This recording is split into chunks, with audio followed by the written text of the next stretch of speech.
We're back. It was the best of times. It was the blurst of times. You stupid monkey. Welcome in, Teak. I don't know what I'm supposed to do with that information.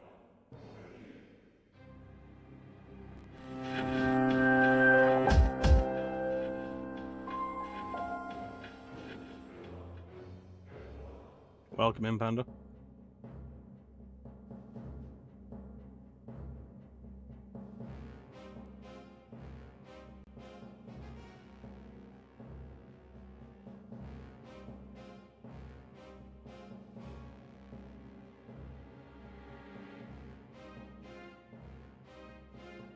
How is everybody today? I've done no grinding because I've been busy today. So we are where we left off.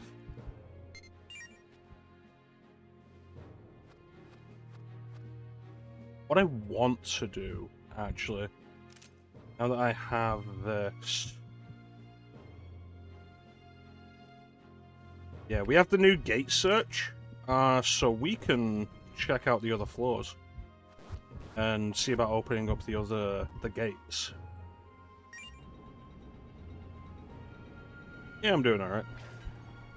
How you doing, Panda?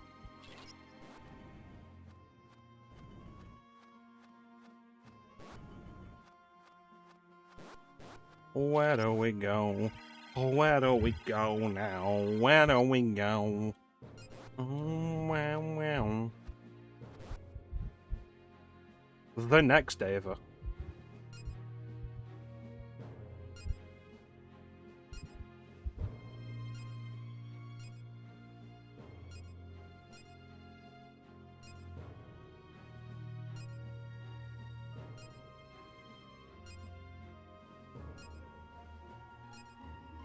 Nope.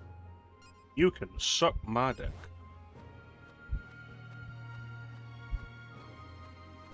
I'll decide the conditions of our battle, and the conditions are that you can suck my dick. You can make me come, then you win.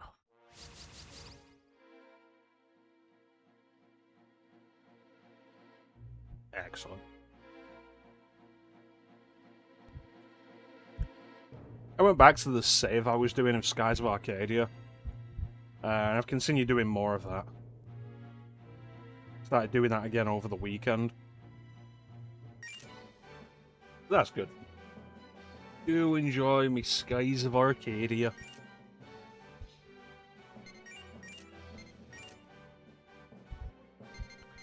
Well, it's not strong against fire.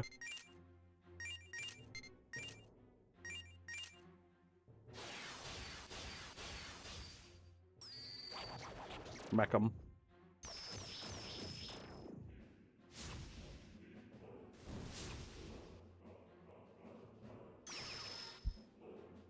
Rocco Karja.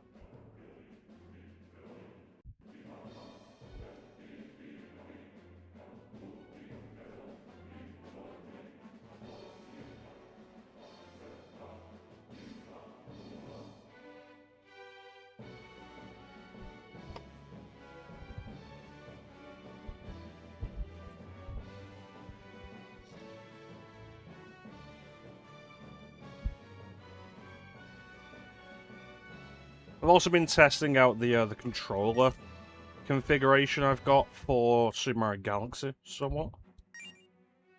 And it seems to be working. I need to test it out in some different areas. What would we be looking at?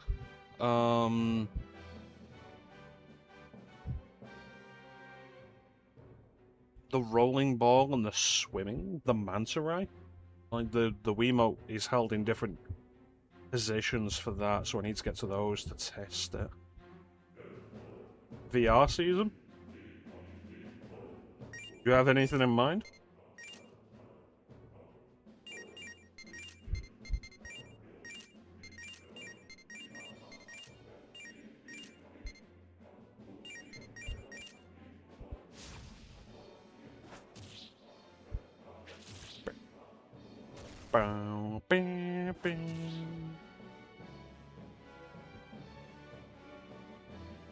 think I could do with editing up the dead zone for the right stick in relation to the Wii pointer. But other than that, it feels like the control setup I have for it works quite well.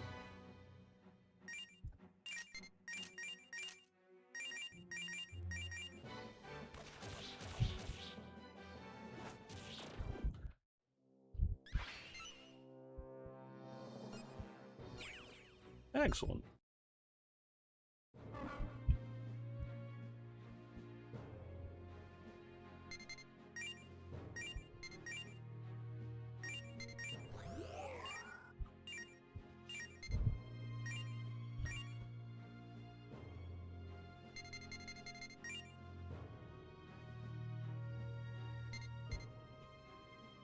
Timing show. Oh yeah, that horrible thing. Manticore if I wait. With Theodine.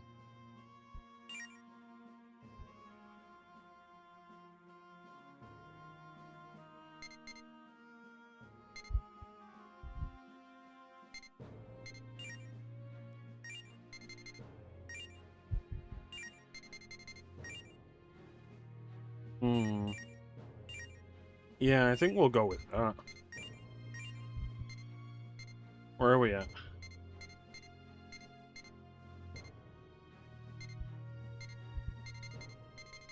Let's get you.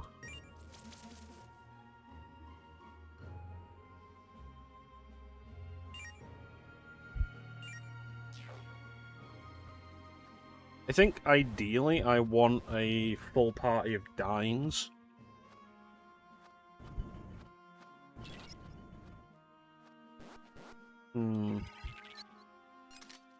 Yeah, what do you have in mind as VR season, Panda?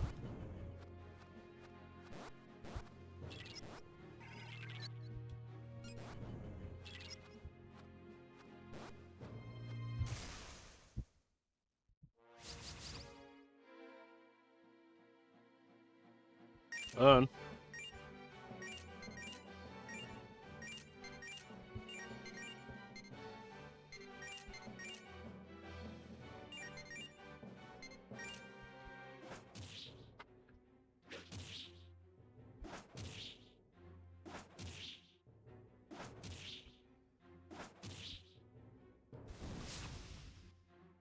Excellent.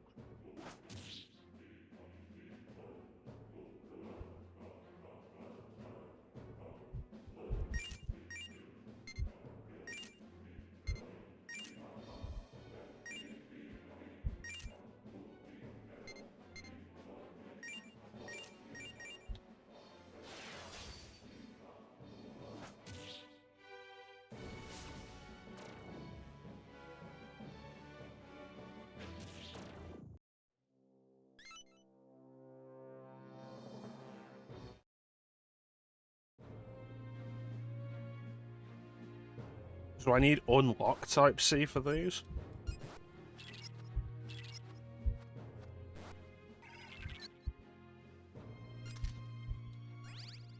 And you.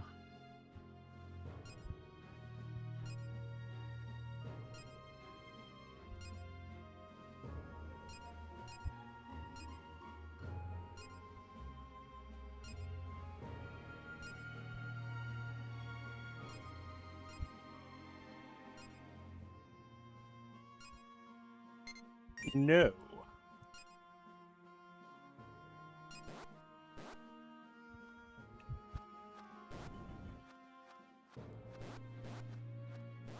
Alright. Okay, there are other gates for us to explore.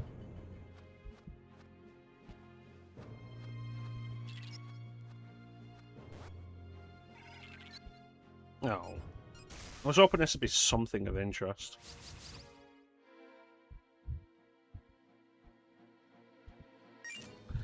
Oh well.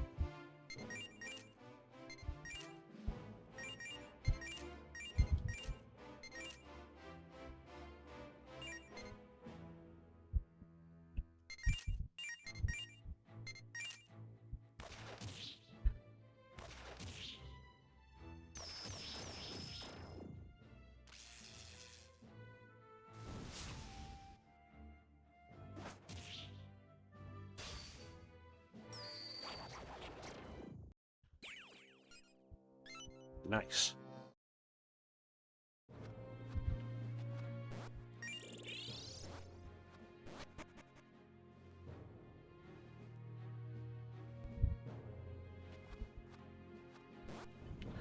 Alright. Do the save here. Bam, bam, bam, bam, bam.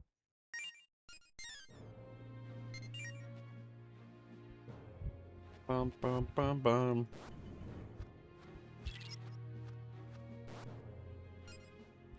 Really? Gate type E? Wasn't expecting that.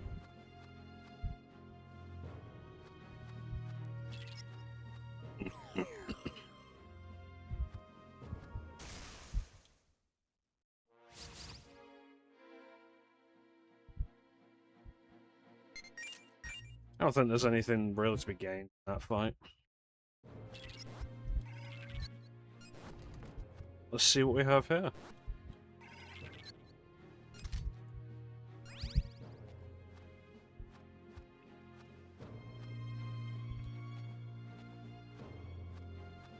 Nothing. Amazing.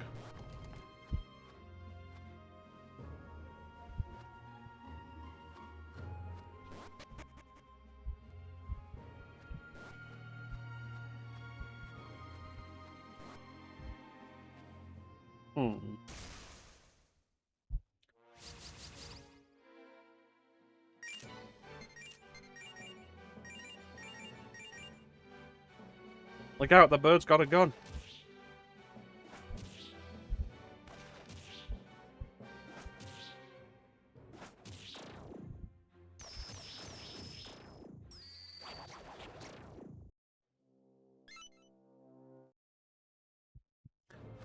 Job Simulator is a room scale VR game, which requires more space than I have to actually do. Fallout 4 VR I haven't purchased, based on how both it and Skyrim VR are kind of lazy ports that require a significant amount of modding to really be worth it. Plus, I've not actually played Fallout 4.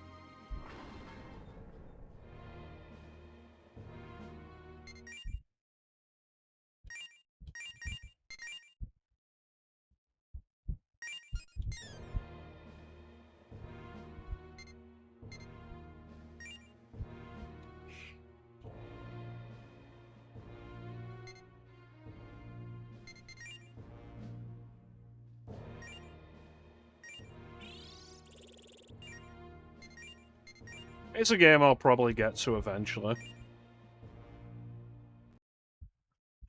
Let's take a real quick look. Top VR games. Best VR games for 2026. Best VR game of all time. 2025. Top 25 best MetaQuest 3 and 3S games. Alright, here we go.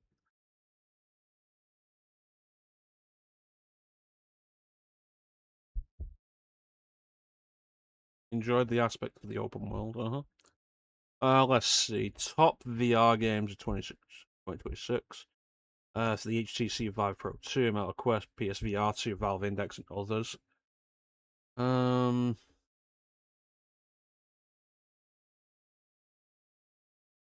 Astrobot Rescue Mission, which is exclusive to PSVR 1. I can't do that. Arkham Shadow, which is exclusive to Quest 3. I did actually quite enjoy that. I would be down to do that on stream at some point.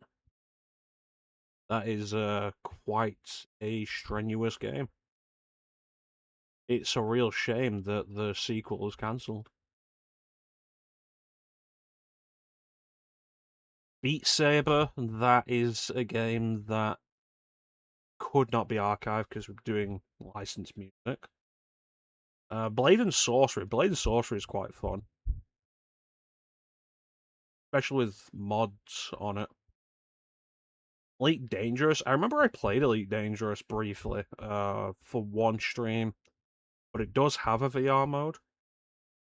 Everybody's Golf, that's exclusive to PlayStation VR. Ghost Giant, I don't know what that is.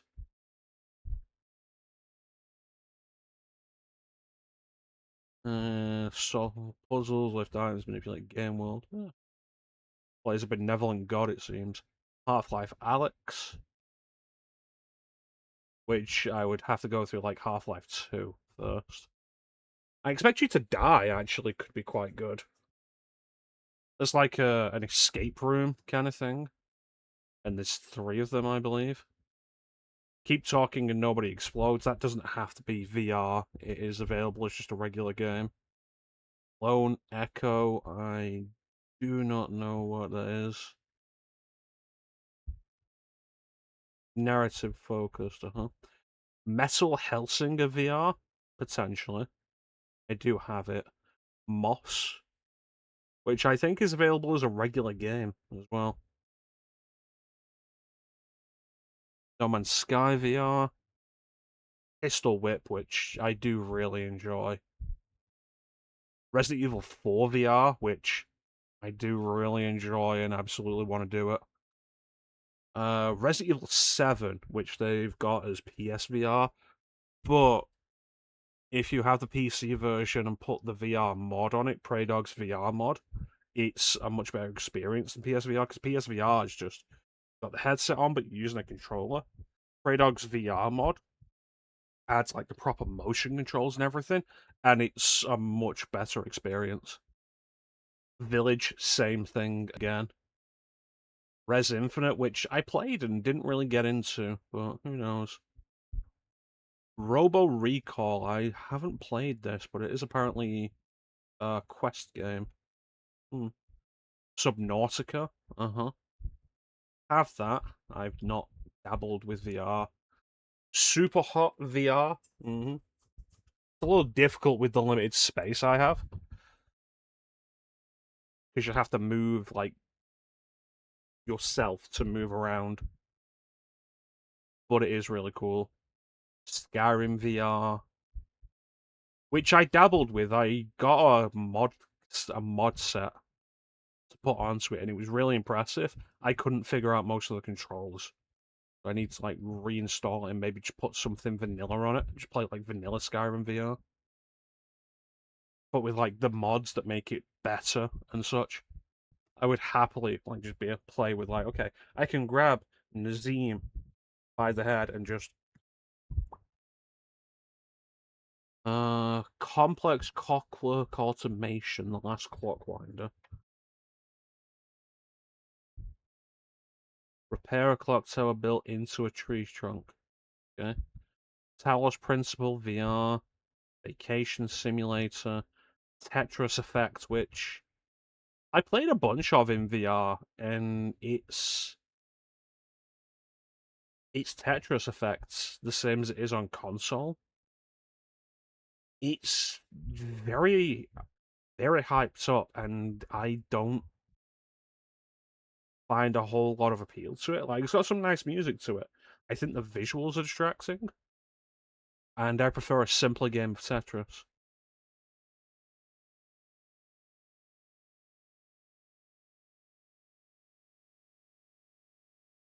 2025. What do we got? Ghost Town.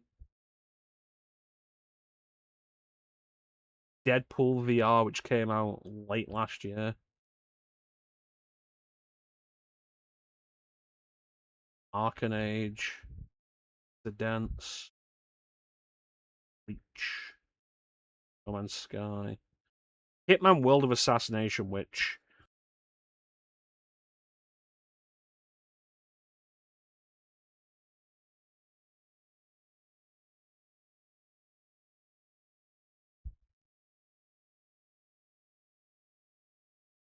there's a quest version of Hitman, and I was looking into it because I was really interested in playing it, but it's really bad.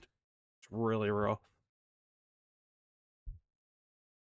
But apparently playing the PC version in VR is a lot better. Cave Crave, Quantum Void 2. And what have we got here for specifically quest?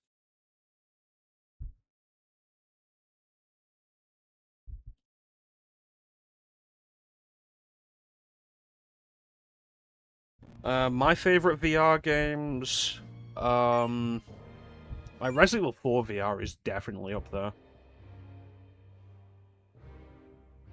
Fuck.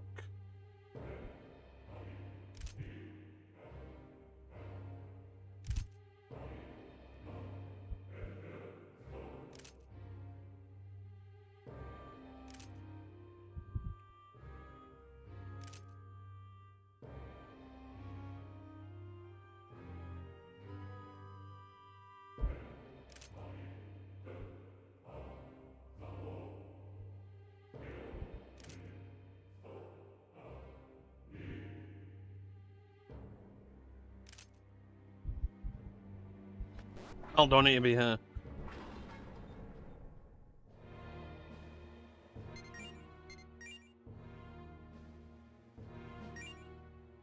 Yeah, there's Resident Evil 4 VR, which a lot of fun. Like RE4 is such a fantastic game to begin with, and then adding VR to it, there's some frustrations for the way the story is presented that annoy me.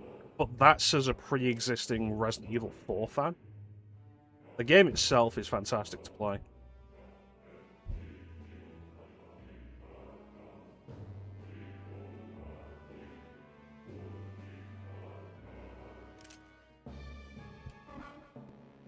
What was that quest I had?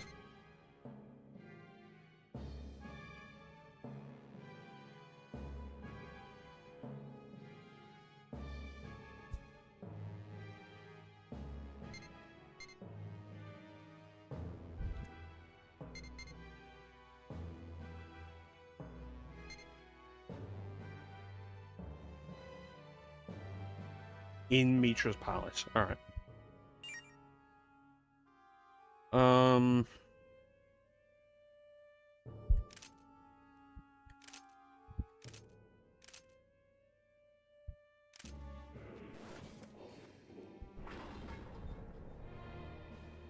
Beat Saber is admittedly a lot of fun. I do really enjoy playing Pistol Whip,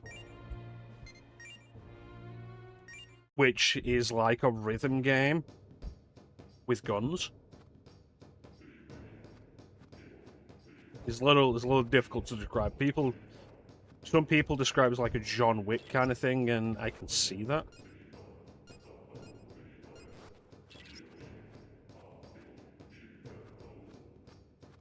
Arkham Shadow was really fun. Arkham Shadow was what I had hoped Arkham VR would be. Like an Arkham game in first person. And it's quite a workout when you're doing it, especially when you get to the later game. And like there's one sequence late game where you're dealing with waves of enemies. And bearing in mind, your attacks are you're actually punching.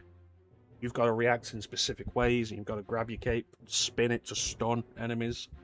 Like you do in the standard Arkham game, but you're doing it all with your hands. And like it gets exhausting. It's a lot of fun.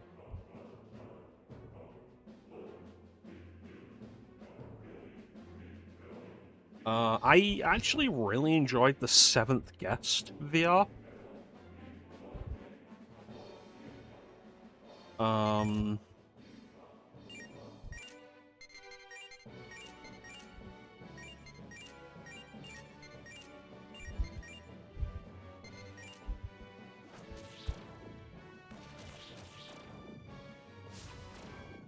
Like the Seventh Guest, an old PC FMV game, like kind of like Myst, with more of a horror vibe. And you go through a haunted mansion and solve puzzles and such. And they've announced a remake is coming out, or has come out.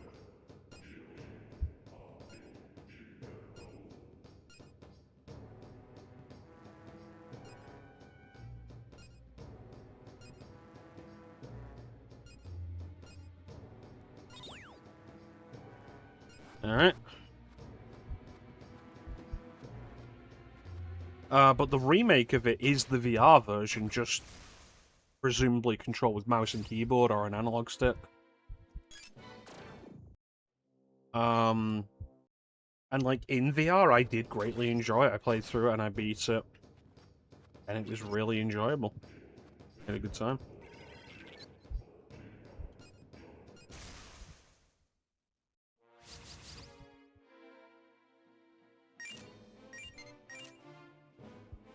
So there's that.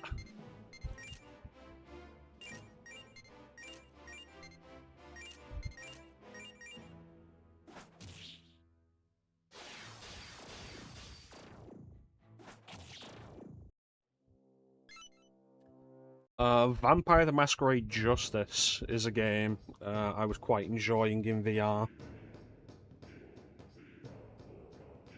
Like, with a bunch of these VR games, there can just be like little touches to them that make them like really appeal to me. Like with Assassin's Creed Nexus, which isn't bad but has a bunch of jank to it. There's the whole thing of like hold trigger and flick your wrist back, and the hidden blade shoots out. And I'm like, that's really fucking cool. I love going.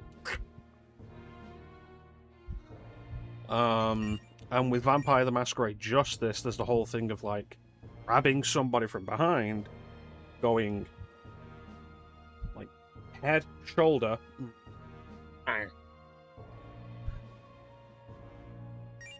and like that's really cool. You gotta like pull them in like towards your face,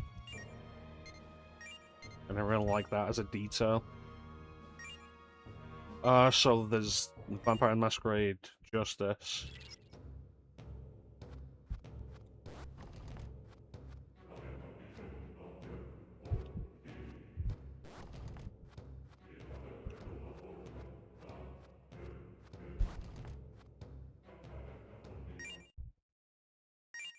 There's VR ports of pre-existing games, which I think overall has proven to be the best kind of VR game. When it's a game that already exists and they've just applied it into VR. And so for the most of that, it's like the Team Beef ports. Which have been some of the most fun I've had in VR. With like Doom, OG Doom in VR, a lot of fun. Particularly the Star Wars games in VR. Jedi Outcast, Jedi Academy in VR, a lot of fun. Because there's nothing quite like moving your hand around with a lightsaber in your hand. Like, nothing matches that. It's such a cool thing. And then there's also, like, just aim with your hand to shoot. And it's like, people swear by mouse and keyboard controls for shooters. It does not match motion controls. It really doesn't. Like, even on the Wii with the pointer control was always, like, the single best way to aim. Because you're actually aiming. You can do, like, big movements, like, big quick movements, but accurate small movements. And it works great.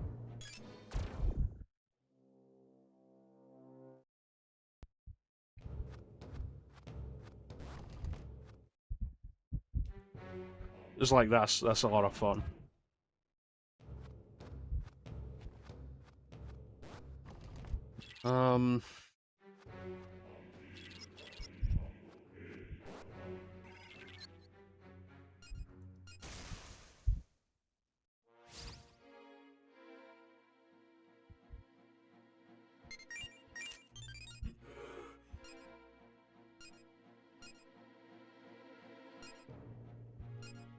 Alright.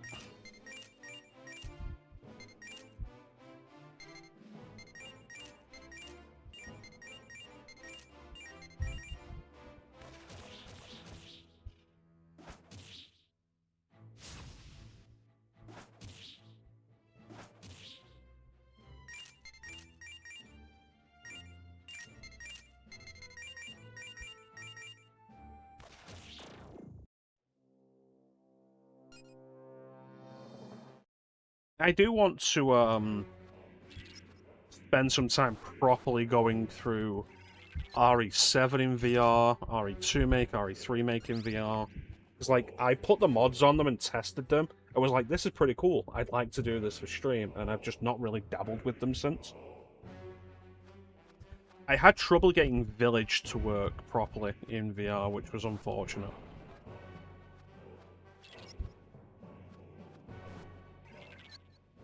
Because I feel like the two games of that will work best in VR will be RE7 and Village, because they're already first-person games.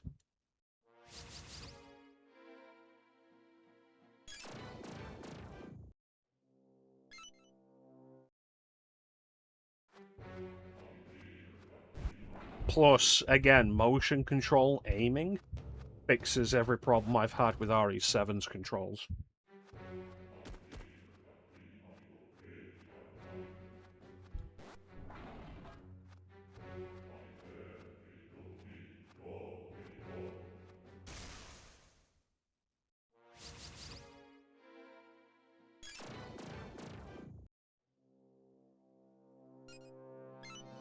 So yeah, I'd say that's probably like overall my favorite. RE4 VR is probably overall my big favorite.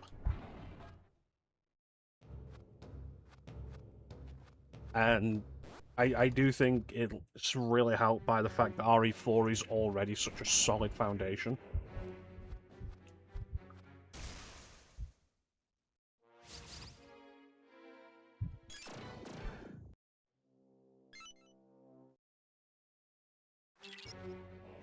Blade and Sorcery has been a lot of fun as well.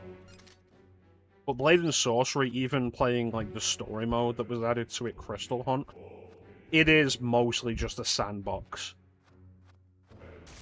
The story mode is very kind of akin to playing something like Unreal Tournament or Quake 3 on single player, where your enemies are just bots. Like, it's mostly just the same thing. You're going through the same sandbox mode, just there's like a little bit of context added to it. But there's fun to be had with that. Especially if you decide to get telekinesis as a power. Because, like, oh no, what am I going to do in this situation? Where I'm surrounded by, like, 3 guys. I'm going to grab one guy, take out my sword, throw it, catch it with telekinesis, and use the telekinesis to spin that thing like a fucking saw blade and move it around into the other guys.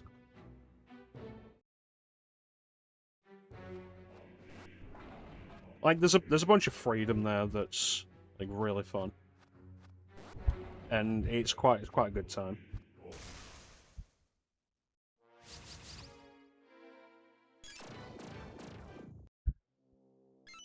I never recruited a Sandman.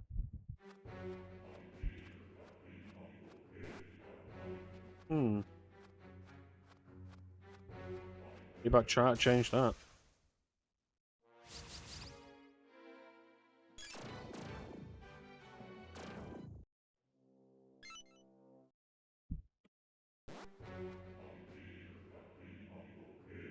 I think there's a fun aspect to Resident Evil 4 VR.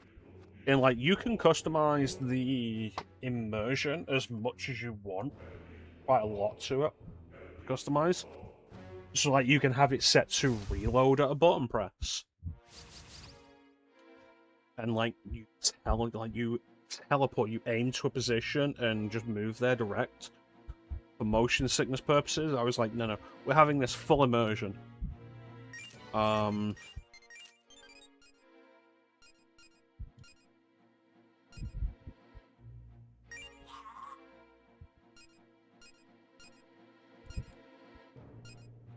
Alright, well, kill him. And so, like, I start the game off and I get to the village sequence. And because I've got it set to, like, full immersion, to reload, I have to, like, 1, pay attention to my gun. to recognize when it's out of bullets. Like, either that or count my shots. Which, like, doing that in a high-pressure situation in Resident Evil is, like, a lot trickier than you'd expect. And then it's like, okay, I've run out of ammo. I need to, like, in a hurry, press the button to eject the clip, grab a fresh clip out, load it in, and then cock the gun. In a hurry. It's like the first run through I did of the village sequence was really tricky. I didn't die, but I got lucky with the bell going off before I got into real trouble. But by the end of the game, like, I'd gotten a lot better. It became practically muscle memory to reload quickly, regardless of what weapon I was using. And it's a lot of fun.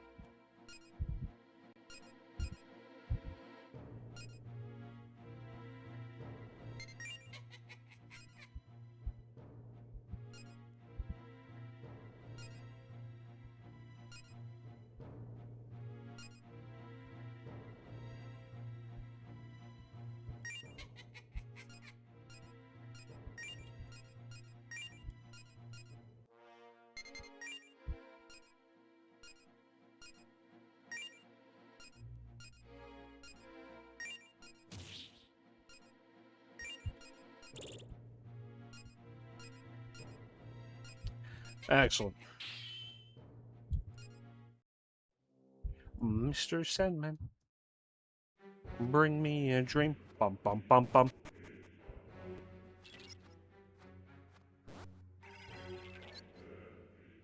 Yeah, there's the answer to your question, Panda. Like, my favorite VR game overall is probably RE4 VR.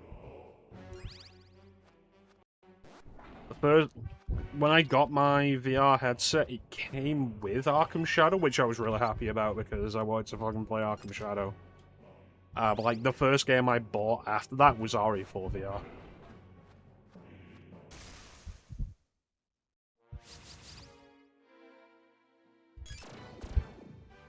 And I did not regret it.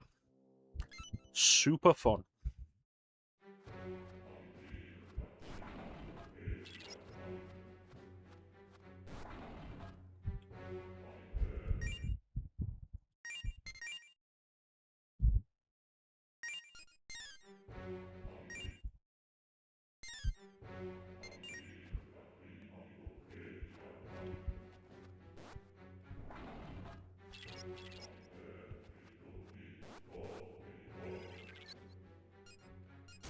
Alright, kill this guy.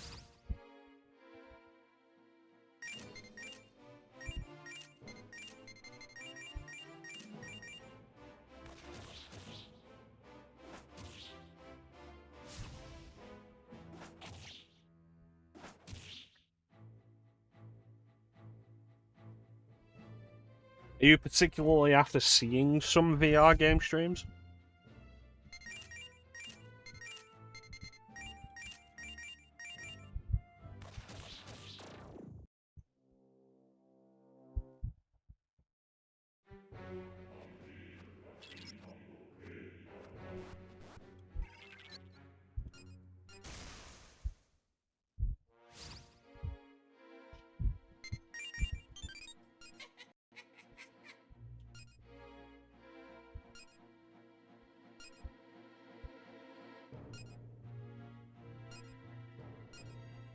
Alright. Wanted to fight.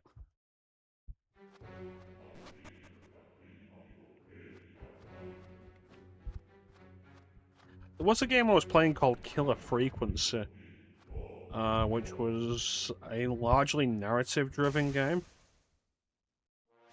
where you play a radio DJ. And there's a killer on the loose in the small town that you're playing DJ in. And the only, there's like 3 people in the police force in this town. One of them's the sheriff who's found dead. One of them's the receptionist at the police station, and the other's deputy.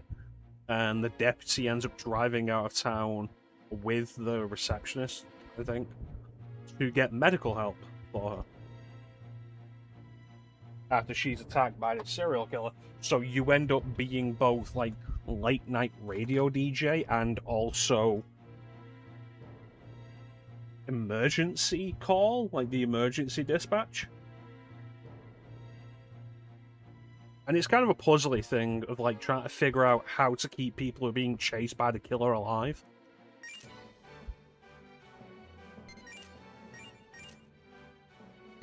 And it's neat. I spent a couple of hours playing it, and it's just another game that I haven't gone back to that I really should have.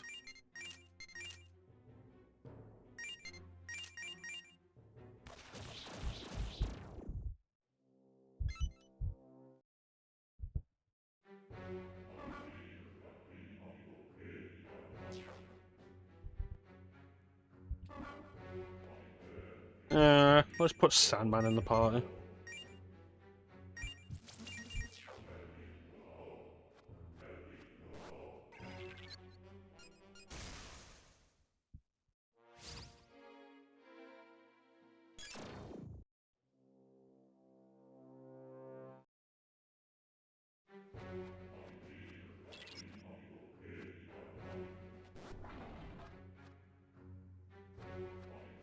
I did end up picking up the Star Wars VR game Vader Immortal,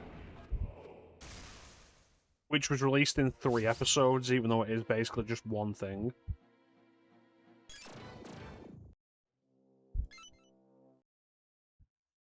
It's kind of wild, because you think, oh, it's episodic, but there's no real connectivity in, like, continuing between one to the next.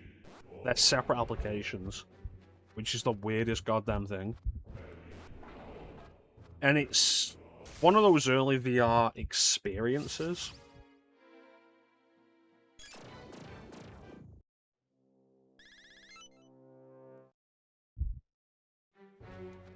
It's like not a huge amount of game there, you're mostly on rails, the game walks you along for the most part.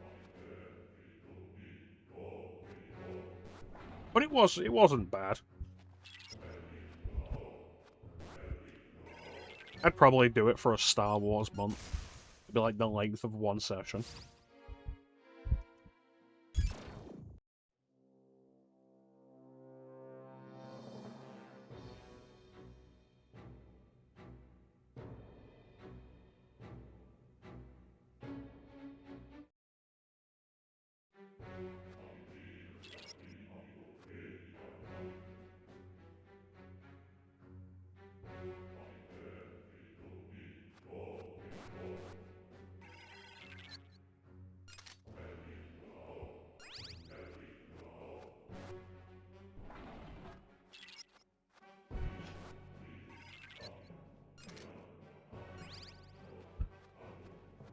Yeah, setting up the VR capture is something I do need to spend more time on.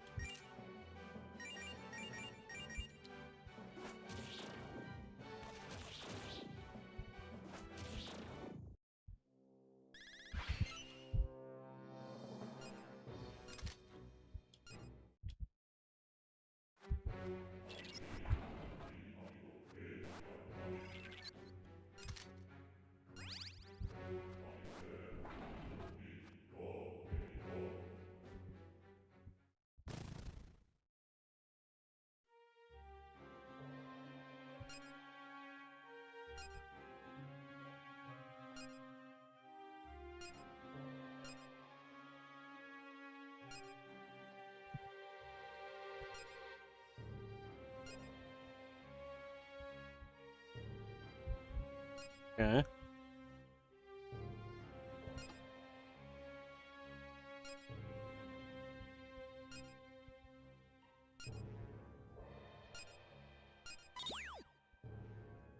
Oh, thank you. He's probably still in this sector.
Nice.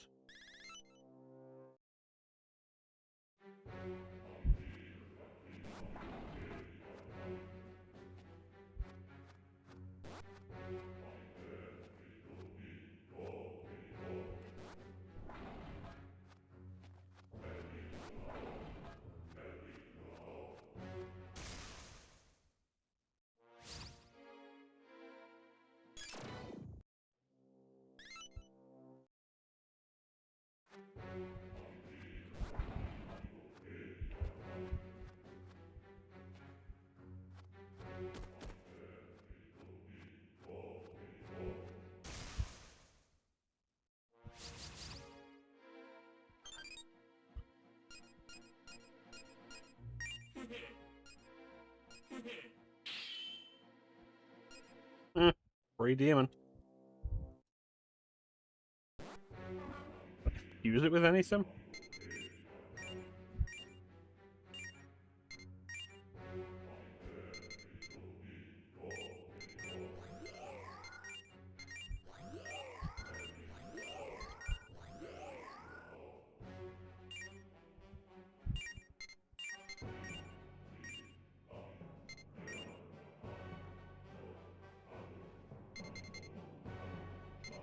You're new. You're also new. Are you new? No, I'm pretty sure I had you. Yeah, I had you before. But there is 2 new results we can get out of it, which more than I expected.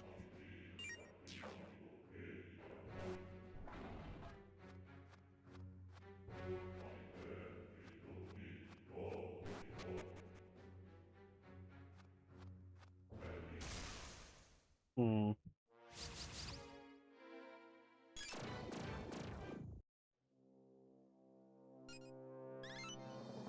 Excellent, we just need 1 more level up for it then, and then we can be done with it.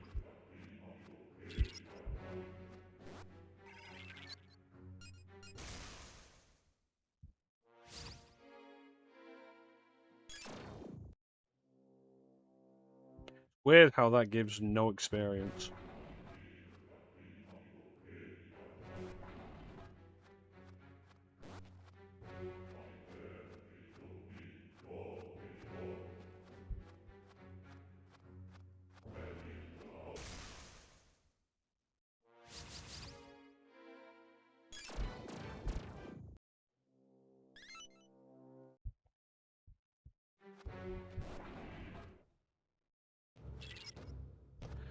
I have a feeling what I'm after is going to be where the blue jet is.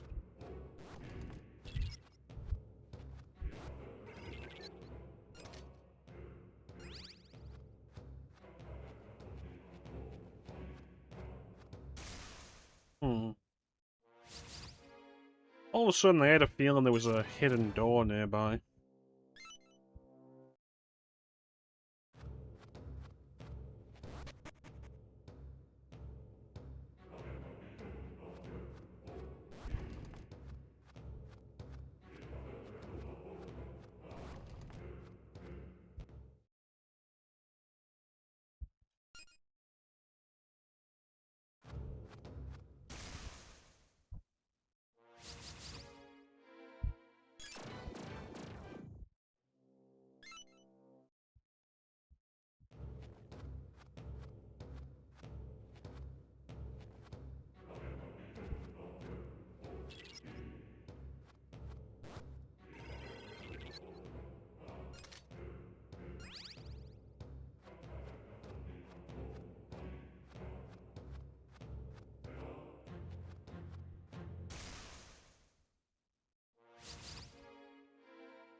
Hmm.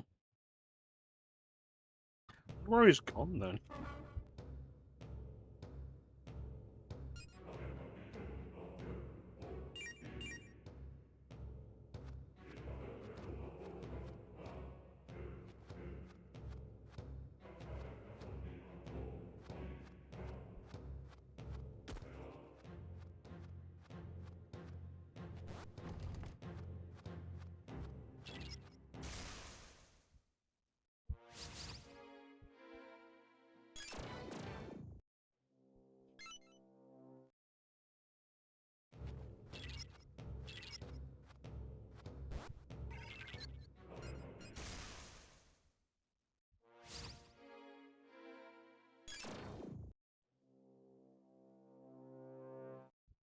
A decent set of drops.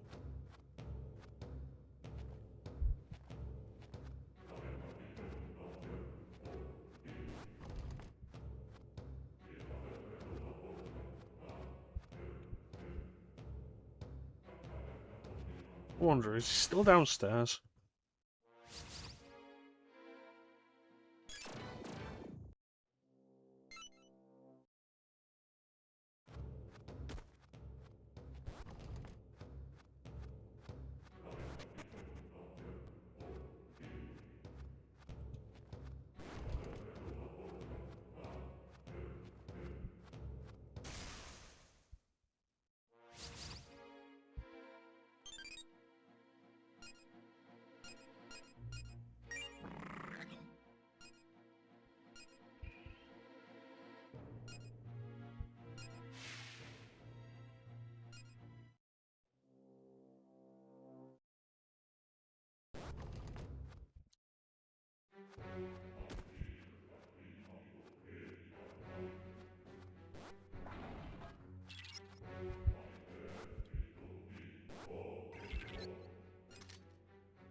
I wonder. Wonder I do. Wondrous.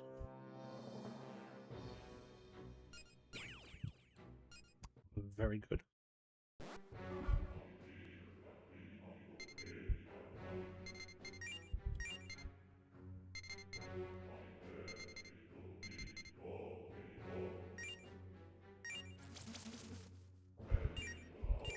So it's Osei that I want, right? Or Gujian. Who is in the party at the minute? But, like, we're not getting levels off either of these in this area. What can I get out of Sandman? Dis. We don't have this.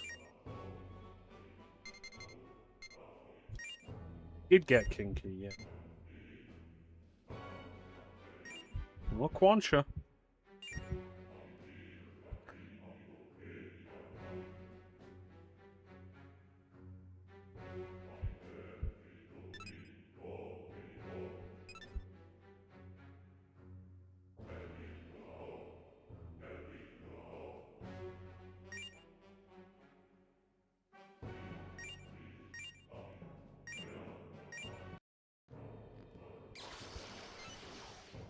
Alright, that's new.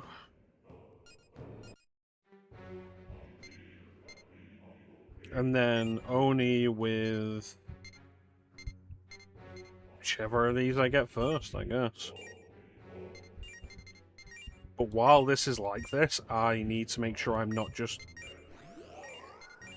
registering everything, because this is worse than what I currently have in the compendium.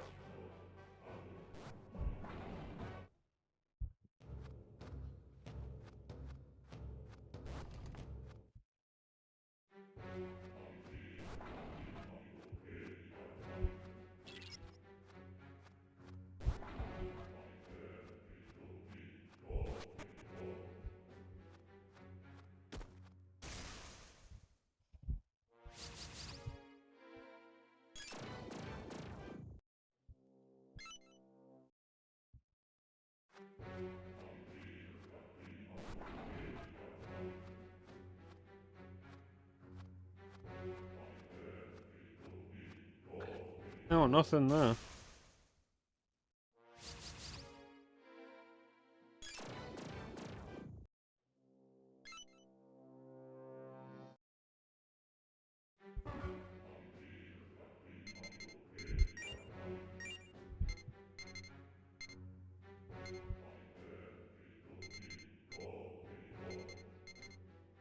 Wait, what do you mean I already have Quancha?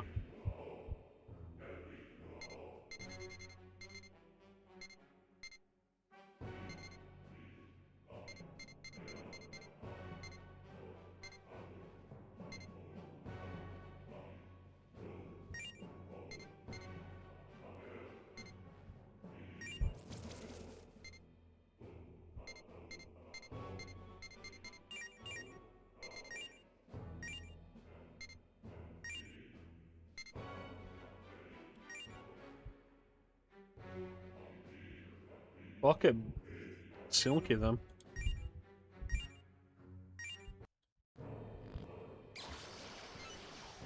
And because we're not getting levels in this area, but battles, even at this level, still count for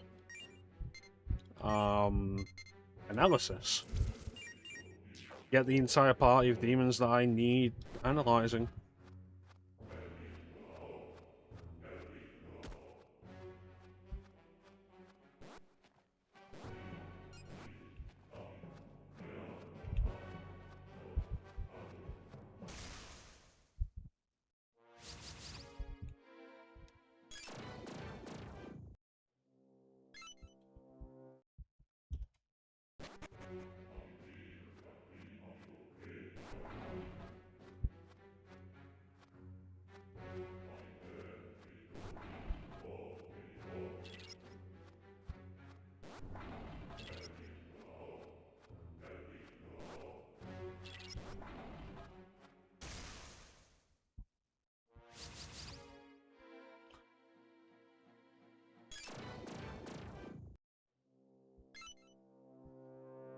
Hmm.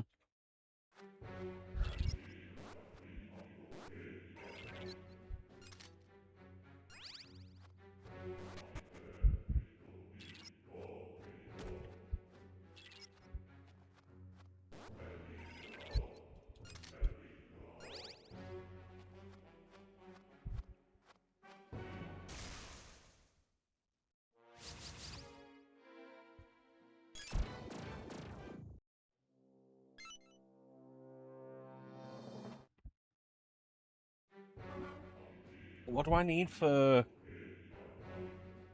What was it, Asura, the next tyrant?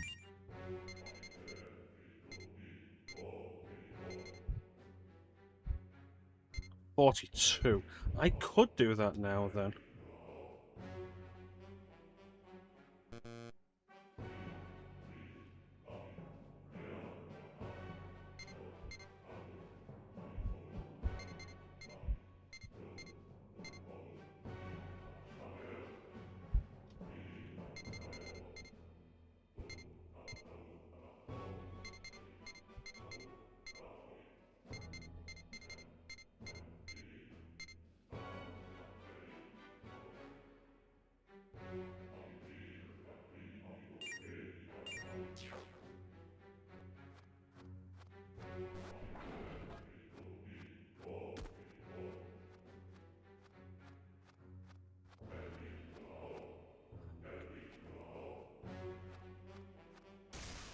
Where are you, you son of a bitch?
I don't like how that's no experience.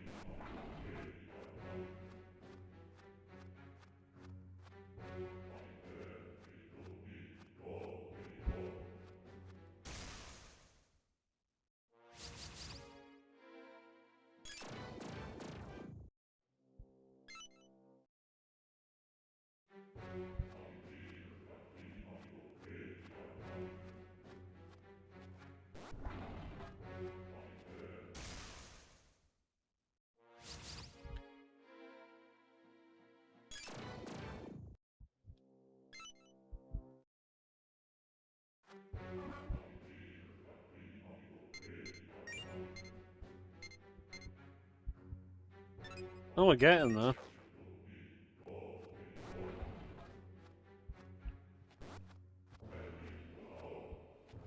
Ain't quick, but it's quicker than doing nothing.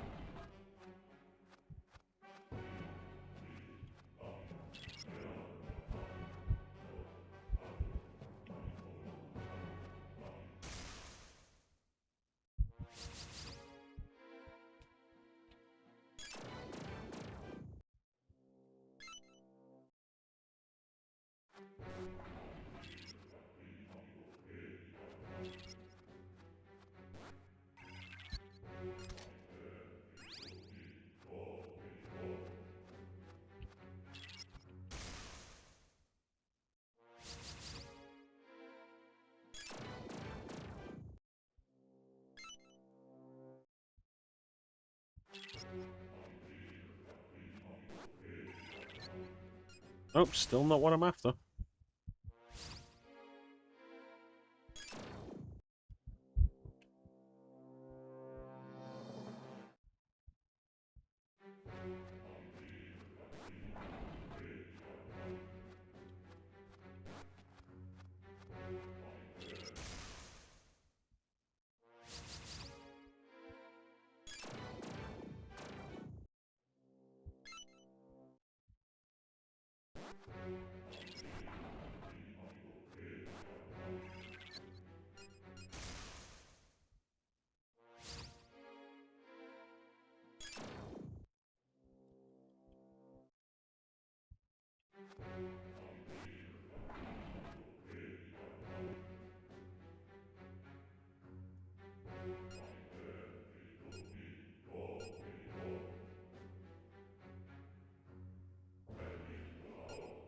Looking for a human.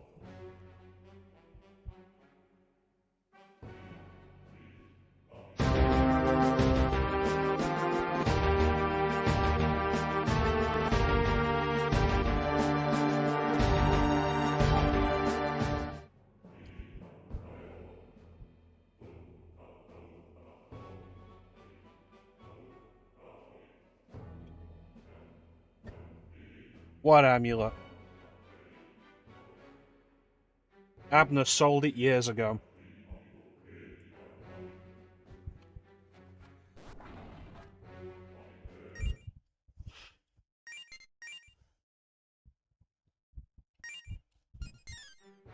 How you doing, Clem?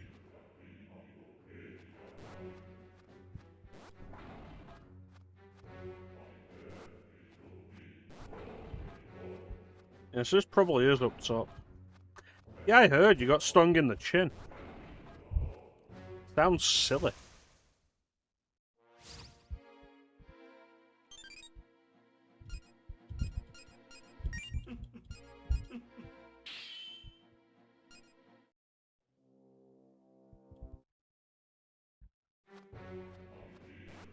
But me, I would have seen it coming, I would have been like... And it would have learned.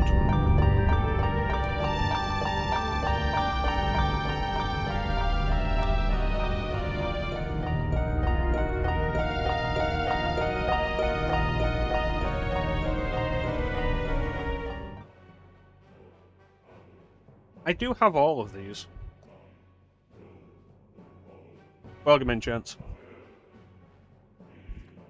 Open the door, not expecting to be swarmed. Well, now you'll know to check doors before you open them. With a gun.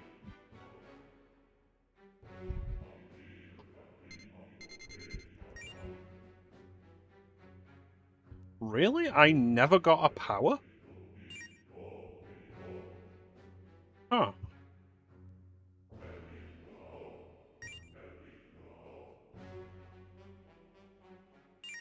I mean, this feels like a big downgrade. I'll never know what the... You'll never see it coming. Some call me a terrorist. I consider myself a teacher.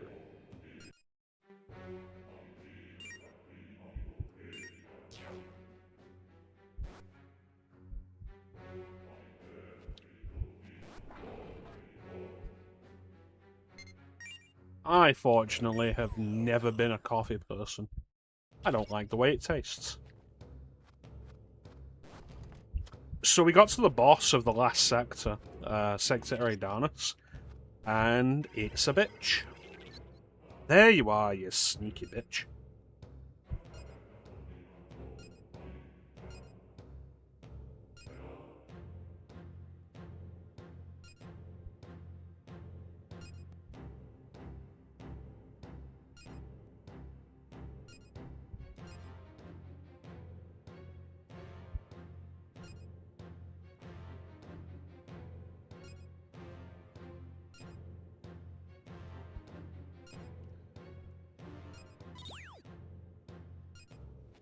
Alright, let's go back.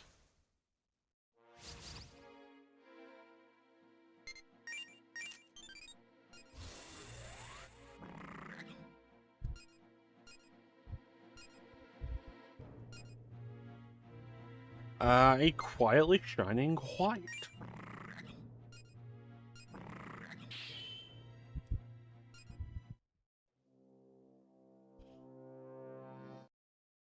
Yeah, I've never enjoyed coffee. I don't like the taste.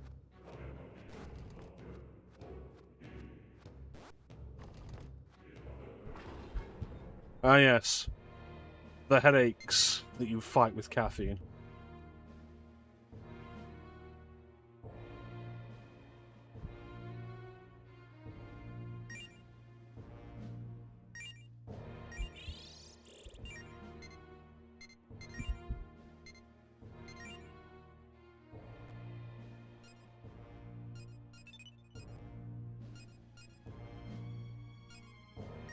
Anything good? New gun? New gun. Weaker gun. 4 to 6 shots. What am I on? 59? It can do 4 shots minimum.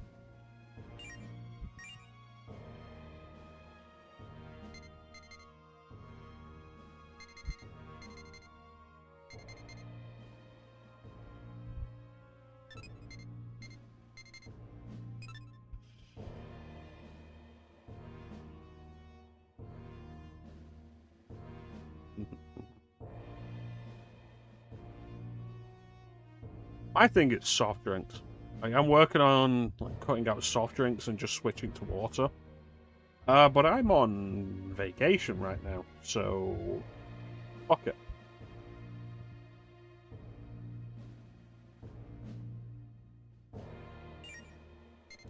Very tempted by that.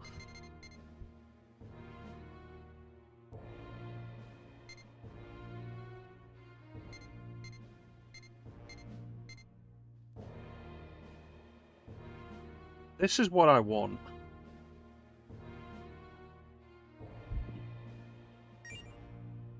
Tyrant Glacier? Where the fuck do I get that?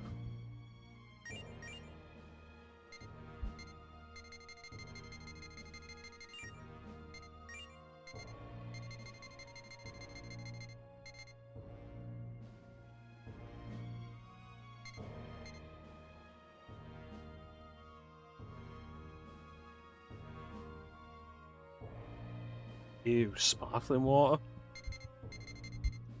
I was in work early, like last month maybe, and I stopped off in the supermarket before I went in, and grabbed 3 bottles of water, and I was like, one of these looks different, I wonder why. I got to work and found out why it was sparkling water, and I was like, well, I've paid for it, I'll just deal with it. I opened it, I took a sip, and was like, no, absolutely fucking not. Dumped it out.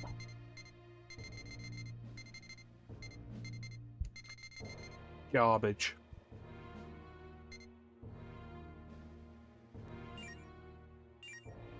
Yeah, I'm getting that new gun.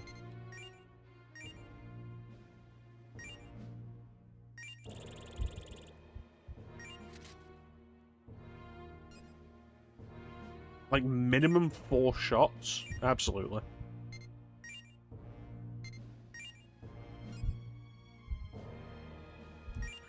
It's not even about getting used to it so much as it just tastes awful. Like, give me just regular water. Hell, give me even fucking flavored water. Did I find the thing for this guy? I don't think I did.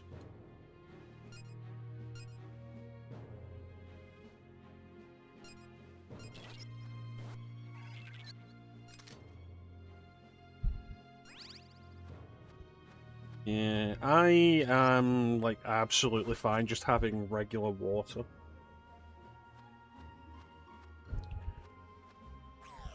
It's water for regular people.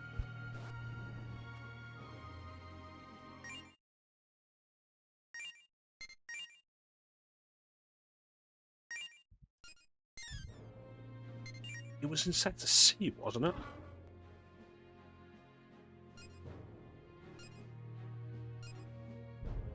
Yes.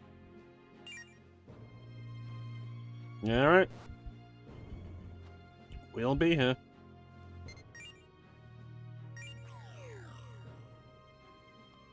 So, Clem, we were talking about VR games earlier and the possibility of building up to VR streams. You think you'd be interested in that?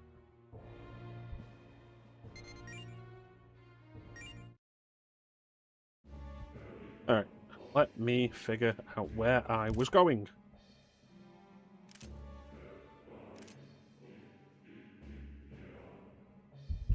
Here. Right, I remember now. Elevator.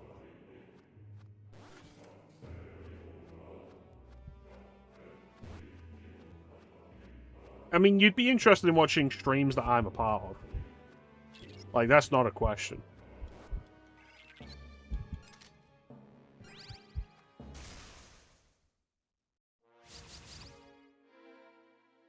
Kill them. Kill them all. Use my gun. I can target a single foe with this? That's even better.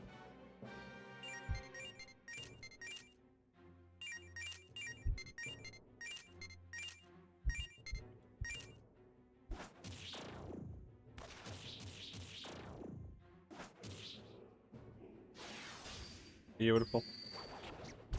Beautiful. Ugh. Yeah, like, imagine I do a stream and it's just Resident Evil 7, but in VR. And we get in close and, like, we duck down and we take a look at, just how tight Jack's pants are.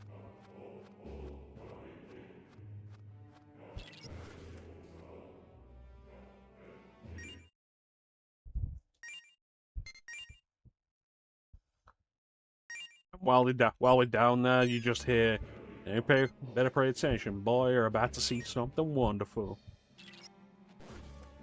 And it turns out I've modded it, and all of a sudden he doesn't have pants anymore. Then I'm banned off Twitch, but it's okay because, like, I was ready to leave.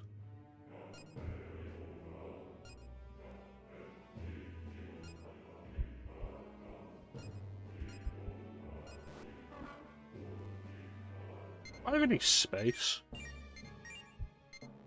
I don't. Oh, I do. I do.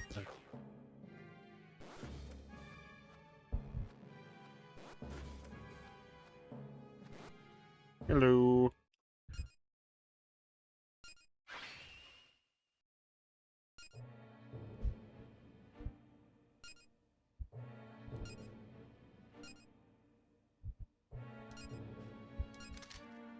Oh, thank you.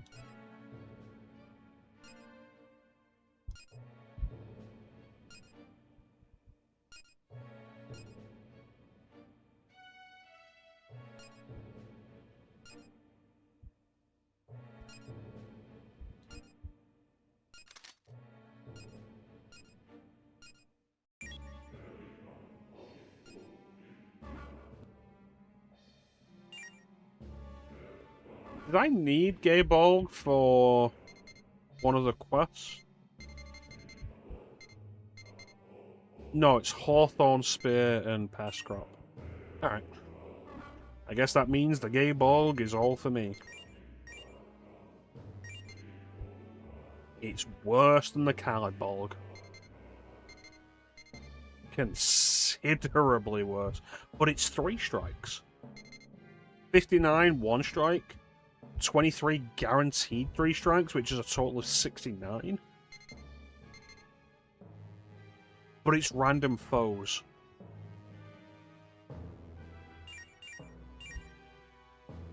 I don't know, I don't like that.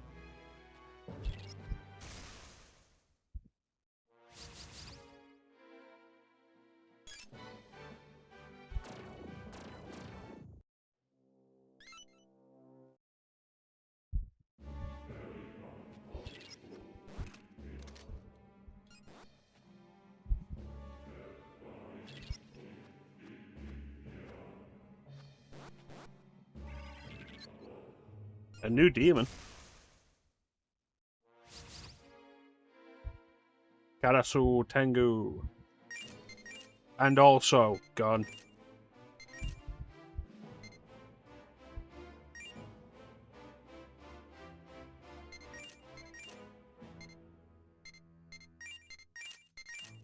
And he can chill out.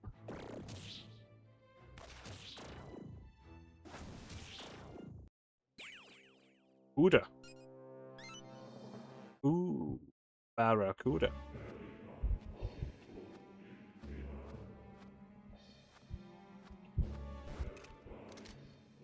Arm of Rising. Good stuff.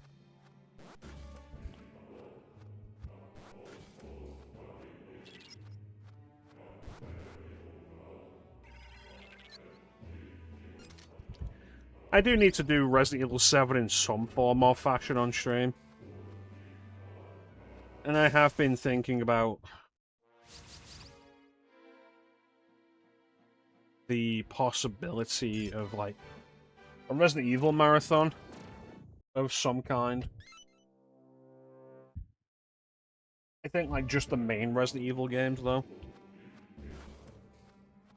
Like, no messing around with, like, Survivor or Outbreak.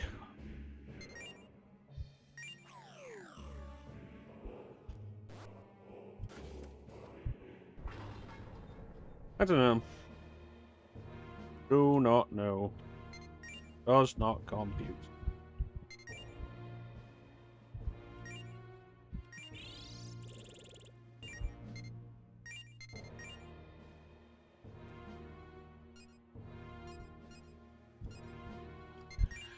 Yeah, so the Gay Bolg has potential if you're up against a single enemy, since it's a guaranteed 3 strikes.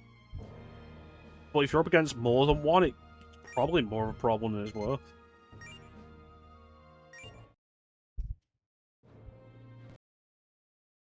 Right, we have an ad coming up. So we're going to run this ad. And then we'll be back to let's try and set up a way of dealing with Ouroboros. No! No! We'll be right back.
We're back.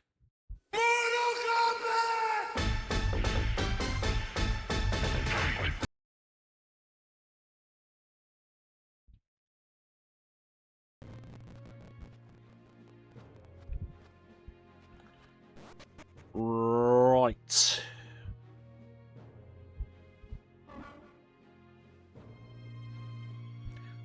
Vivian, I believe, was what I was after.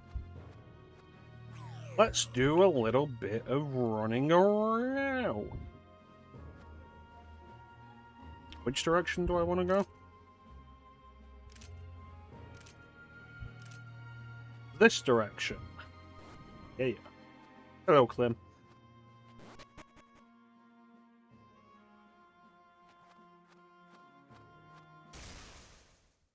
Oh.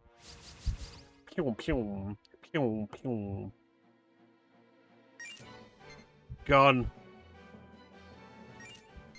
Wind gun. All foes. What do we got?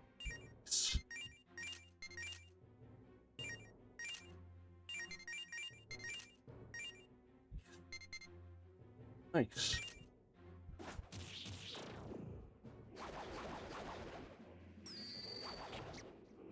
Nice to see you.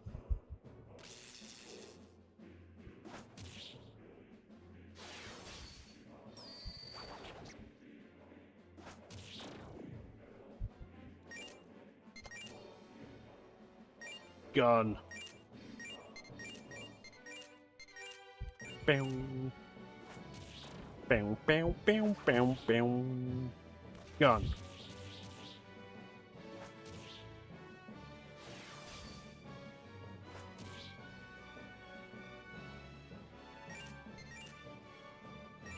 Gun.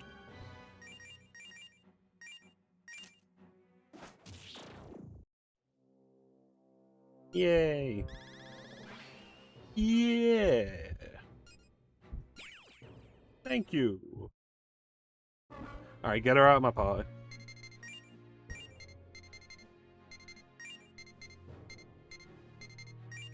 Vivian?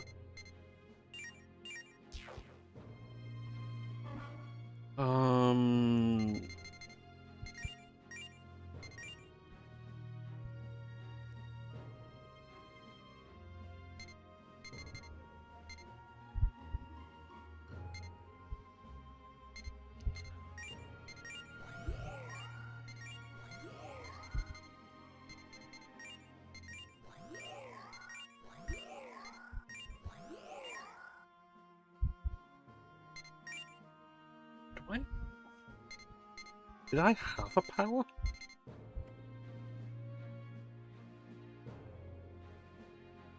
I did, so I'd had a power and I just hadn't finished getting the source off it. Okay. What do we get out of Silky? I won.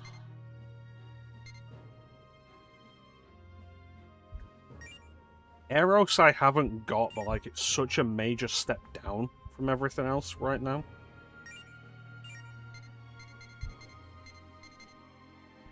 Thunderbird I've had. Kaiwan. Kaiwan. Kaiwan.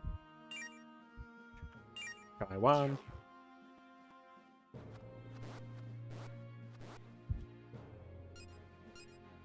Suck my dick, bitch. Bow, bow, ba, ba, ba, ba, ba, ba, ba, ba, ba, ba, ba, bow, ba, ba, ba, ba, ba, hey, hey, hey, bow, ba, ba, ba, ba, ba.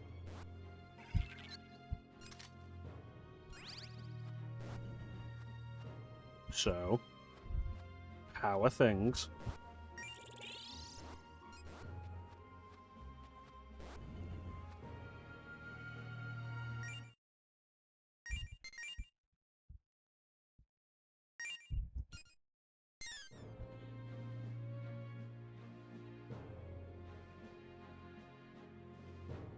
What's this? What is Twitch bothering me with now? Affiliates now have access to sponsorships on Twitch. I don't fucking care. Well, hey, do you want to be sponsored to play a game that you don't want to play? Like, nah, not really.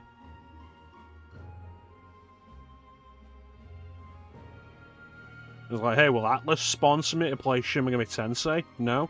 Will Konami sponsor me to play Castlevania? No. Eh, fuck off then.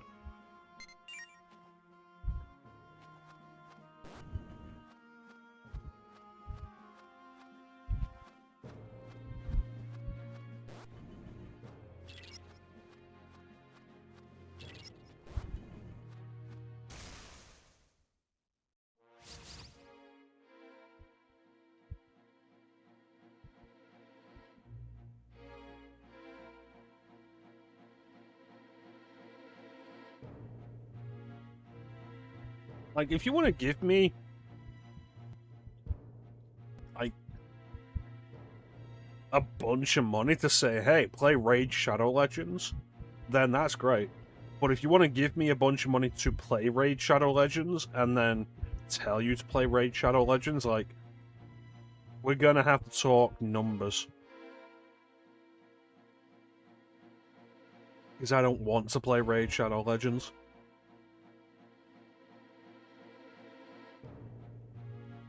I want to play Skies of Arcadia. Fucking love Skies of Arcadia.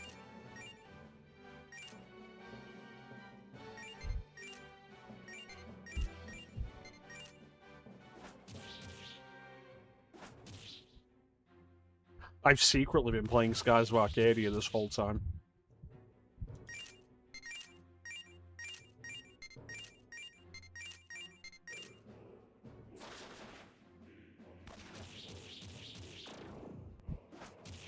Yeah, that revolver's a good deal. Like, a guaranteed 4-shot on a single enemy as well.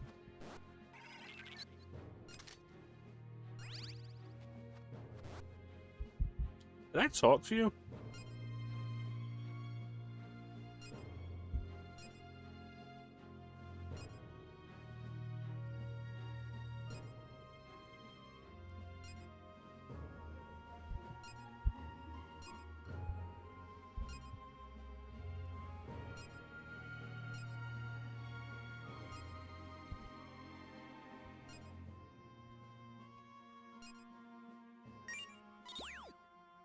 Yeah, sure.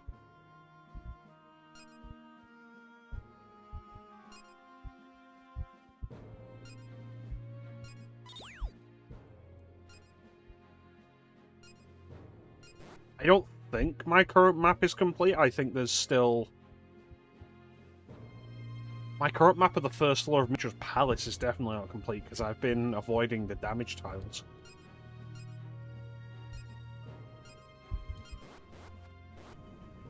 But we could go back and get them all.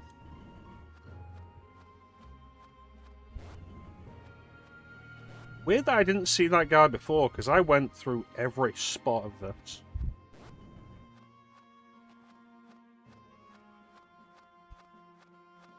Dun dun da da dun.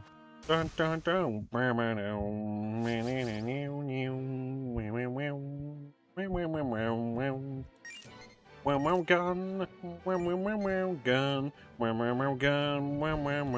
Gun. Gun, gun, I have a gun. Gun, gun, I have a gun. Gun, gun, I have a gun. Gun, gun, gun, gun, gun, gun.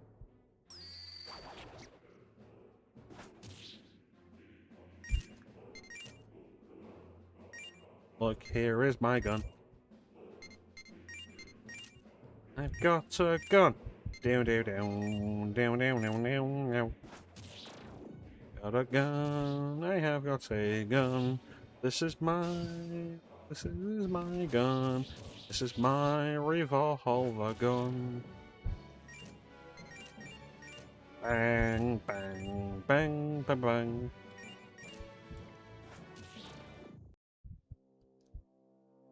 Orcos. Orcos. Orcos. Orcos. Orcos. Orcos. Orcos. There's a penis. That man has a penis for a face. Get her done.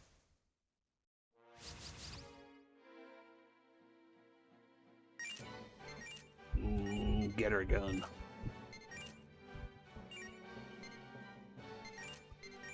Berserker God.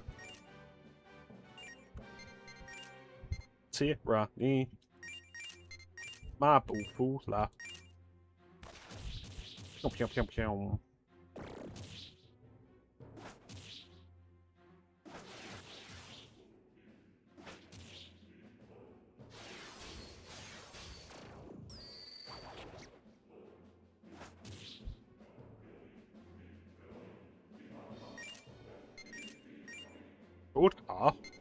Shoot this motherfucker.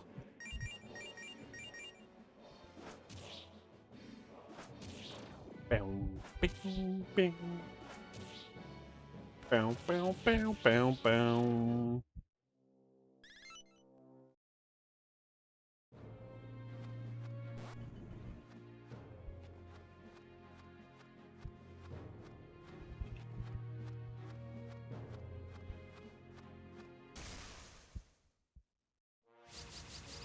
Oh no, spiders.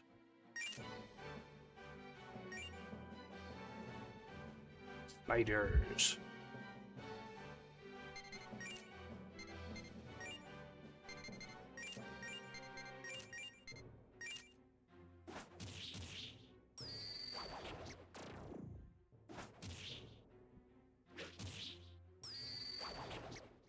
Today is a good day to be immune to charm.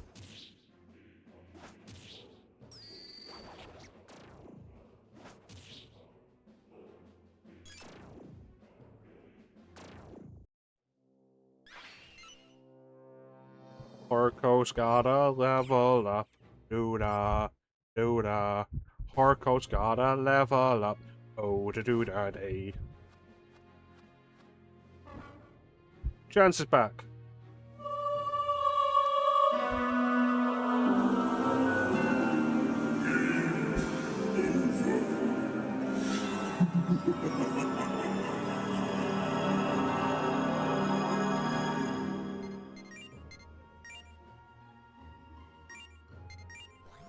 I'm alive again.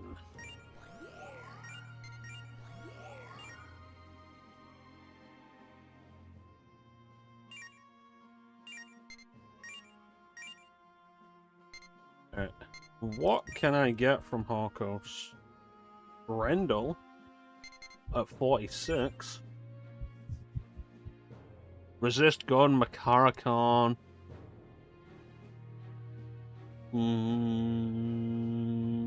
Good strength. Good strength, yeah. So I guess I'm probably going to hold on to Harkos for 3 more levels. Do I have anything for you fuckers? I should throw power straight into the party, because it's just going to take 1 level.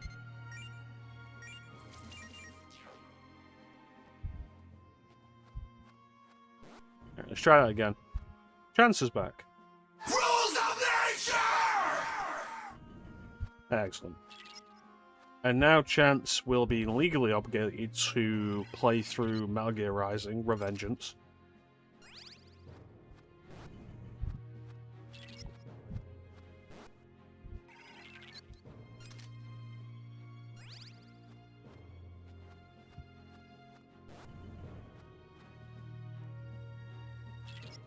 Excellent. That game used to go on sale so often for, like, practically nothing. And then memes of the game started going around all over the place, and it became really popular because of memes. And now it doesn't go on sale for anywhere near as much as it used to, which is really frustrating.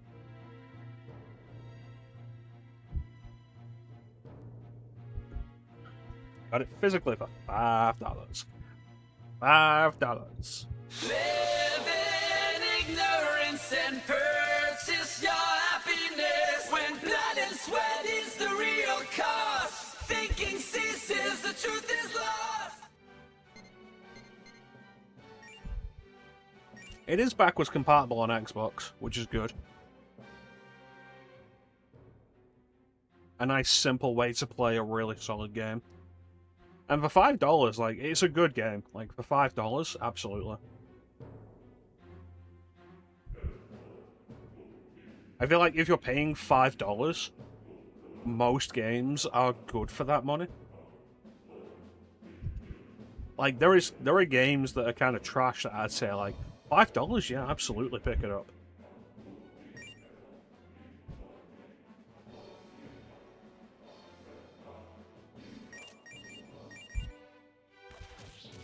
When I stream it, I'm going to do the PC version. Because it works without any real issue, like, for one. Which is good. And when I streamed it on the Discord in 2024, I did it off the PC version. And we had a bunch of fun testing the Zandatsu mechanic, where you just cut enemies up. Because on the PC version, you can set that to go way higher than the console versions in terms of like how many pieces you can get. And I got a screenshot of it, but it was after like the real big part of it. There was a boss. I think it specifically was the monsoon fight, where like during the cutting him up sequence, I cut him up and kept cutting him until he was basically dust. Like, the game was visually kind of freaking out a little bit, and it was really cool. $5 is my limit, and it better be something I know.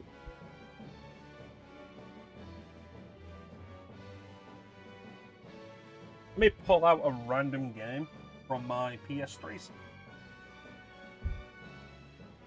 So I'm not going to look. What do we got? This one.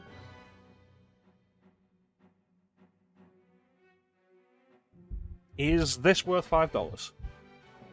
Yes. Yes, it is. Resistance 3, you could do a lot worse for $5.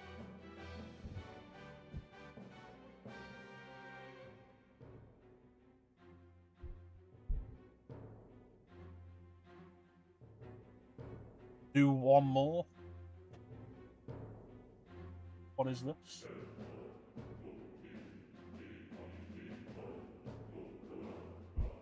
Yeah, see the sticker residue. I played a little of this as a weekend one-off back when I was doing Let's Plays. This reviewed very poorly.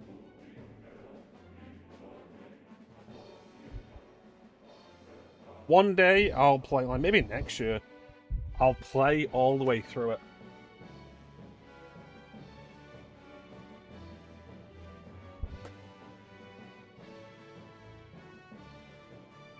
And we'll see, like,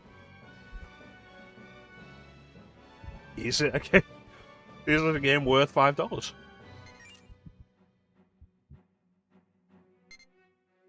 Hell Thrust.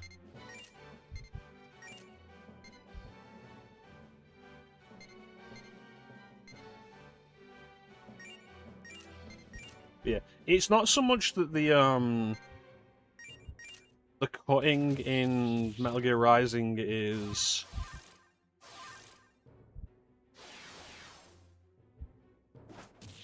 precise.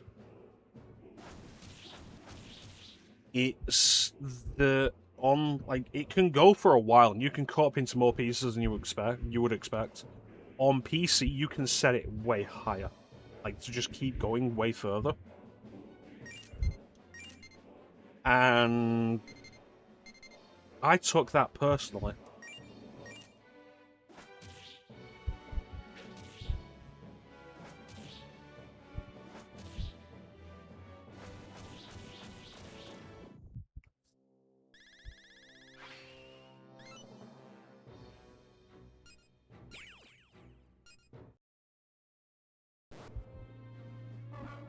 Alright, so let's get rid of power.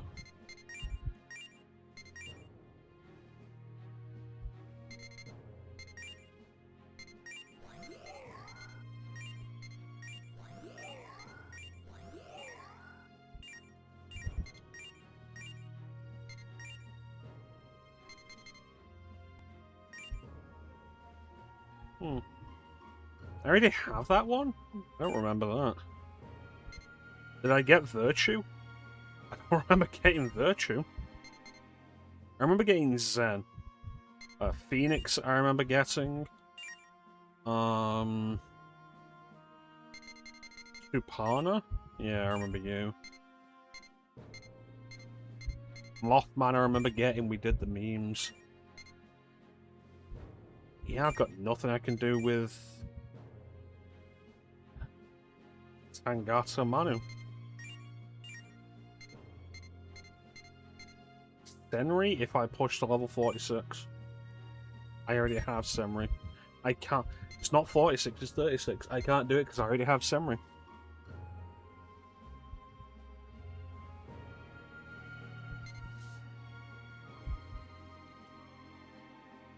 Anyway. Yeah, I think, like, especially PS3. Ah, shit, I shouldn't have done that. Should have took power out of the party. Yeah, I think Senri, not Senri, I think picking up PS3 games and Xbox 360 games now, like, if you see anything reasonable for under, like, $5–10, absolutely pick it up, because I think we're at the end of reasonable prices for that library. Either that or just hack your systems. And I don't fucking know.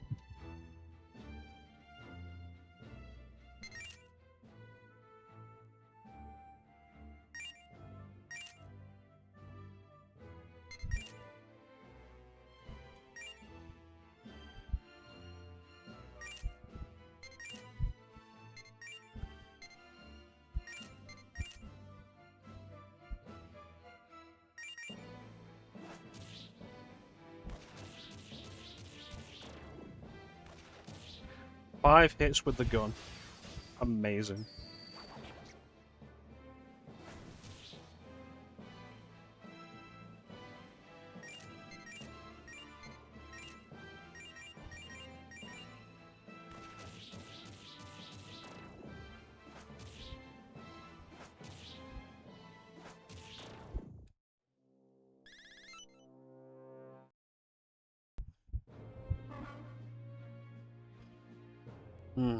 I need to pull out my Xbox 360 and, like, start checking out the bad update exploit.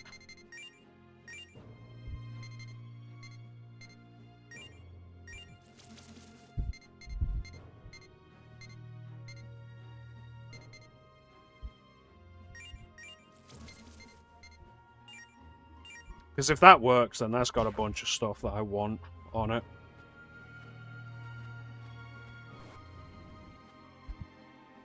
Oh, that's the wrong way.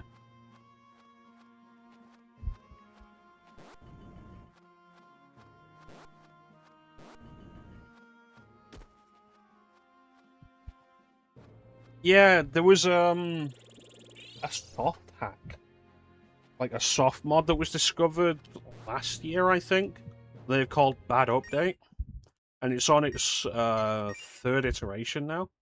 Where I think it's pretty much guaranteed you can just load it onto a USB drive, plug it into your Xbox 360, and, like, boot into custom firmware.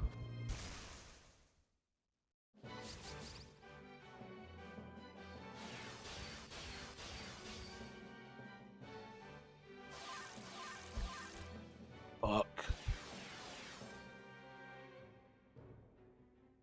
There's a bunch of stuff there that's absolutely super worth checking out. Like, the main thing I thought of to begin with was, like, Silent Hill Downpour. It's not the gummy worms, the Vivians. Because, like, I've got a Vivian in my party. Frolic, you see it on the bottom screen here? Frolic. That ability hits the entire party with charm.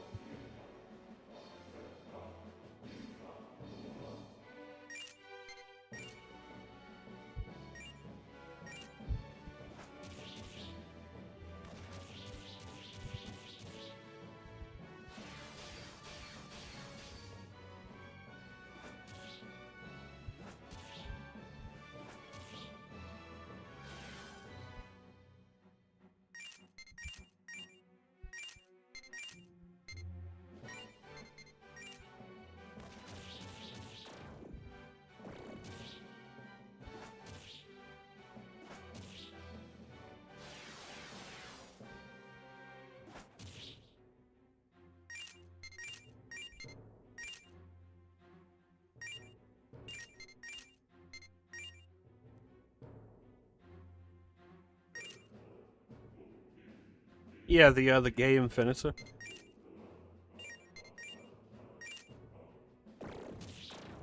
In all fairness, though, Chance, the way that status effects are represented in this game could be better.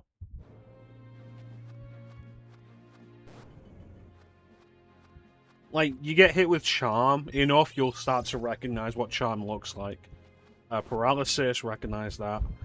Strain is an odd one, because Strain looks like it's a different version of Poison. And you've just got to recognize them, because the game only indicates them through the icons.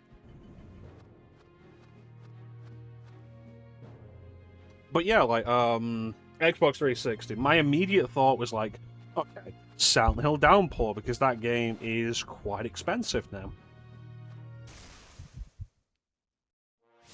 To the point where it's absolutely not worth picking up. And then I thought about it some more.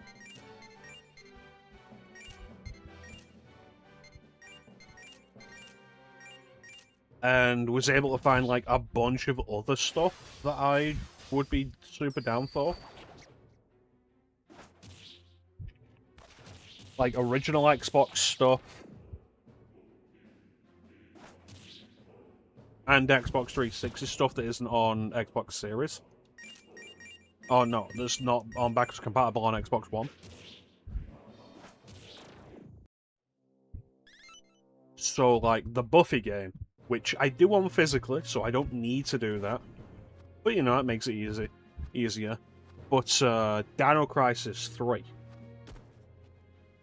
Finish the series. The Xbox version of Tenchu Wrath of Heaven, Return from Darkness.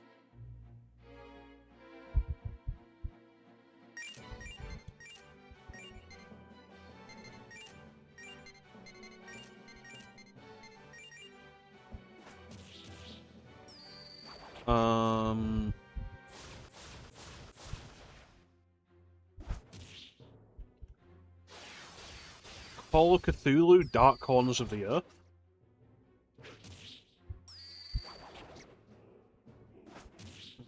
Well, I had an Xbox, I had an original Xbox back in the day.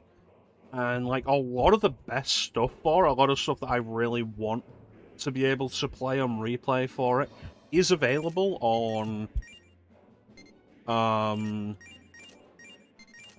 backwards compatibility. Like, especially when they made that last update and added a bunch more stuff to it. So it's like a Togi and a Togi 2 were added to it. Indiana Jones and the Emperor's Tomb was added to it. Unreal Tournament 2 was Unreal Championship 2 was added to it.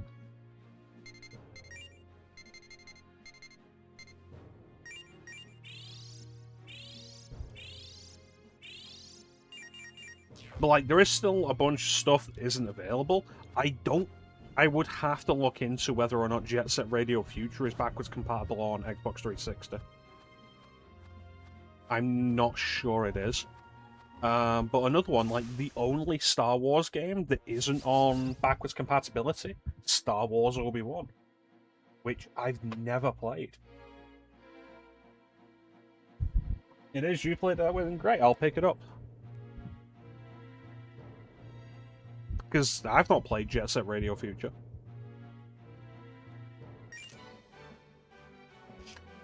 Call of Cthulhu Dark Corners of the Earth, which is a game I own on Steam.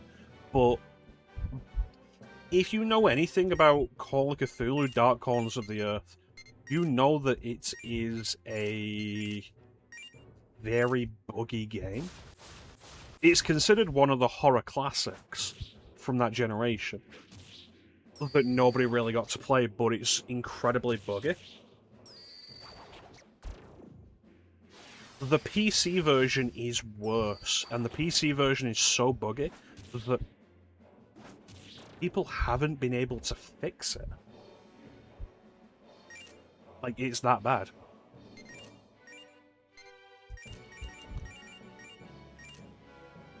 So that's a game I'd like to give a shot on Xbox. But even then, like, there's a strong chance I would try it on Xbox, and it would end up bugging out, and leaving me unable to finish it. But I'd like to give it a shot. Blinks 2. Blinks the Time Sweeper is available on backwards compatibility on Xbox One. The sequel, Blinks 2, is not. Weirdly enough. And Blinks 2 is the better game.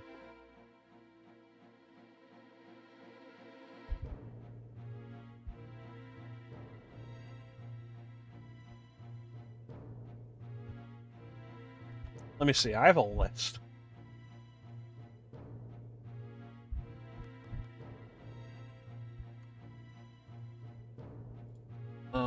Scrapland. One of American McGee's forgotten games. Blinks 2, Buffy, Call of Cthulhu, Dark Corners of the Earth, Chronicles of Riddick, Escape from Butcher Bay, which I might have Assault on Dark Athena, which has a remastered version of Escape from Butcher Bay, but I feel like I heard somewhere that there are issues with that version. Curse the Eye of Isis, which I think the Super Best Friends did a one-off video on that at some point. Dino Crisis 3, Genma Onimusha, which I do have. Hellboy, The Science of Evil, which is supposed to be terrible. But I want to take a look at it, and it'd be a cool thing for a Superhero Sunday to do a Hellboy game. Lord of the Rings, The Battle for Middle-earth 2, which I have. Ninja Blade, which I have. The Xbox version of Psyops, The Mindgate Conspiracy, which I feel like with the triggers, because I had it on original Xbox, I feel like the analog triggers for telekinesis works better than the PS2 version. Quake 4, which I have on PC, but playing with a controller would be nice. Return to Castle Wolfenstein, Tides of War, which is the Xbox version. Again, I have it on PC, but controller support would be nice. Serious Sam 2, have it on PC, controller support would be nice. Silent Hill Downpour, I don't have it. And I'm unwilling to pay the price it goes for now. And I've been like for a while, like if I don't have Downpour, I don't want to stream Homecoming. Like if I'm doing Homecoming, I want to also do Downpour. Spider-Man Edge of Time, which is the only 3 to... You have Downpour?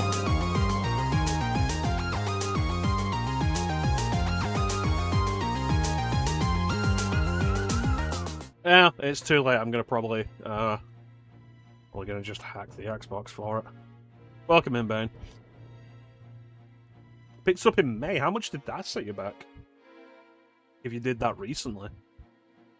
Spider-Man Edge of Time, which is the only 3D Spider-Man game I don't have access to.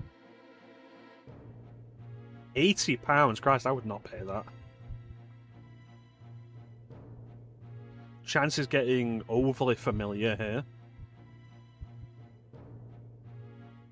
But yeah, Edge of Time, the only 3D Spider-Man game I don't have access to.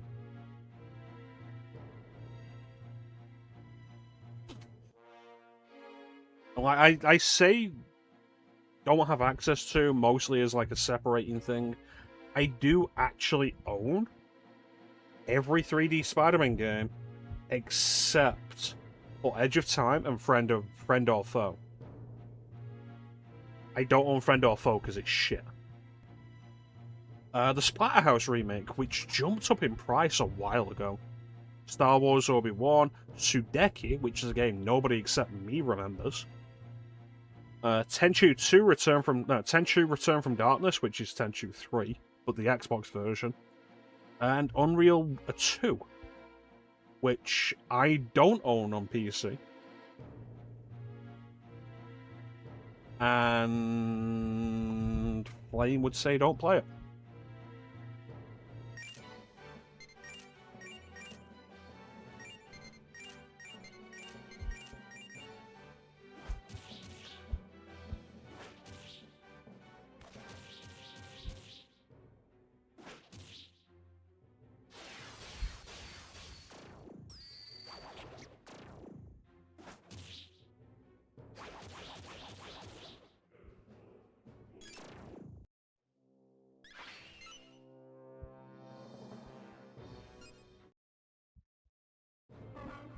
Why did I still have Horkos in the party?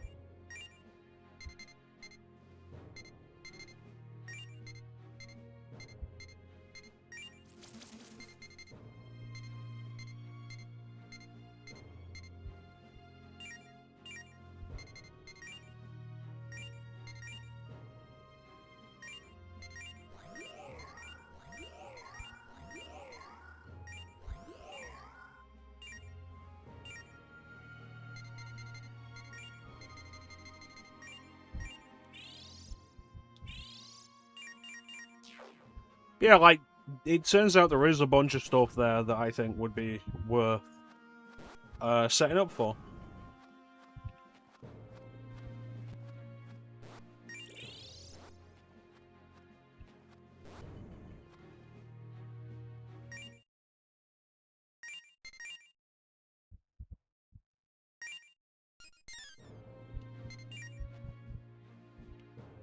I think beyond that, like, there's not that much I'm interested in getting for Xbox or Xbox 360.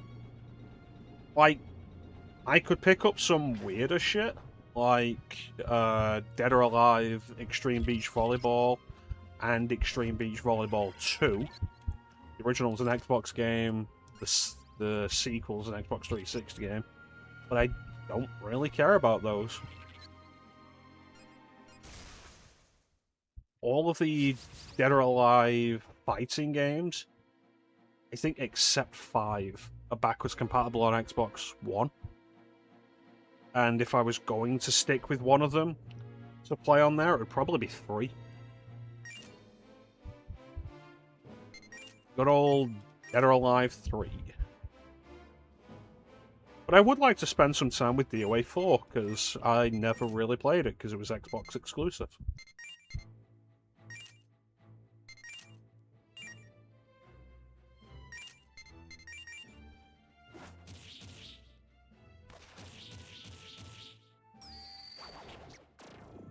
Dead or Alive feels like a difficult series to tell people you enjoy.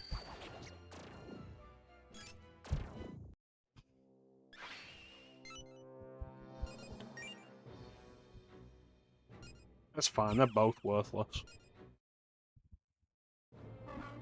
Because, like, there's always the feeling of, like, okay, you tell somebody you enjoy Dead or Alive, they're going to be like, because of the bouncing, right?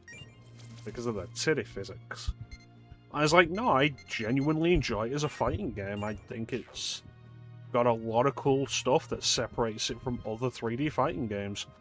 Like its focus on grapples and reversals. The stage transitions, which it was one of the earliest fighting games to have that back in DOA 2. Well, like, you could knock your opponent out of the stage, and it wouldn't be a ring out. It would continue to a new arena. I think Mortal Kombat 3 is probably the first game to do that. But I don't care about Mortal Kombat 3.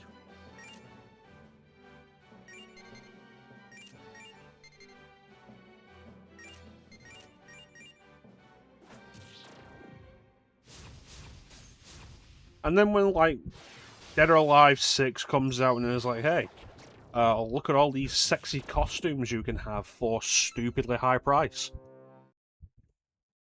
And it's like, I just like the fighting.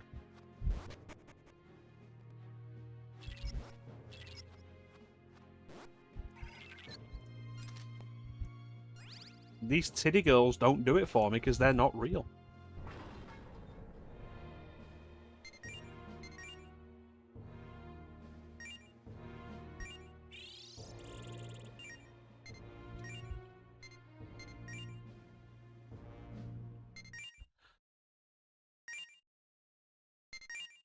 I found out recently there was a special edition version of Dead or Alive 2 that was released exclusively in Japan on Dreamcast that has like 70 extra costumes. And like, even the majority of them weren't in the PS2 version that came out later. So a lot of them are exclusive to this Japanese version of DOA 2.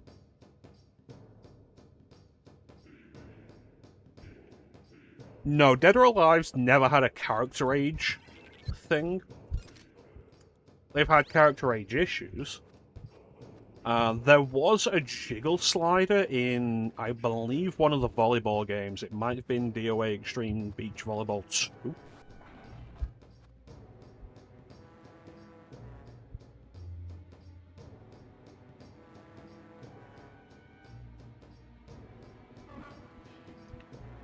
Where you could set how much the boobs would jiggle, and it went to absurd amounts, like absolutely ridiculous levels. To the point where it was like, it has to be a joke. And it was kind of funny. Like, as far as age goes, no, characters are just set ages.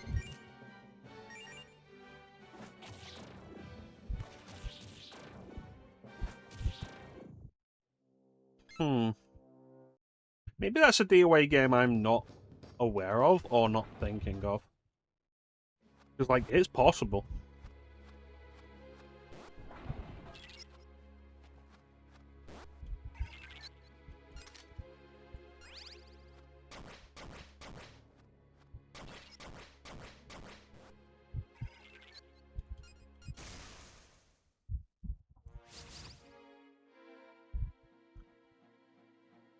But I feel like that would have to be like a create a character thing.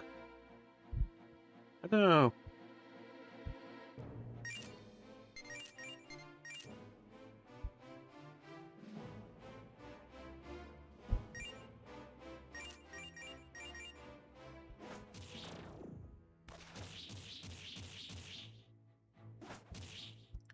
Well, there's the thing of like, it's not uncommon to see characters who are aged under 18, like female characters who are aged under 18 in Japan. When the games come out outside Japan, their age is listed as higher than that. Dead or Alive 2 Hardcore? That makes sense, because when I play DOA 2, I play the Dreamcast version. So I wouldn't be aware of that. But, like, DOA 2, in particular, like, is what I'm thinking of, where... Like, in the early DOA games, Kasumi is under 18. And outside of Japan, in DOA 2, her age is rated as unknown.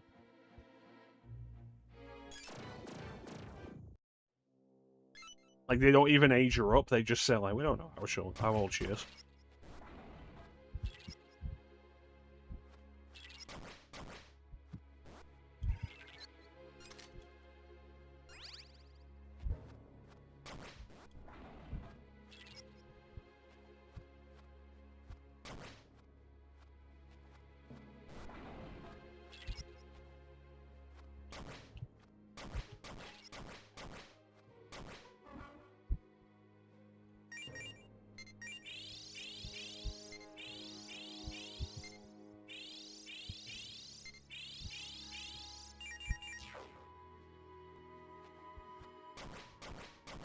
And, like, it's silly, and we all know what they're doing.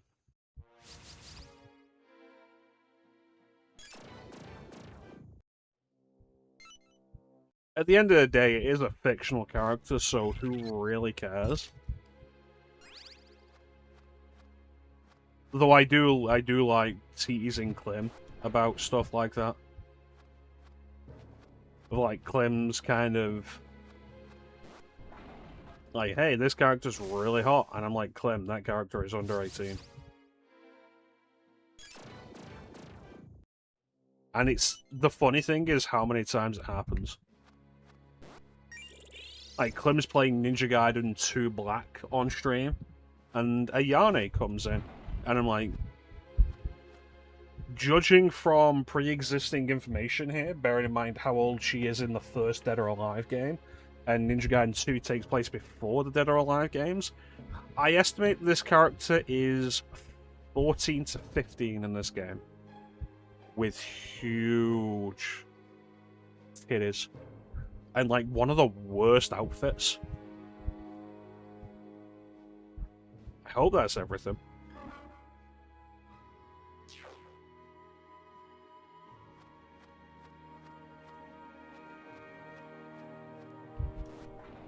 Like, it's really absurd. Like, if you haven't seen what Ayane's outfit is in Ninja Gaiden 2 Sigma or 2 Black, because it's the same outfit. Like, look it up. It's awful.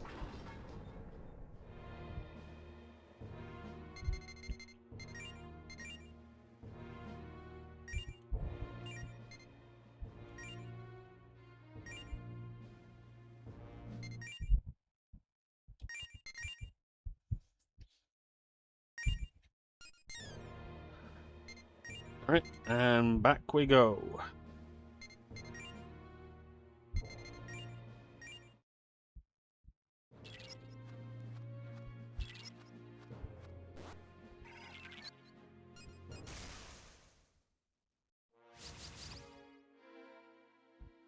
I'm really glad to have this gun that hits minimum of 4 times, maximum of 6 times on a single enemy.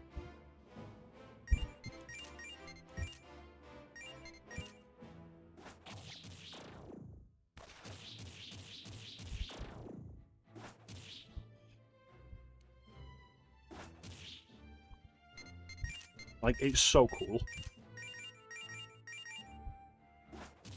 Look at my gun. My gun is amazing.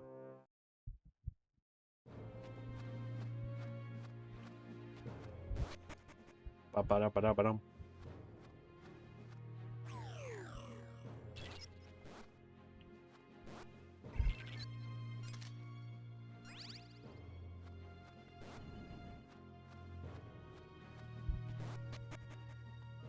So we got through the teleport maze yesterday. And, like, I eventually found everything I was after. The whole process took me about 4 hours. I think it was a little over 4 hours. It was a lot. And it turned out the problem was that I'd missed the hidden door. Like, for the last item that I needed, I'd missed the hidden door.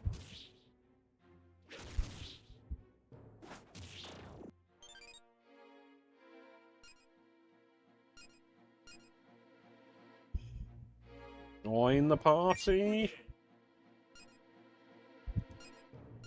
Excellent. Fucking Christ. Been trying to recruit that dickhead for ages.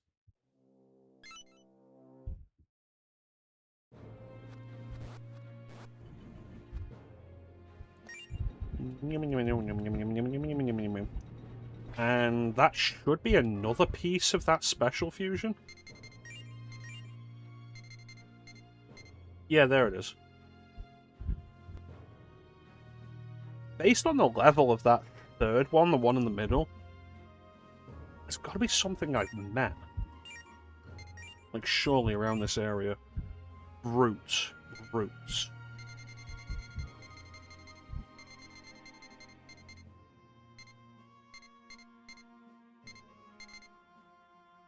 No.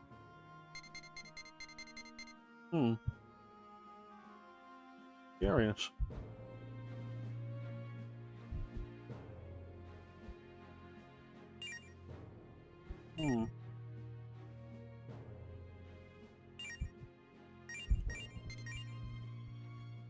Curious.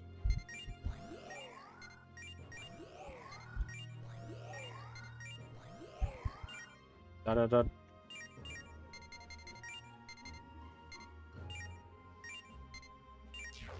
Num-num-num. Num-num-num. I gotta look. Oh. Gonna put it in my bum.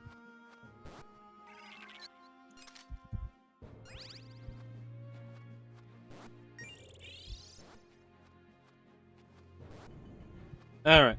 We're gonna save, and then we still got a little bit of time. I want to head back to the dance leon that I got the quest from, because I think I fully mapped out the First floor of Sector Booties. Sector Booties? Become my soul reaver. Become my booty.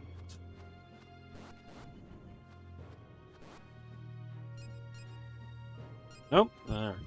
Listen, if you know what's there that I've missed, why don't you map the place out yourself, you prick?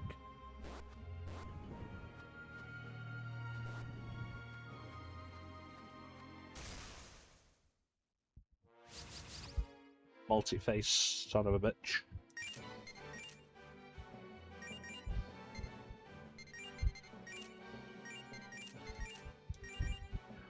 Ma boo foo la, ma boo foo la, ma boo foo la, ma boo foo la, ma boo foo la, ma boo foo la.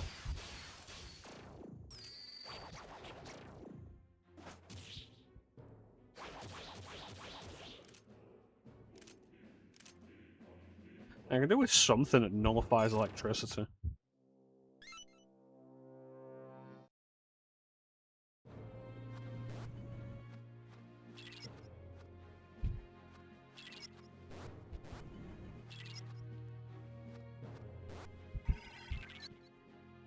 Kill it. Kill it now.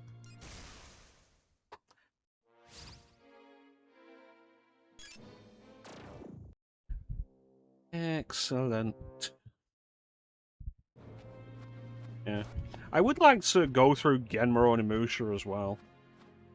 Like, I've done Onimusha Warlords. Genma Onimusha is the Xbox version, which is considerably harder.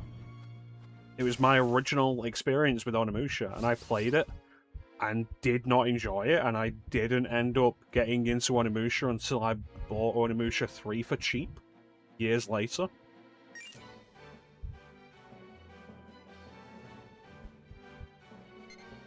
Like, it's not where you want to start with Onimusha.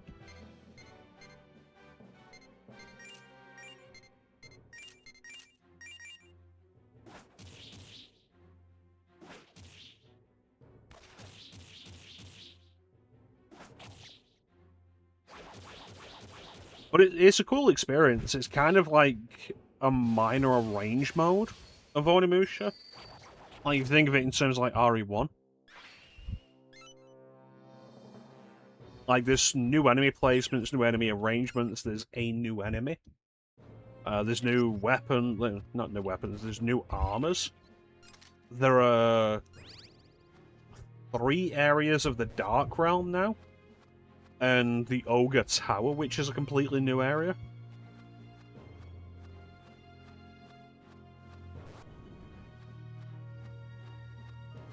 And it also has the Green Soul mechanic, which...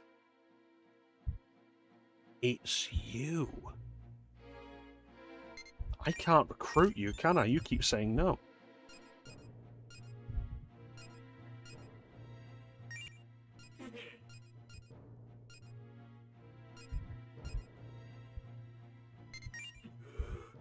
Damn it.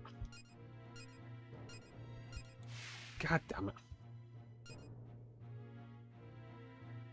Yeah, it introduces a green soul mechanic where enemies will sometimes drop green souls, which you need to absorb quickly with your Oni Gauntlet, because enemies can absorb it as well, and if they do, they enter kind of a devil trigger state. But if you get 5 of them, like they come up in pips, if you get 5 of them, you go into an invincible state, which is kind of a proto-Onimusha state. Which, the Onimusha state is what Samanosuke goes into at the end of Onimusha 1, in the final cutscene against Fortinabra. And it becomes an actual gameplay mechanic in Onimusha 2. And then returns in Onimusha 3, and like the Green Soul's like the prototype of that idea. So that's kind of neat. So I think Genma's worth doing before I do Onimusha 2, because despite my massive preference for Onimusha 3, I fucking love Onimusha 3. I should do Onimusha 2. Like, Onimusha 2 is a good game, I just don't enjoy it as much as 3. Anyway, Time for an ad break. General Kenobi. We'll be right back.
We're back.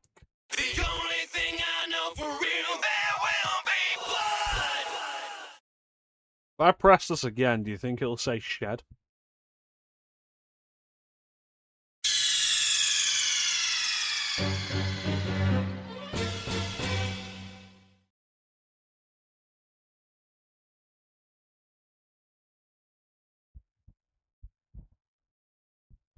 All that work, and what did it get me?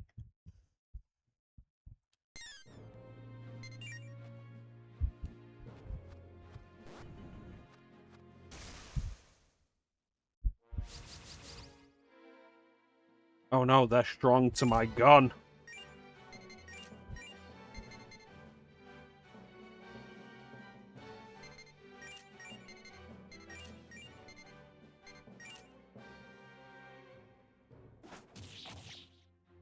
Did I level up Vivian, or was she about to level up?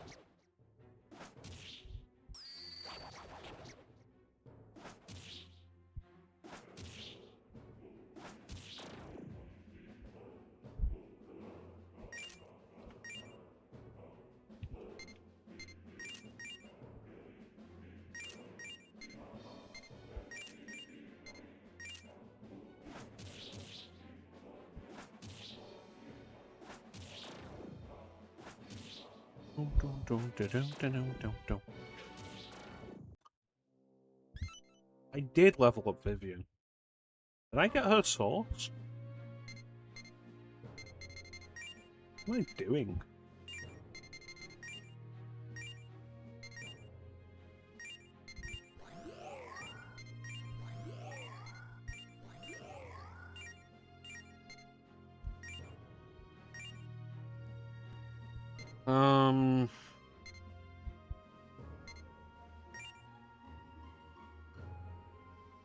Grr.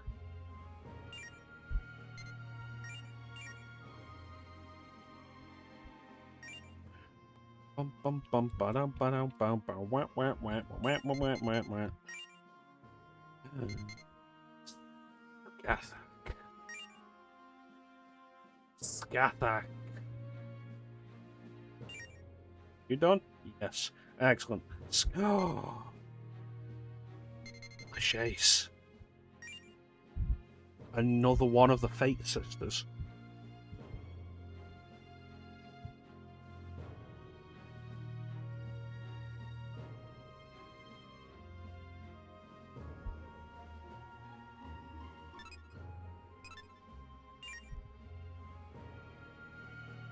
I want both of them.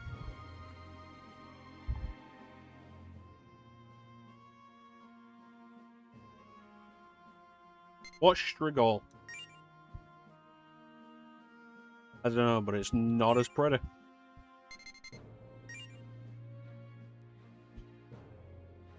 What do you want? The goth girl that's seeing your local Yu-Gi-Oh shop?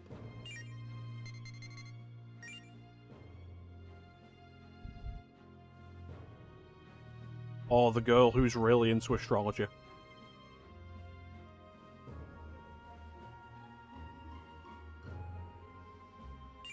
I mean, I could resummon Vivian and just have both. But I can't get this one now anyway because I need to get Sui Source.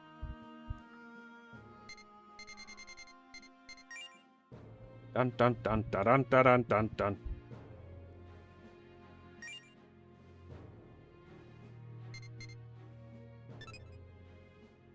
Holy fucking shit. Increases attack, agility, defense, all allies. Why didn't she have this ability?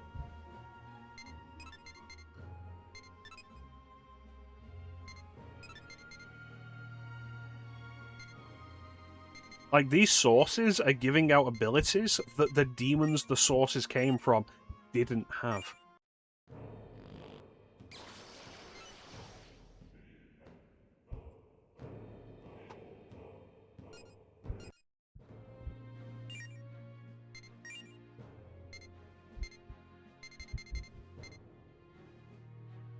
Yeah, it's gotta be Fuiki.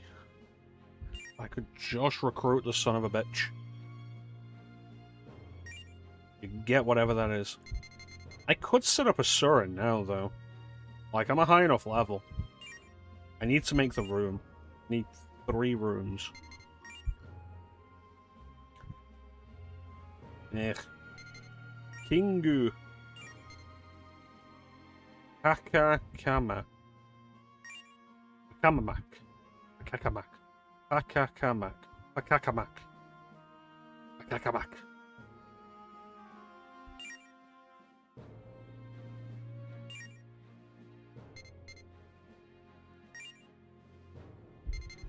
Kaiwan, probably going to end up with that. We're still a little far from Succubus.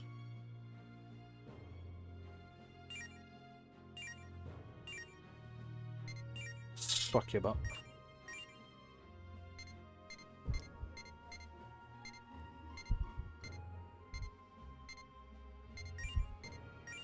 Dun dun dun dun dun dun dun dun dun.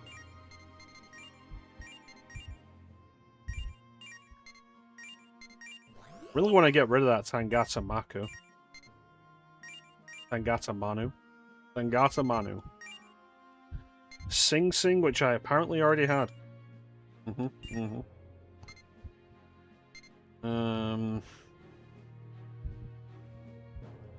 Did I get anything interesting out of power? Shawana? No, I've already had that. Alright, combine power and Sagata Manu just to get rid of them. Chance, no!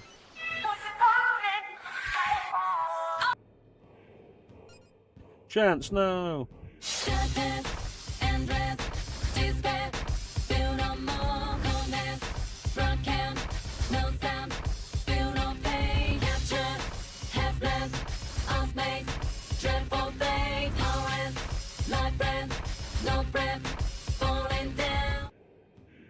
Thanks for joining us, Chance. It's a shame that we didn't get to Ouroboros before you left.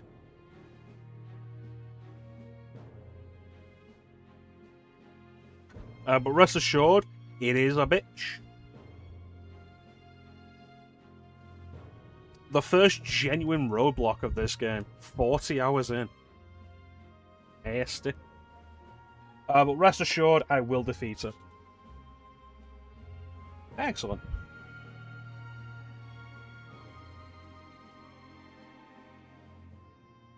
Yeah, like everything else I've been able to deal with, this motherfucker, 2 issues. 1, it heals itself every turn for 161 HP. 2, it has an ability that hits the entire party and has a chance of inflicting any status effect. So even weakness spamming, because I figured out his weakness is fire, is like a fucking tightrope walk. So, but yeah. You have a good day at work, gents. We will see you next time.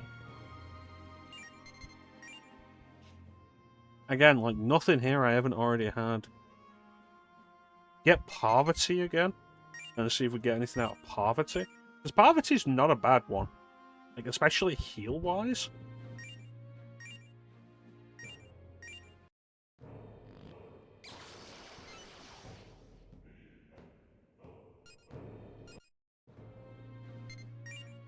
Undyne. We can get Undyne out of that. And you know what? That's actually... That's a nice... That's my joke! I'll kill you! Yeah! Live in ignorance and purchase your happiness when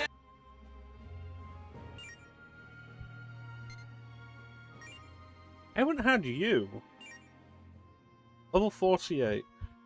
Everything of interest I could fuse comes from Suiki. Sarasvati. That's even better. Samarikam, Midiorama with a 35 magic stat.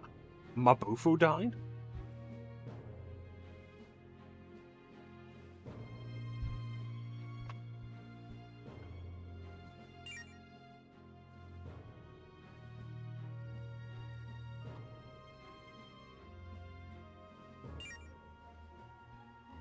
Yeah, we'll keep Parvati there for the minute.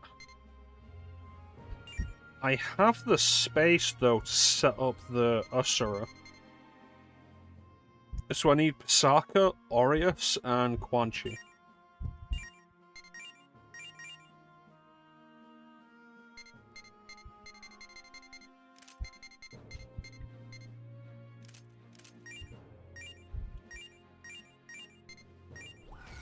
Pisaka.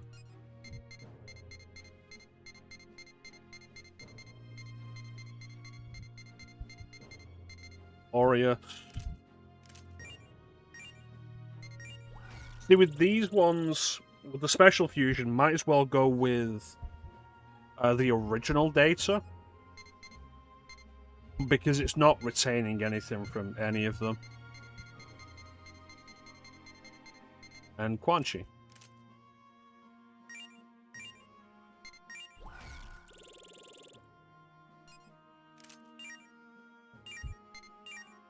And then, Special Fusion, Tyrant Asura.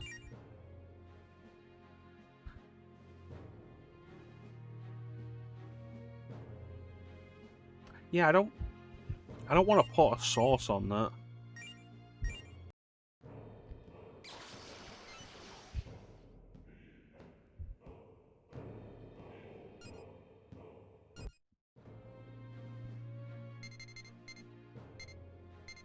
I don't know what this could be.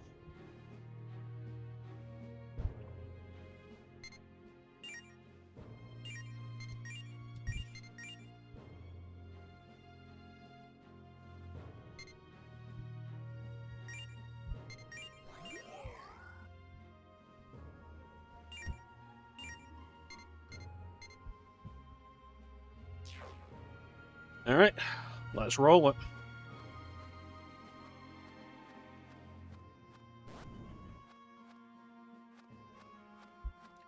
How's everybody doing? Have you all been eating your vegetables? Your vegetables?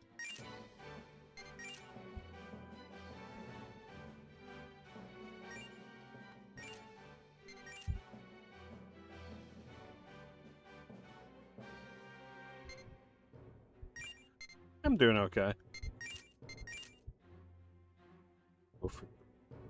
Alright. Put you back. Target that. Bufudine on there. You have Bufula. Put you there.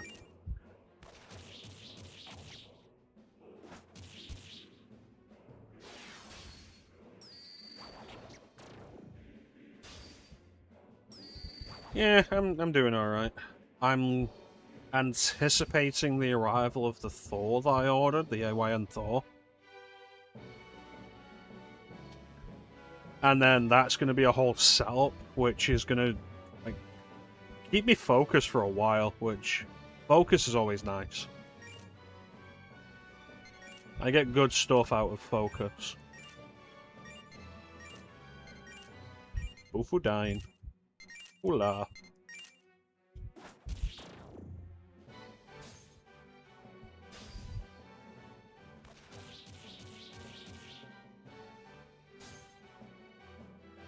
Just hit the thing. There we go. This is the highest level area I have, and I'm getting so little experience-wise out of this area.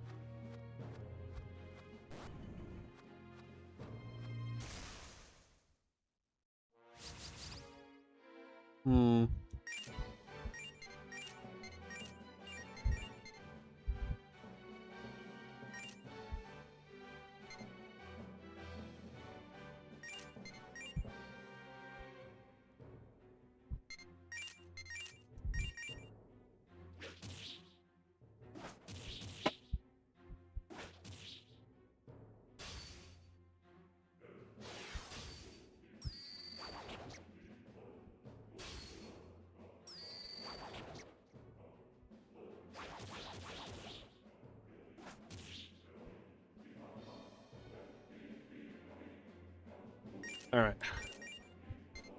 Go on. Attack you, attack you, attack you.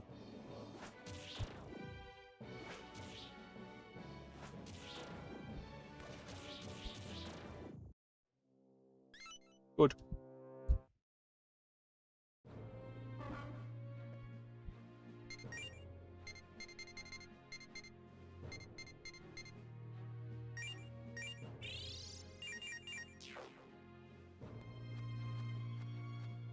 Ah, goodness.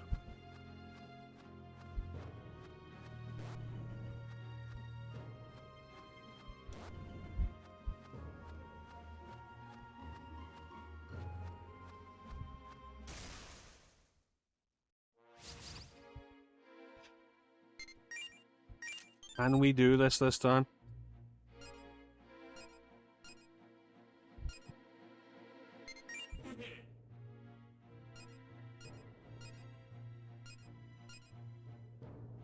Establish a clear leader.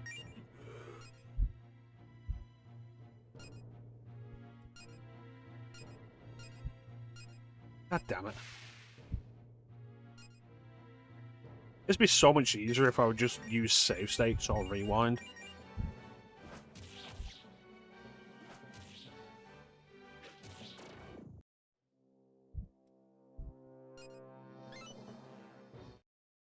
The next time I play this, I am almost guaranteed gonna just do Strange Journey Redux.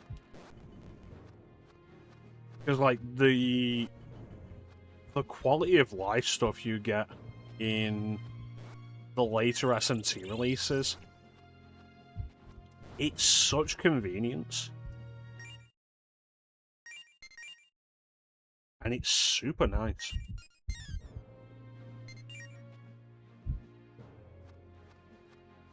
Like, don't get me wrong, I love this game. But I would also, like, really love to be able to choose what skills my demons inherit.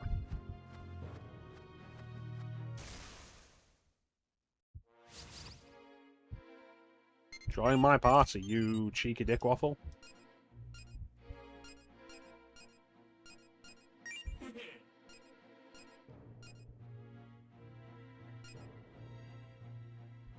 You should come see him.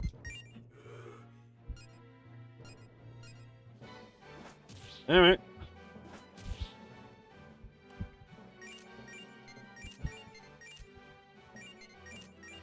Maybe we'll get lucky and he'll beg for mercy.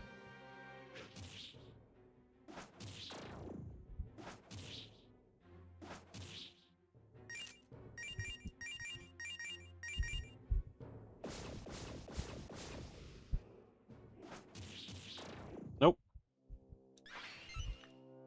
Oh well. No.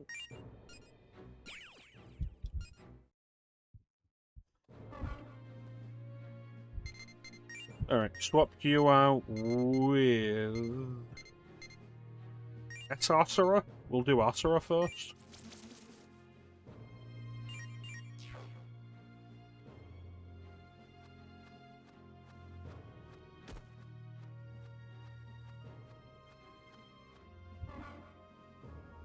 What level was Inferno at?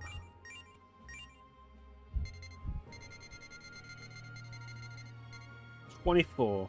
If I resummon you at your original level, like, I'd like to get the source from this thing again. Because this thing had the Agidyne spell in its source.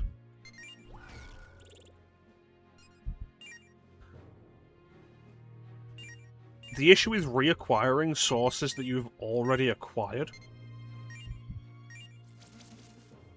is it becomes RNG, whether you'll get one every time your demon levels up.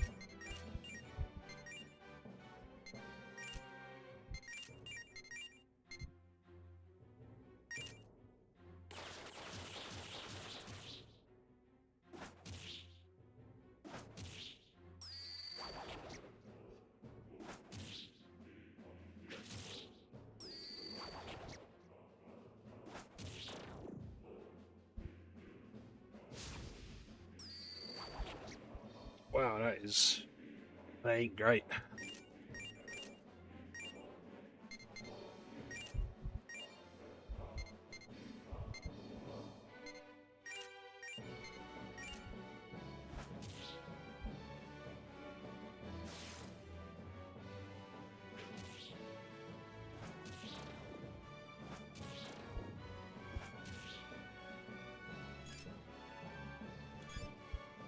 Well, that went badly.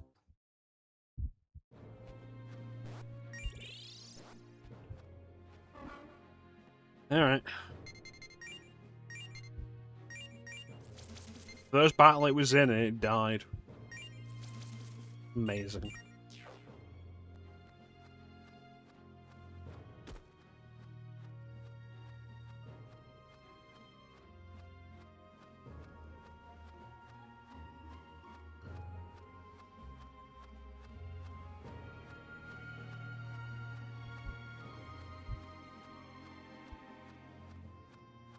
I want to try and get Inferno to level up a few times, try and get the source back from it again.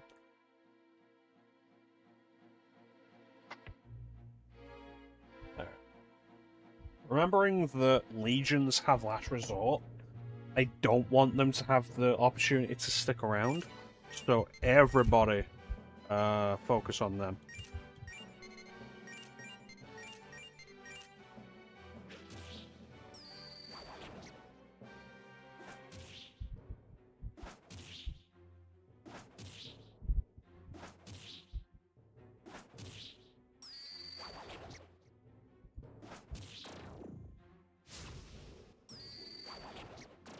Good.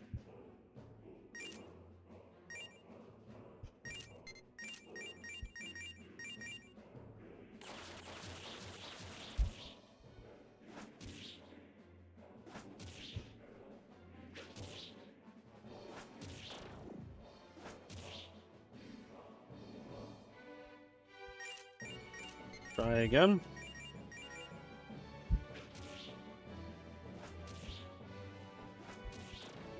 There we go. Excellent. We should be able to reliably get Inferno leveled up.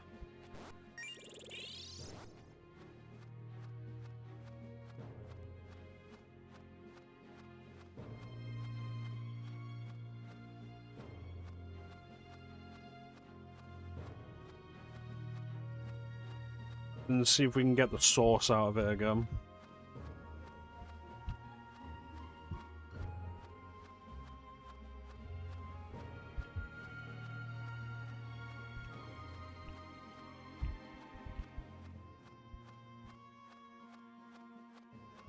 Like, even if it's just one source that gives one other demon Agidine, between me with Flame Shot, which did close to 100 damage,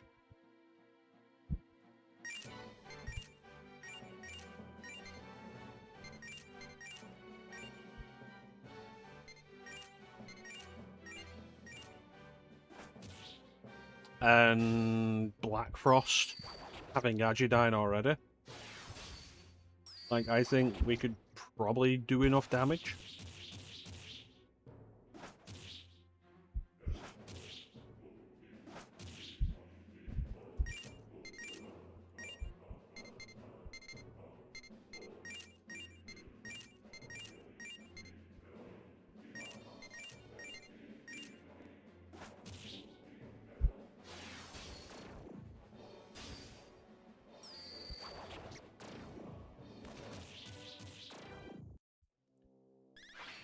Go. Come on, give me what I'm after.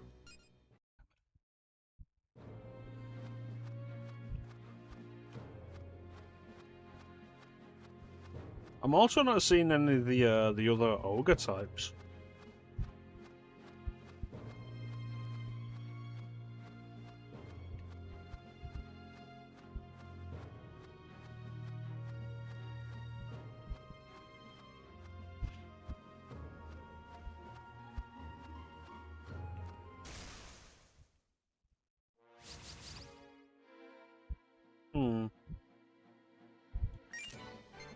Alright, gun.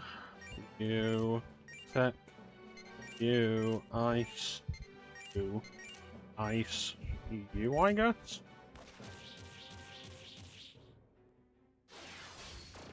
Nice.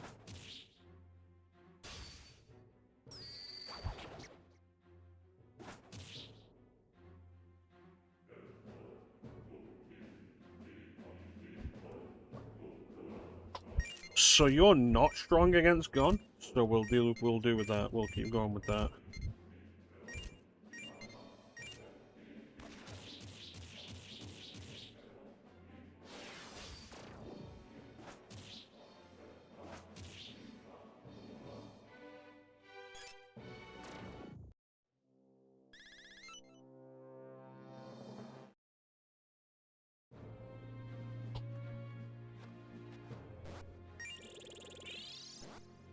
Heal me up, buckaroo.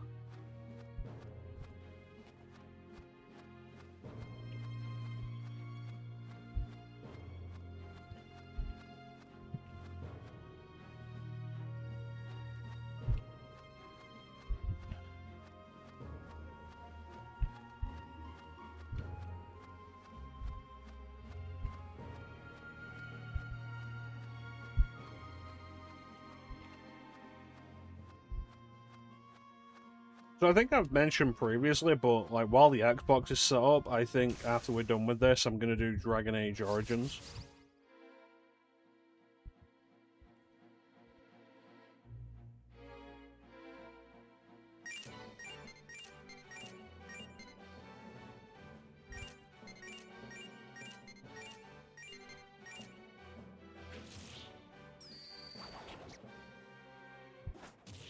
I think after that, I'll set the PS5 up again.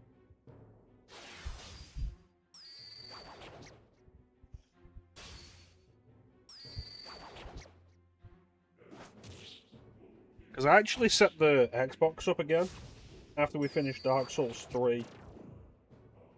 Pretty much for shooters. And then didn't do any more shooters. Which was kind of silly.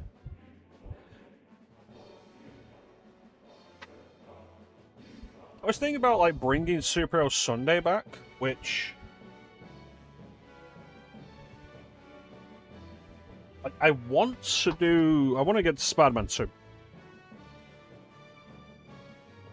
I want to play through Spider-Man 2 again.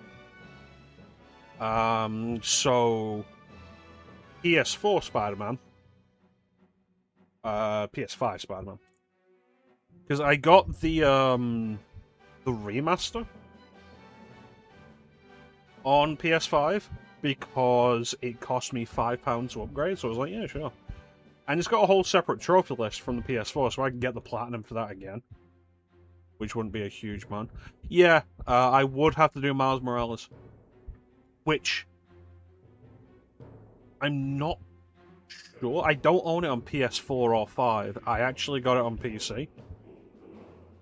It's labeled as Steam Deck verified. I might hook up the Steam Deck to do it, because I expect it to have similar issues to Spider-Man Remastered when I was streaming that from PC.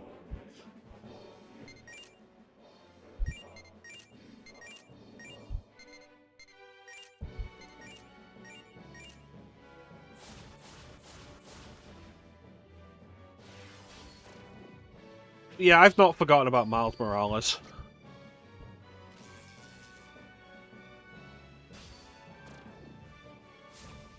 But I don't know, like, there is other stuff on PS5 as well.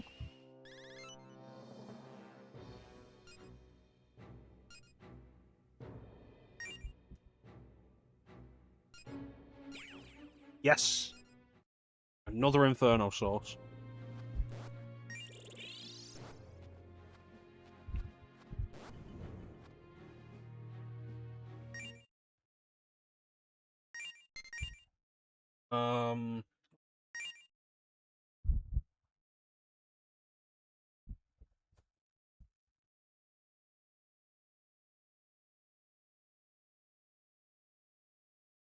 I could do Prototype. I was going through Prototype on my Steam Deck. And then it turned out that Prototype on Steam does not support cloud saves. So my save for Prototype is on my Steam Deck and not Steam. And I have put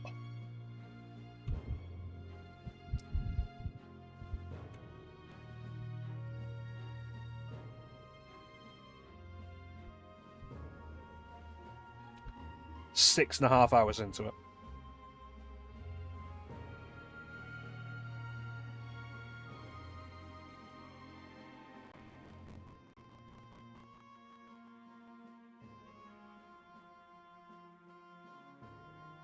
But yeah, going back to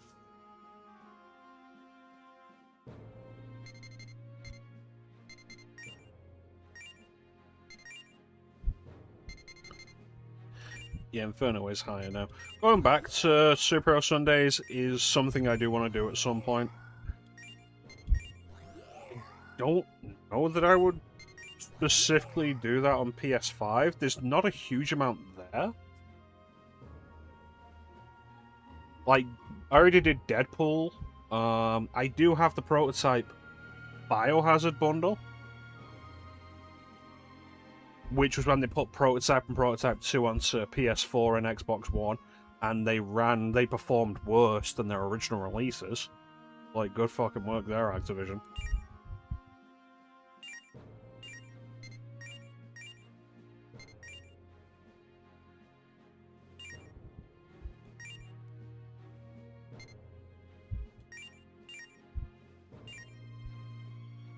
I don't know.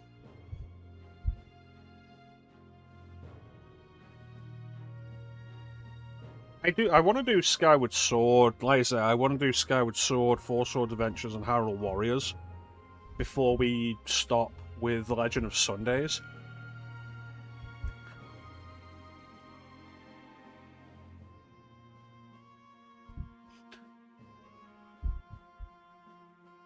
And then after that, I don't know if we would continue like themed Sunday, like extended themed Sundays, or if it were like Sundays, be like, oh yeah, this Sunday is a Castlevania, this Sunday is a Superhero Sunday, this Sunday is whatever I feel like, this Sunday is now also Castlevania.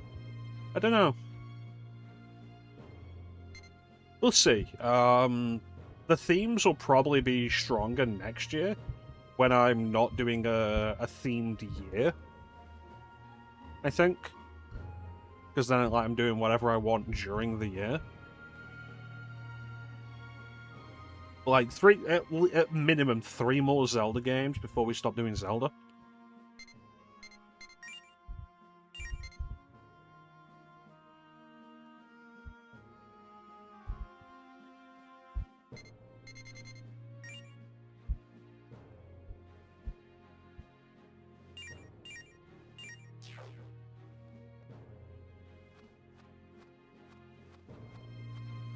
I do want to do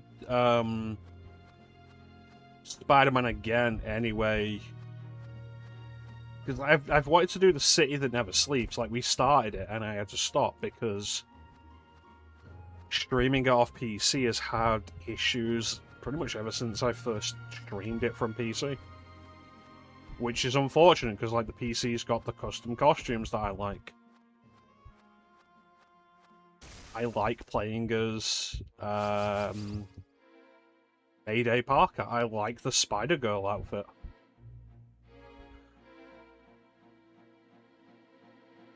I like the customized Scarlet Spider outfit with the sleeves that are actually ripped.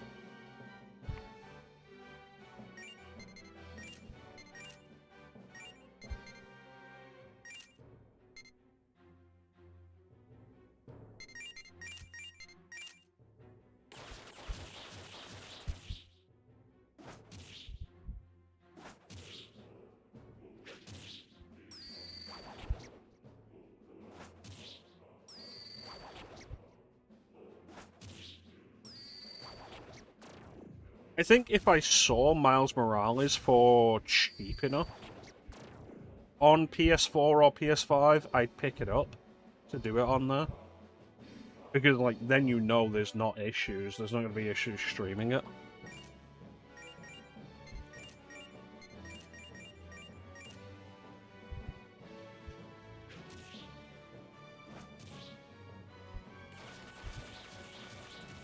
Hmm.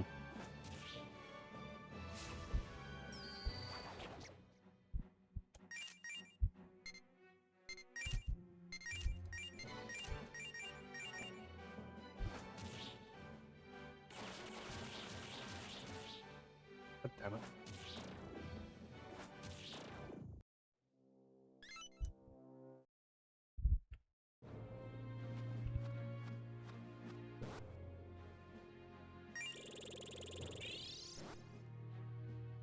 Like I say, picking up Spider-Man Edge of Time, like setting that up on Xbox, is something I want to do. I've never gone through it before.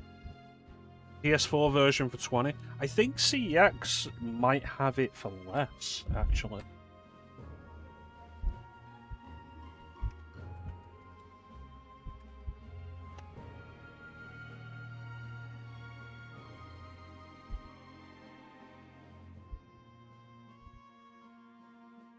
£18 on PS4.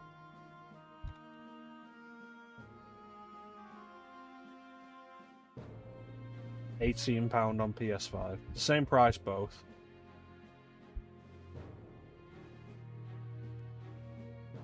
You pay 20 from Rewind? It's fair. I wouldn't be against paying 20 just to support a local.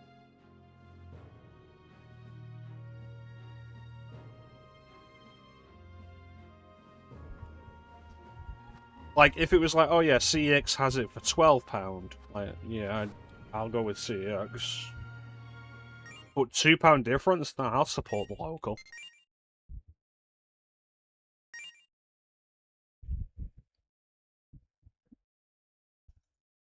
Like I say, it's Steam Deck verified. I could just stream it off the Steam Deck.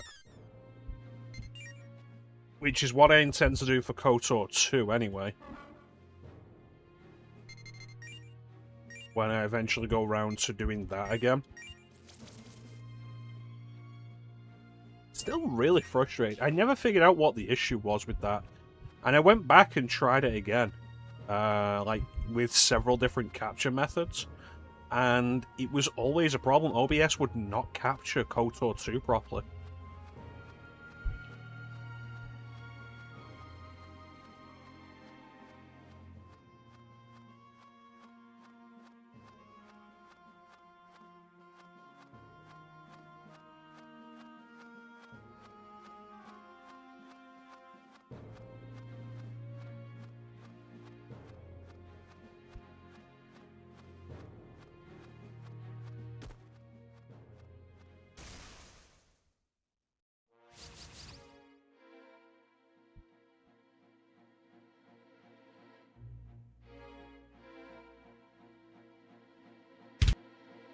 So, like, I'm glad that I did stream it. And, like, I think there is a certain level of merit in streaming it as it was originally released. Like, with all the problems of that release. In, like, the way the game feels like the ending's absolutely rushed, because it is. And such.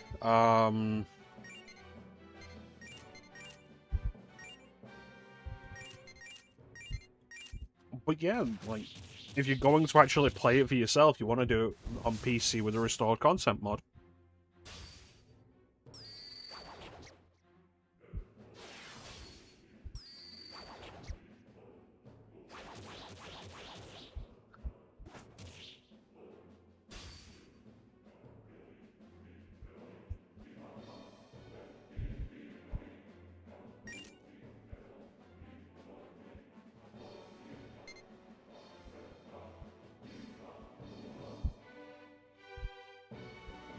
It wouldn't be a bad idea to set the Steam Deck up as, like, just a streaming setup anyway.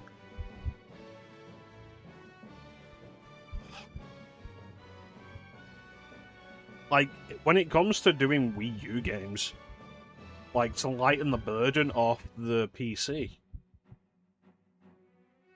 the Steam Deck plays Wii U really well. There's a reason I advocated the Steam Deck as an emulation solution for so long. Because it is genuinely great. And it's frustrating that AI has taken it away as, like, a great affordable emulation solution for the common person.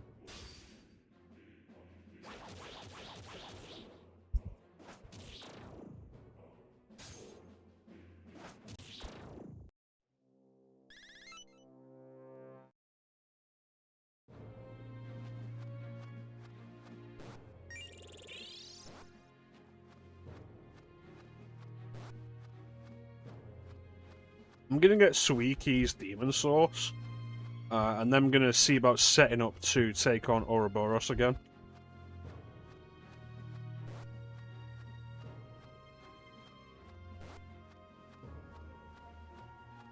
And we'll see how we do.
I can't have multiple sources at once, can I?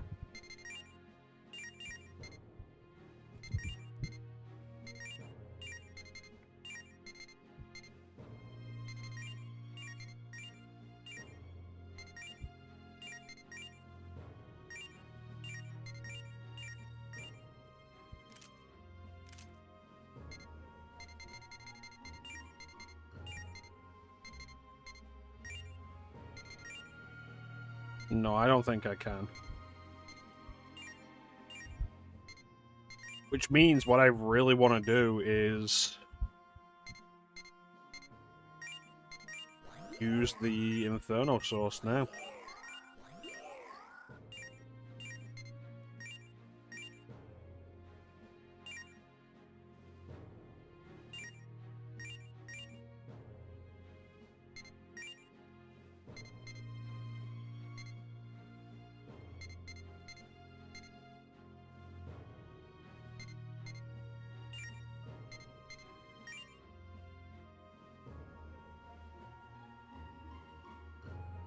No.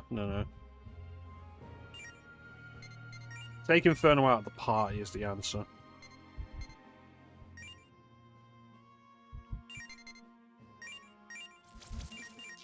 Alright.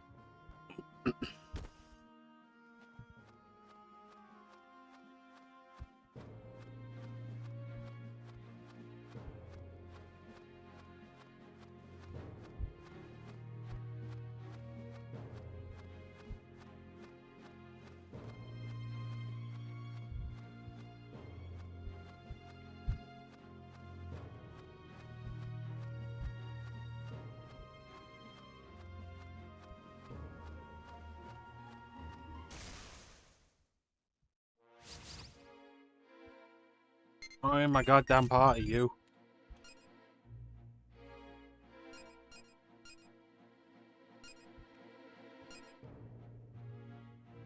Work.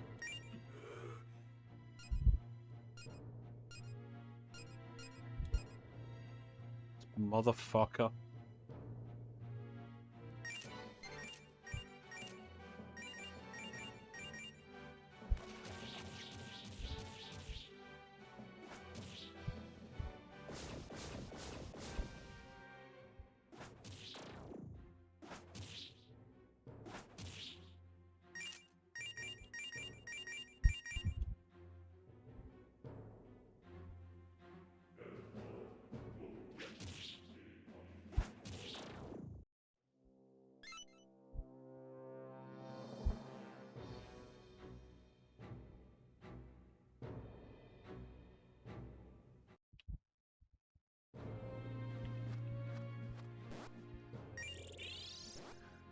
Okay.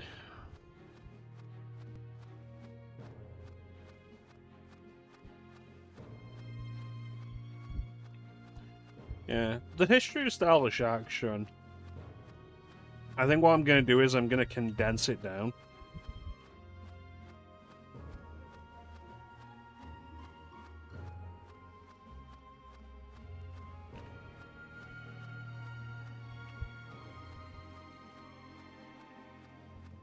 I ended up really expanding that after we started with Devil May Cry. Like, added so many more games to the list that would qualify. Technically.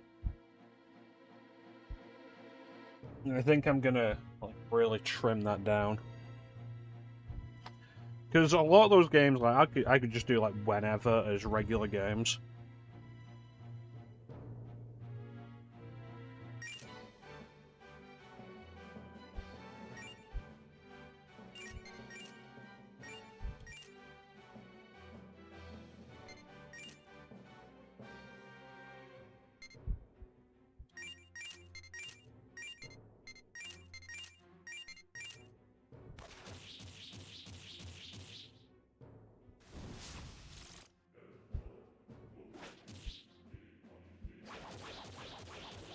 Plus, I do really want to just play Astral Chain. Like, I'm not even gonna lie, I want to fucking play Astral Chain. Astral Chain's great.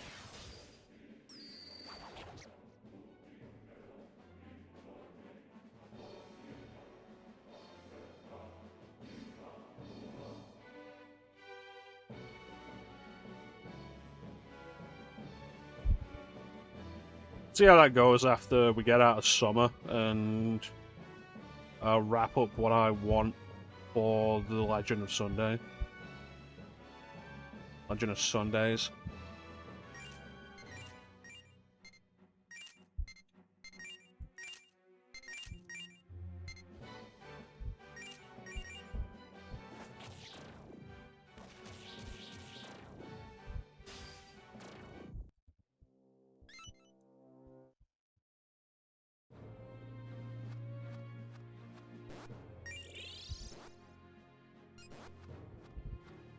The Devil May Cry games stay. The Bayonetta series stays. Pretty much everything by Platinum. With the exception of stuff like Mad World and Infinite Space.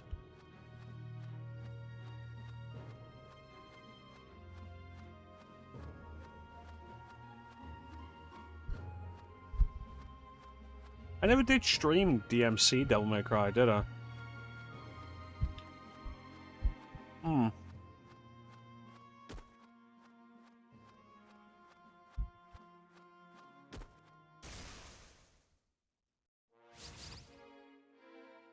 Join my fucking party, you son of a bitch.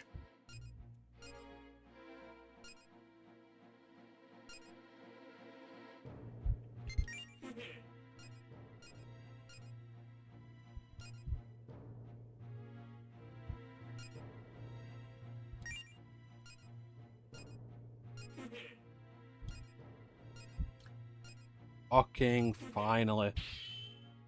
Guarantee you this is the last demon for that. That special fusion. Yeah, there it is. It is level 66. I cannot put this together anytime soon. Look at that, though. It's only weak to expel skills, and it's strong against everything except fire, reflects gone, nullifies darkness. That is nasty. I don't want to fight this thing.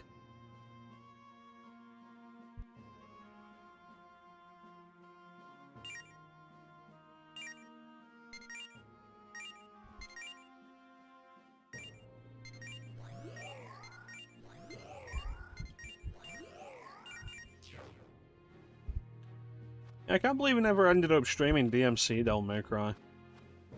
Because I'm one of the people who actually likes that game. Especially the Definitive Edition. Real shame that never got a PC release.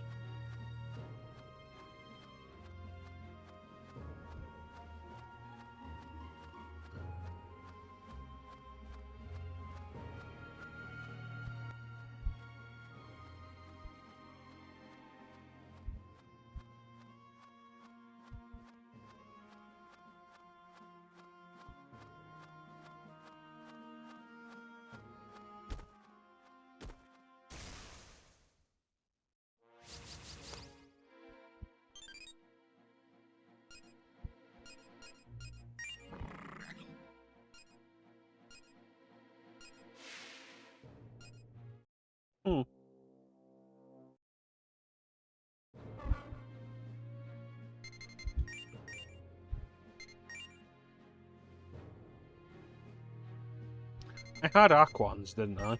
Yeah. But again, Grendel. Only thing of real value out of it.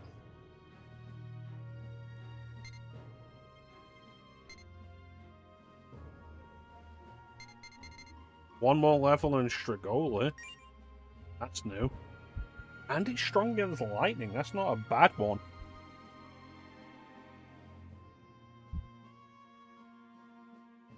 The biggest problem with it is its magic stat isn't very high, but it's got good strength, good agility. Throw the Inferno Source onto that.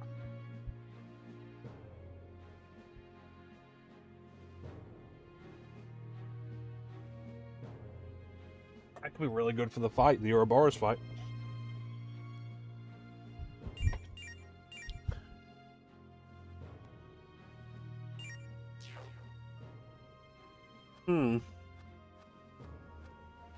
One more level. I'm almost there. Alright.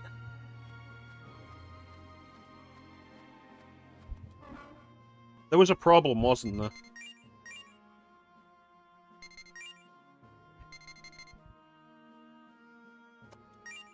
It's a Chaos Demon, damn it. That's the advantage of Grendel. That it's not Chaos.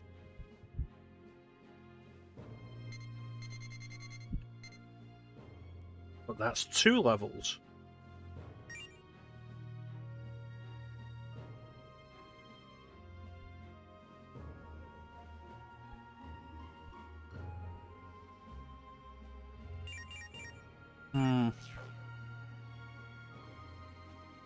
Alright, let's hit up the save point. We have an ad coming up. So we're going to run the ad now. And then we'll come back, do a little bit more, and see about making a play against Ouroboros. I want to do at least 1 attempt at this fight before we wrap up stream today.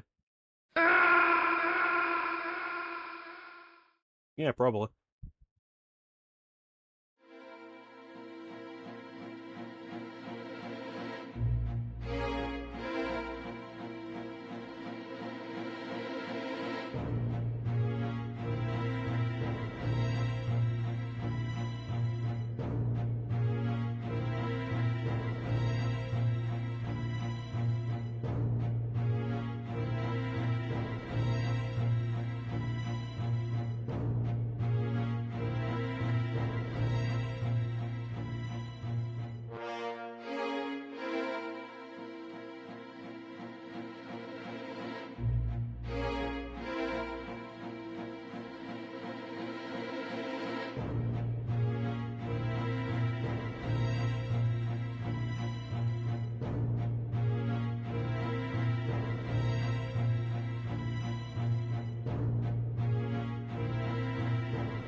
I'm back.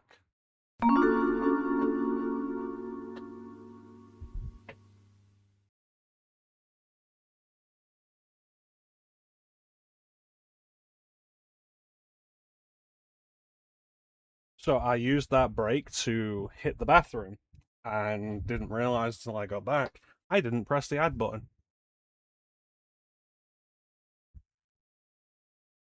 But I looked at everybody who is currently here, and you're all subbed, so you're not going to see the ad anyway. So we don't need to actually take a break. Clem, thank you for stopping in. Have yourself a good day. We'll catch you next time. No! No! I think he's already gone. Anyway. Later, Clem.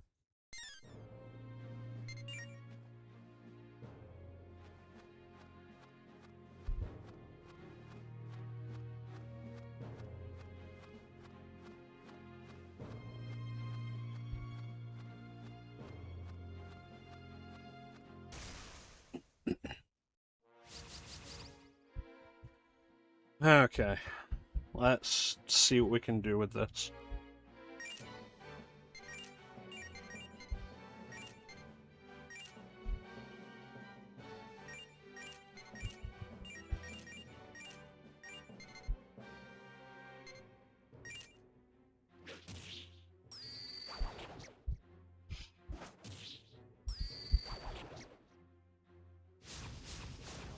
Yeah, because you guys are all subbed, like, we can run the ad and not have to take a break. Because I take the break so people don't miss anything during the ad. So it's all good.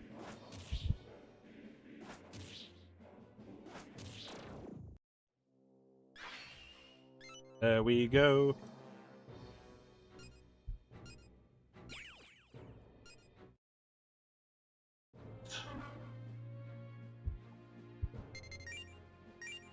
I wonder if I have any sources with Void Elec.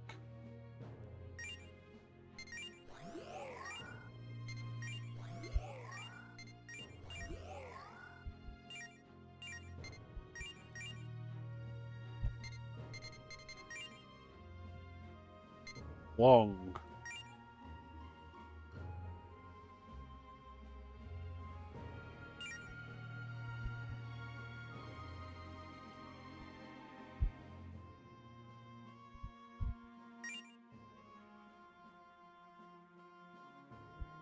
Well, it's not going to be good for the boss fight, but I can't argue with what it is.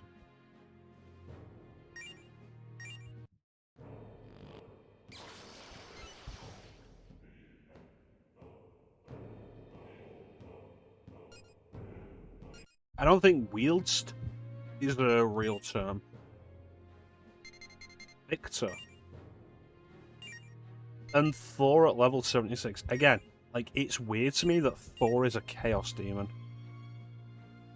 Which, like, I guess he was a Chaos, like, kind of Chaos aligned in Nocturne? But my mind always goes back to SMT1, where he is, like, the first major lore representative you fight.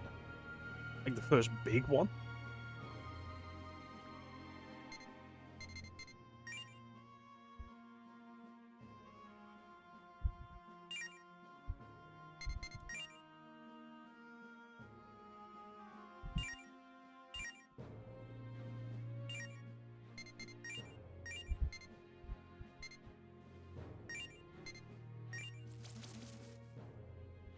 Garudine? Good one.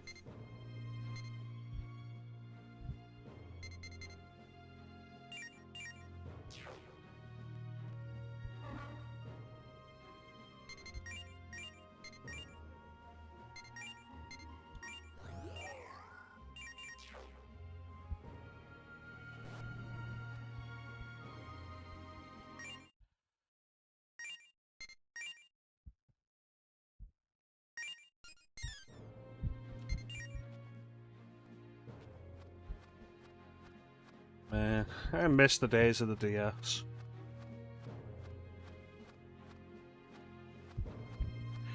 One thing emulators have kind of ruined for me now in handhelds is...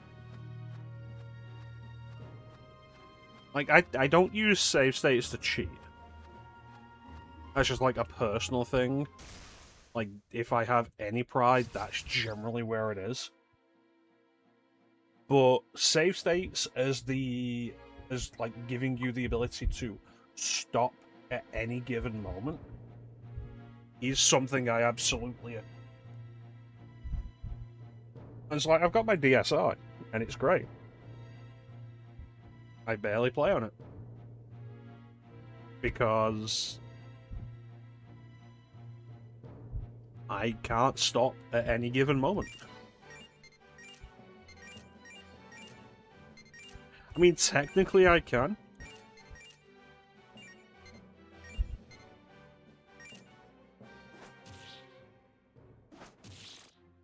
Ah, shit.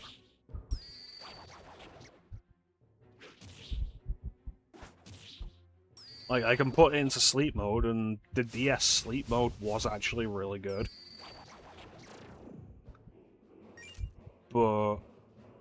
Like, just being able to turn systems off. I don't like my systems in sleep mode anymore. Like, it used to be a thing I was fine with in the DS era. But now I just don't generally trust any of it. Like, in terms of, like, battery, maintaining positions and such.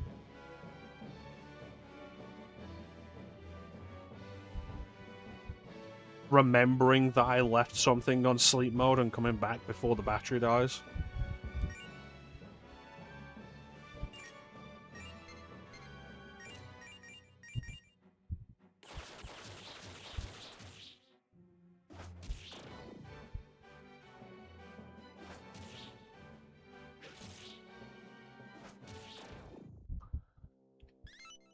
Didn't need that miss.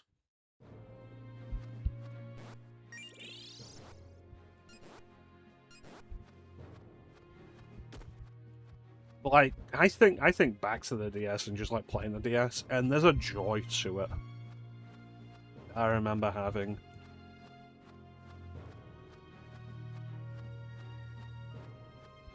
Which, like, even as other systems have come out after that, like the Vita and the 3DS and such, like, there's just a joy in my memory that remains unique to the DS.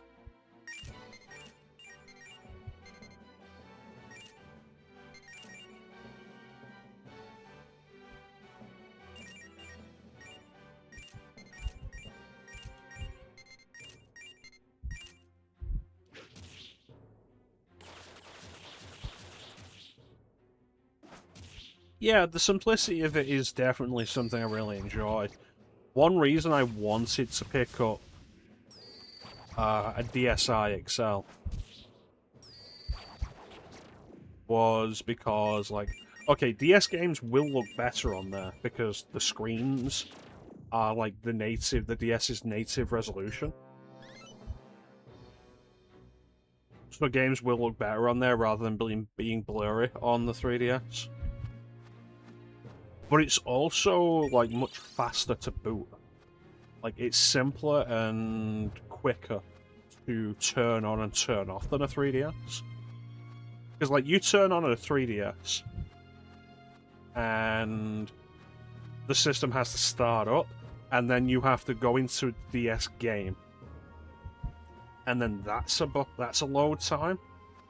And then, like, when you want to turn it off, that's also a load time. And I don't like that. The original 2DS, I was going to get one. Like, I was never sold on the 3D. And I was intending to pick up a 2DS. Design-wise, it's not great. Like, it's not a pretty system. I've held one, I think, twice. The size of it's probably, like, not awful. Though the shoulder buttons being, like, right up on top means your hands have to be, like, very high on it. I was gonna get one. Like, to play the 3DS games, because I had no interest in the 3D. And there were the 3DS games I wanted to play on it, like Megami Tensei 4 and The Link Between Worlds and such. And then they announced the new 3DS with Xenoblade Chronicles 3D as an exclusive. So I ended up picking up the new 3DS XL. I had a really nice blue one. Which I got rid of when I got my regular new 3DS, because I wanted something a little bit more compact. And then I picked up a new 2DS XL because I realised it doesn't fucking matter. And got that. And I think design-wise, the new 2DS XL looks beautiful. It's the cleanest design. I like that it's actually a clamshell that closes up, which none of the other 3DS models do. I think the speaker placement on it is the worst. I have difficulty hearing it. I think it's a very muffled system. And it keeps me from, like, particularly enjoying playing on the 2DS XL.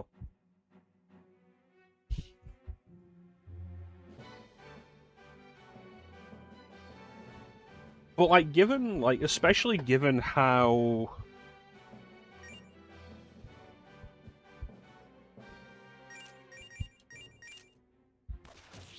the 2DS was like notably cheaper than the 3DS, and the new 3DS line didn't really end up with all that many exclusives or games that even really took advantage of the additional power and buttons and such. Like, I think if you wanted to get into 3DS stuff and you saw a 2DS for a good price, I think it would be a good idea. Would be where I would sit on that fence.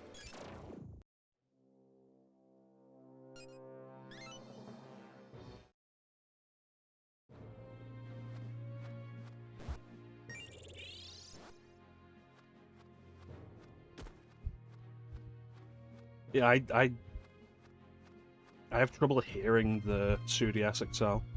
And I think the stylus on it is too short.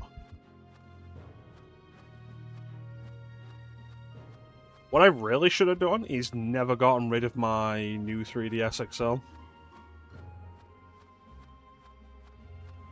That was a case of the grass being greener on another side. Like, I should have just kept it. It was the system that was fine, and none of the other systems were better than it for me. And now 3DS is over expensive.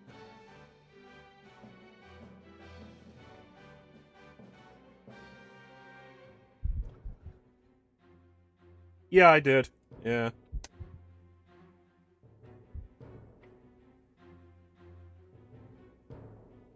Yeah, I sold it to Connor.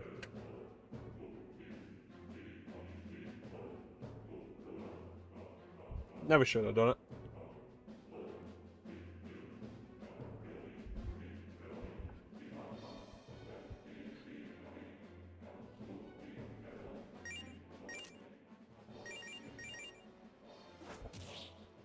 Just a good system.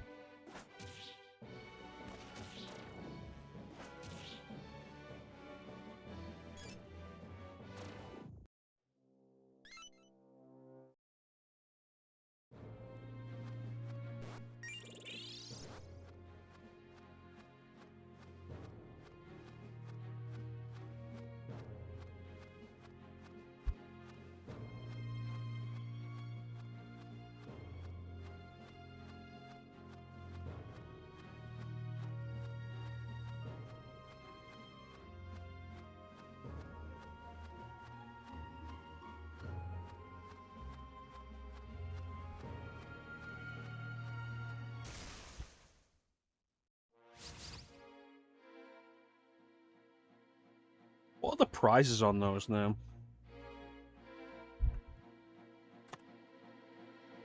Because I've been hearing that 3DSs have gone up in price.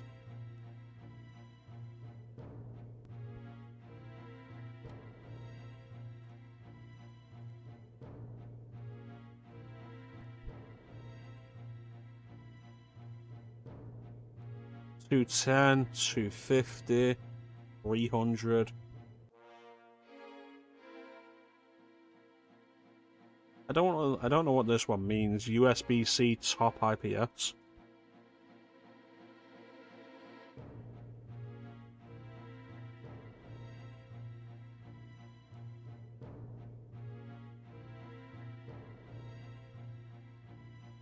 A new 3DS LL imported from Japan had its language changed to English. Medium condition, 64 gig SD card, no stylus. Fitted with the USB-C port, so there's no need for extra cables. Which is curious.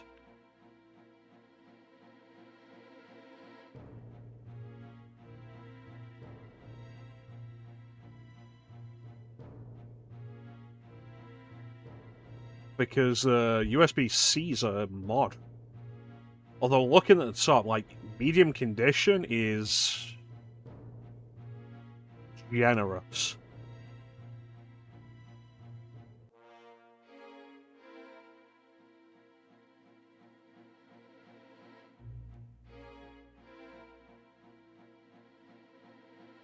One here, white.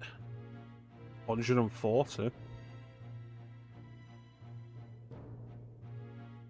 Japanese one, it's dispatched from Japan though.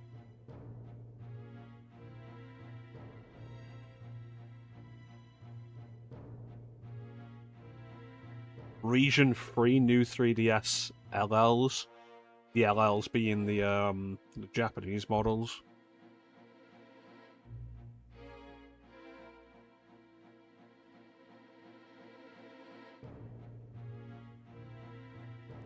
So prices don't seem to be awful. But you'd probably want to hunt around.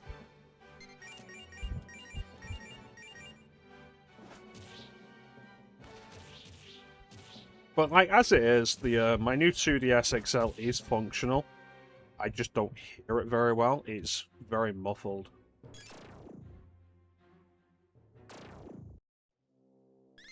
And like I say, I don't think the speakers are great.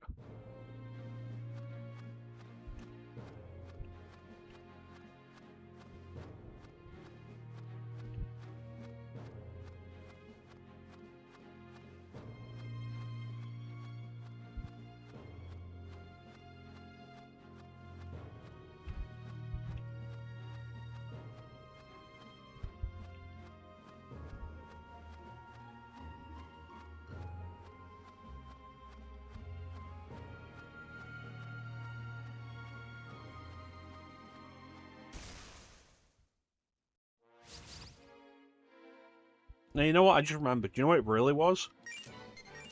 Main reason I wanted a new 2DS XL. The memory card slot didn't require you to take the back off. Like, didn't require you to unscrew the back plate to take the memory card out. That's what it was, because on the new 2DS XL, the memory card slot is next to the game card slot.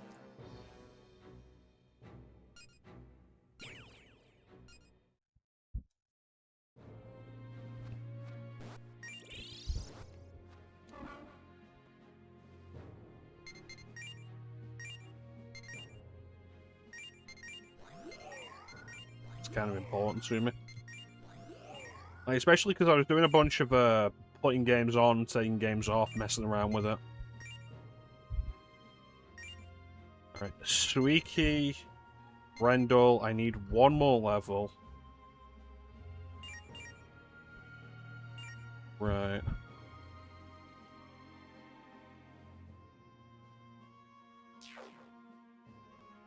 Right.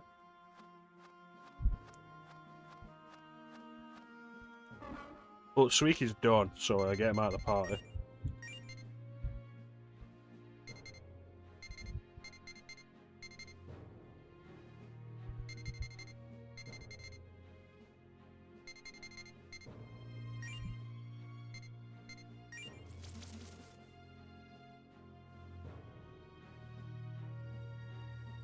Yeah, overall, like, once the DS line got going itself, it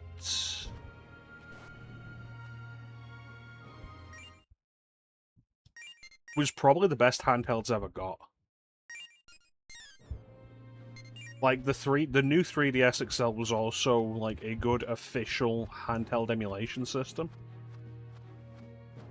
With the 3DS eShop being shut down now, I don't think you can, like, re-download stuff you purchased. But, like, I purchased a bunch of stuff through there. Like, Virtual Console stuff. I purchased a bunch of stuff. I ended up getting almost everything they put out for the Super Nintendo on Virtual Console on there. I was super happy to be able to play Super Nintendo games portably like that. Which was a weird thing, because I've been able to do that for a long time on the PSP.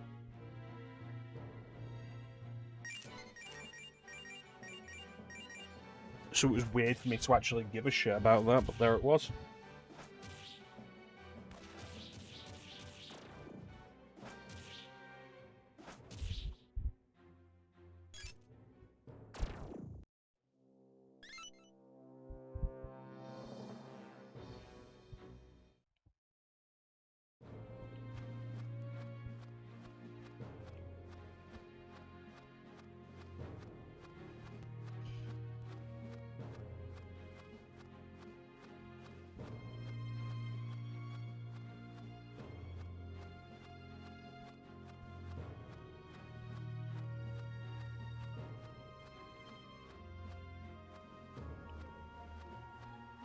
Uh, I do think, like, even more so than older generation systems, once these systems that rely so heavily on a digital ecosystem close that digital ecosystem down, I think there becomes very little worth in having them if you're not going to be modifying them in some way. It's like, bear in mind, the 3DS officially only supports up to 32 gigs on a memory card, on the micro SD card. You can get bigger if you know what you're doing. Like, you can use a program on Windows to format a larger than 32 gigabyte memory card into FAT32, because that's what it's looking for, the FAT32 file system, which Windows only supports up to 32 gigabytes. But you can do others. You can make bigger ones than that. But even then, there is an upper limit to how much the 3DS can have on its home screen.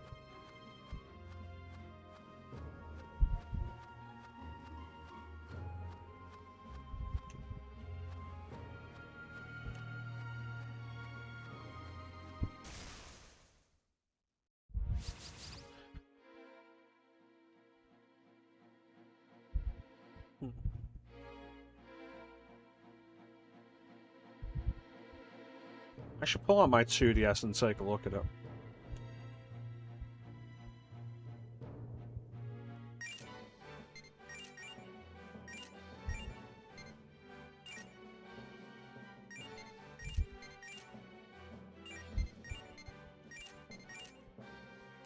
Oh, we're all Garus. Alright.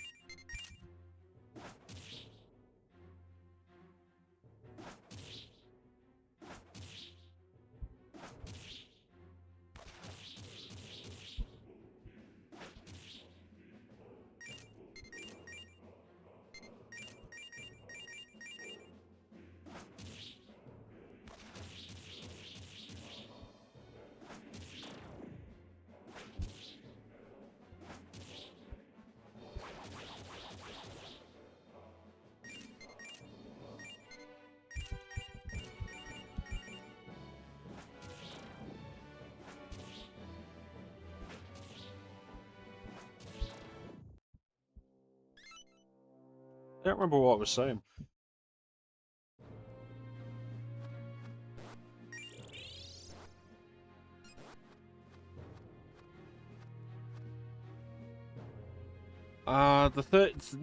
The 3DS only officially supported up to 32 gigabytes. As a result, you couldn't keep a huge amount on the 3DS anyway, officially. There's also a thing of, like, Nintendo would never tell you the size of the games, which was fucking infuriating. It's like, hey, how big is this game file? It's this many blocks. Cool. What is that in units of measurement that everyone else in the world uses?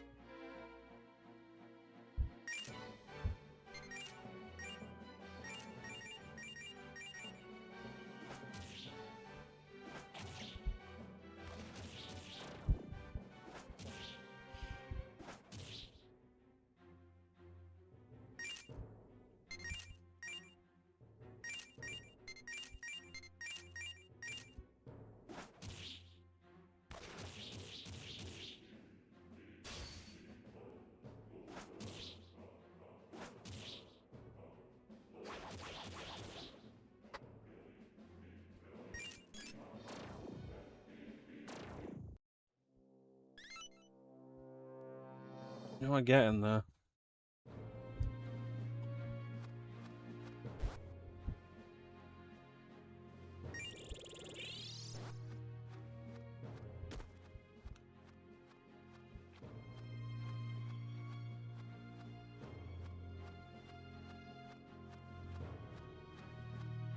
I do genuinely think it's tragic that dedicated handhelds are basically dead.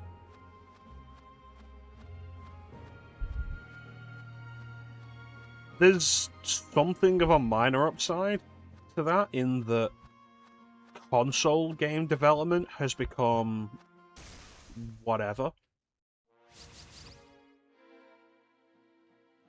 I mean that in the sense of, like, they used to get smaller projects relegated to handhelds because, like, oh, you can't have this 2D platformer on a console. That's for the big boy games.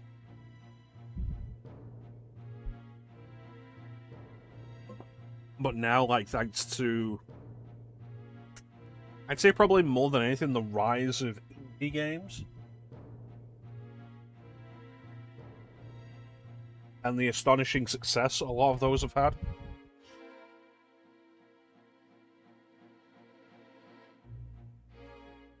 Like, it's definitely more acceptable for companies to be putting those out like that.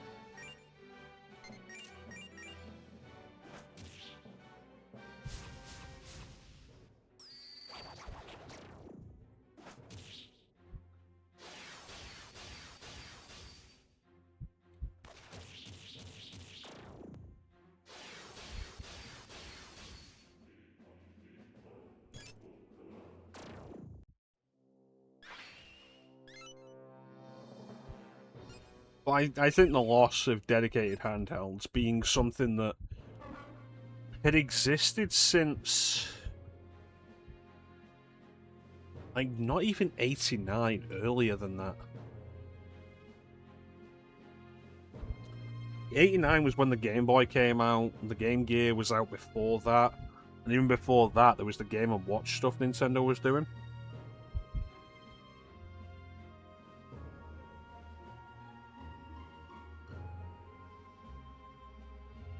Like, so many of these ideas and concepts that have existed for as long as we can remember just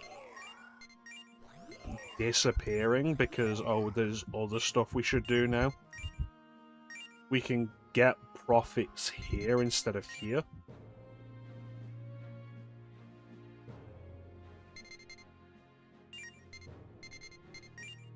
I don't know, like, a lot of it does bother me.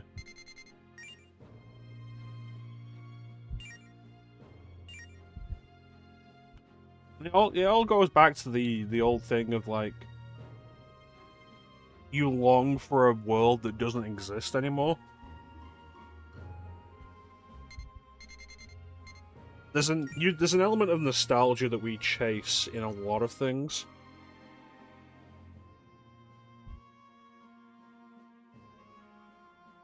If I go with Strigoli, I can still make Grendel out of others.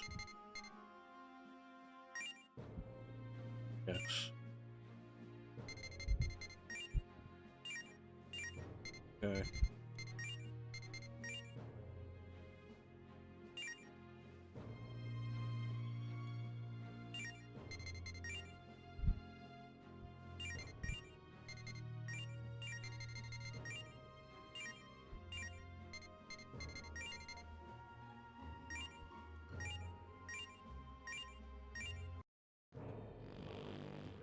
There's an element of nostalgia. Oh, shit. The second accident of the game. Alright, what do we get out of you?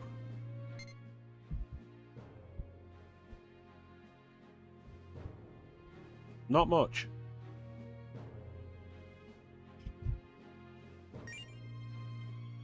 Ukulele?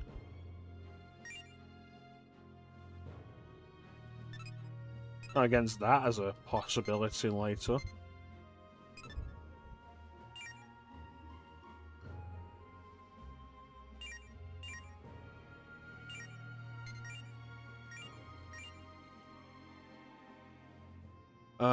But it was Gert and...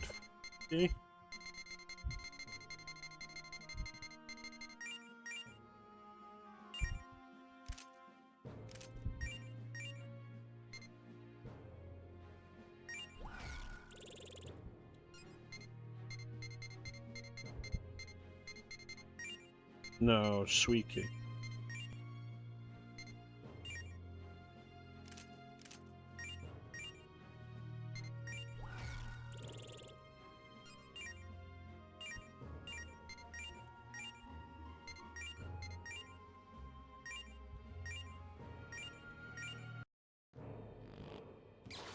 There we go.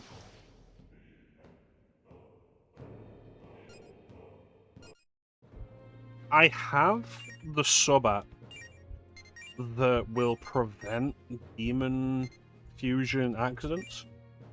But given that this is the second accident we've had, I felt justified in not actually equipping it. Like, what is it? Light in Hell? I've not even bought it, is the whole thing.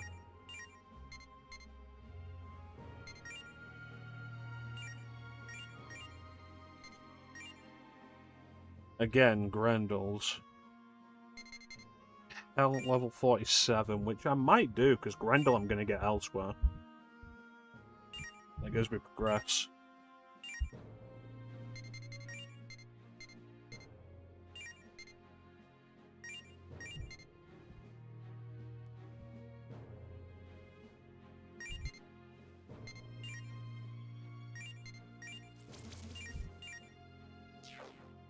Alright. But yeah, as I was saying, like, we there's an element of longing for nostalgia that we have. Like, the things we grew up with, and I think a lot of us find that through video games. Some people might find it through movies. I find some of it through music. Like, to a small extent. Like, a lot of what we had growing up is just gone. And is never going to come back. In such an oddly final way. That I feel like a lot of the generation before us didn't have to deal with when they hit our ages. Though in all fairness, they may also be dealing with it now. In the same way we are. I don't know. A loss of where we came from. And so we can't retreat back into where we came from. Into the previous, like the pre-existing comfort zones. Because those comfort zones are gone. And I do think it is sad.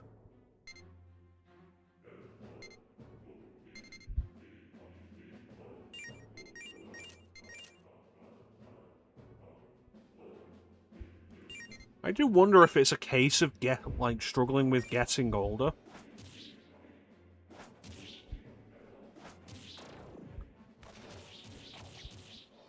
Like, if it's that specifically.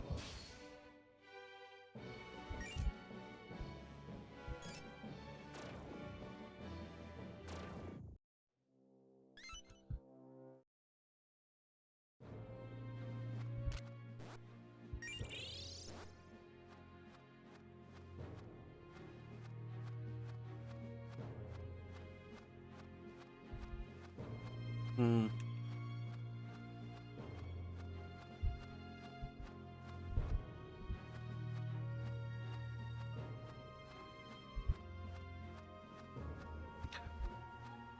Like, whether it's that specifically or whether, like, it's a specific, like, longing for things that don't exist anymore because so much is being taken away from us. In a lot of respects.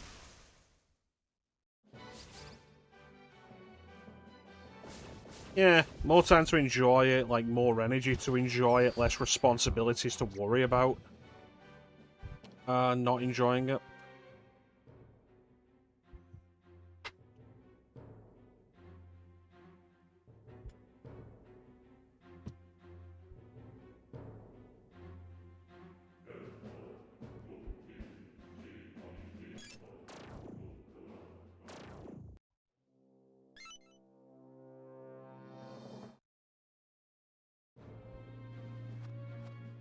And again, I do wonder if it's the specific...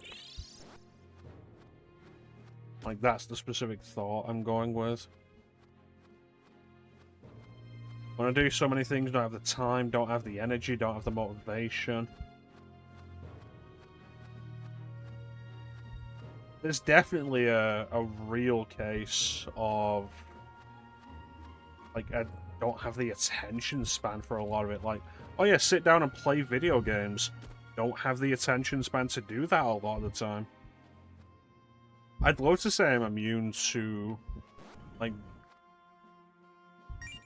the way short-form content has ruined the attention span of the younger generation, but I'm very much aware that I'm not.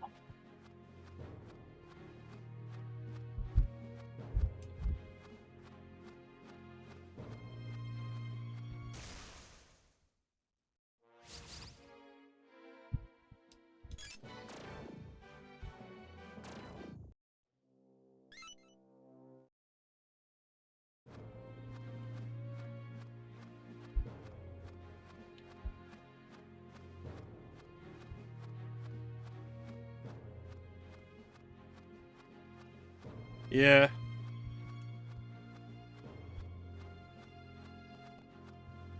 Like, it's definitely a problem with me. Like, when I have the time, and I'm not streaming, and I'm just not playing stuff. And I've been very open about how I see the streaming times as, like, my focus time. And, like, I can sit here, we've been going for 4 hours now, I could sit here and I could probably do this, like, another 2+ hours. And I've been pretty focused on this whole thing and keeping going through it. If I wasn't streaming, that wouldn't be happening, is the real thing. Like, Huh? We're absolutely being ruined by short form content. I do think to myself, like, do I want to try and get, like, a dumb phone again?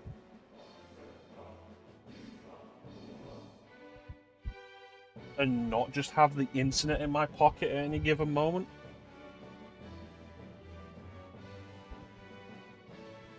Like, okay, got my phone, and I want to cut out being on Instagram and Reddit as much.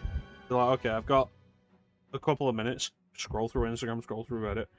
So I got myself a new ebook reader, and I decided, like, I'll have some books on here, and I'll go back to reading books like I used to on my phone. And I started a book that I know I really enjoy, and I'm on chapter 2 of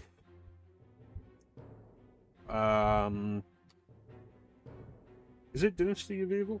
It's Rule of Two, isn't it? Yeah. Chapter 2 of Rule of Two.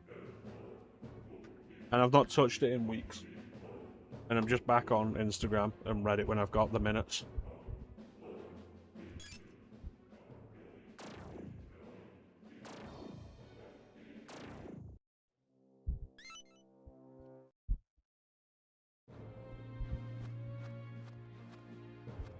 There's a really interesting point I heard recently of, like, kids don't get to be bored anymore, and it's a real problem. Because they don't then have to check out, like, find ways to not be bored.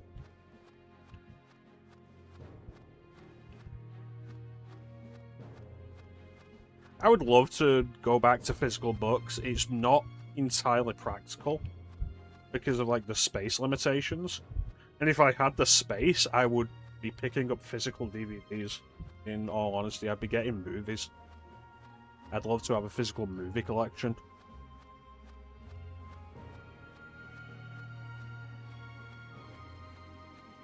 But, like, I've got my Kindle, like, my dedicated ebook reader, which is not anything but.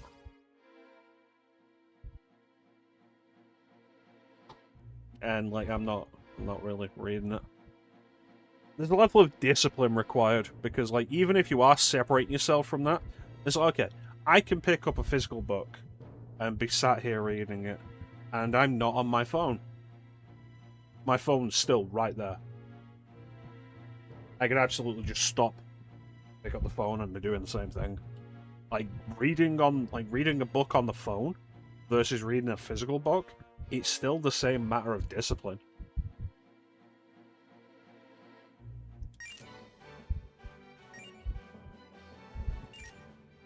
Just gotta keep working on it. Keep pushing, trying to do better.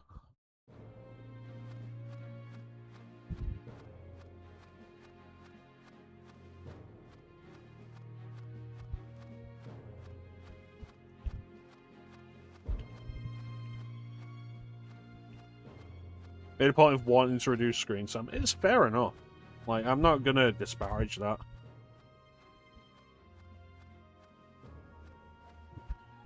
If anything, my thing would be like, I would want to increase screen time, but a different screen. Like, increase video game time. Like, really reconnect with my old passion for gaming and playing my own thing.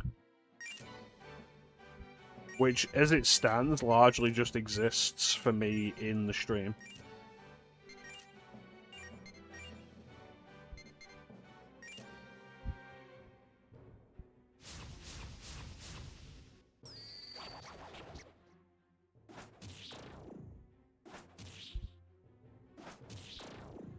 Probably a big part of the reason why I stream as much as I do.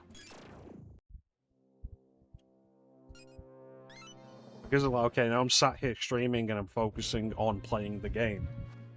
Which is what I want to be doing. I want to be playing video games. It was my passion. It was my big passion.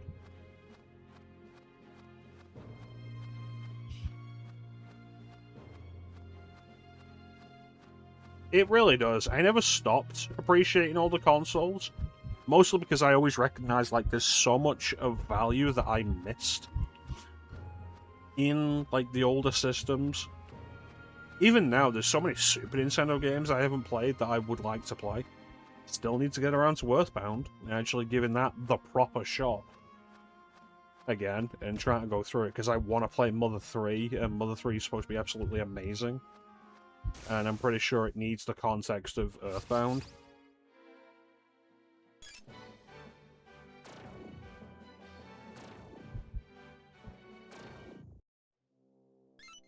I picked up yesterday Spy vs. Spy on PS2.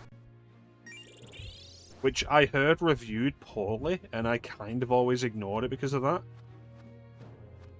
But apparently the critics generally didn't like it because they were fans of the Spy vs. Spy comic strip. And it's not very faithful to that. But as a game of its own, it's actually quite fun. So I was like, yeah, alright, I'll pick this up and give it a shot, and I've not tried it yet. Like, there's something I missed.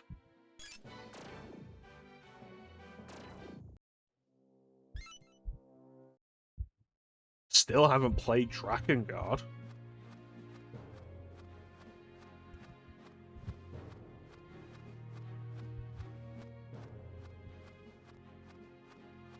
It's absolutely the thing that keeps me going in retro gaming, is in that there's so much I haven't gotten to, so much I haven't played at all, that is worthy of the time.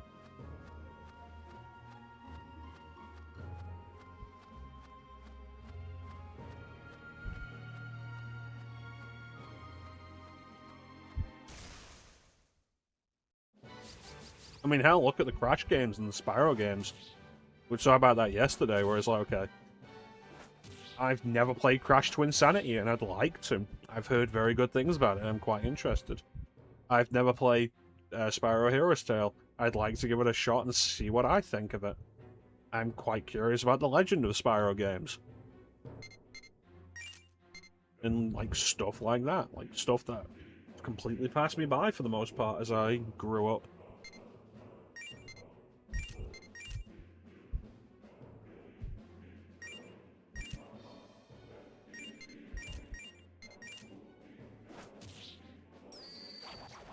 Like, there's always so much that you're just not aware of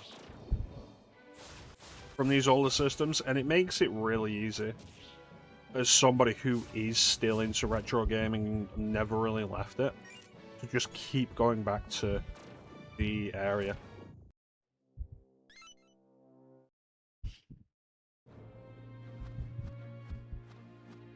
And like you say, with everything becoming more and more online these days, and like, okay, we're going to stop physical distribution of discs. So your your library is entirely in the hands of a corporation you know you can't trust. And then Xbox goes down, and it's like, okay, cool. You now can't play your digital games or your physical games on Xbox.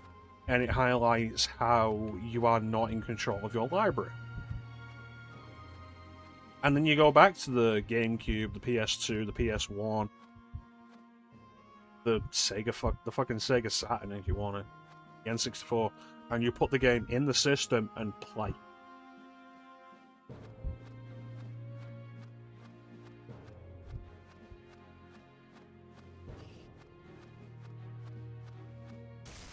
I think that's a value that's never going to go away.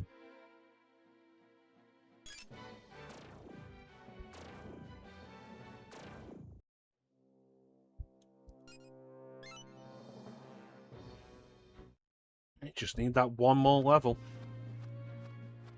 We'll get Grendel, we'll give him the Inferno Source, and we'll take a shot at Ouroboros.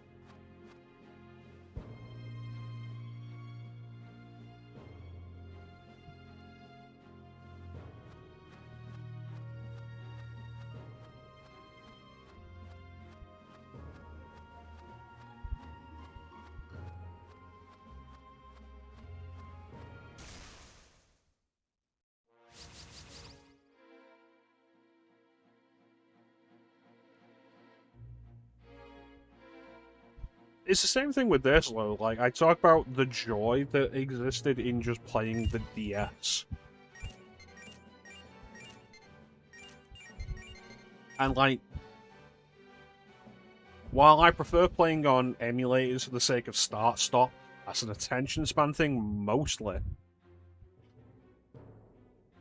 But also a case of me trying to, like, play wherever I can, I guess. I'd happily go back to the DS and play something like this again. And just enjoy the shit out of it.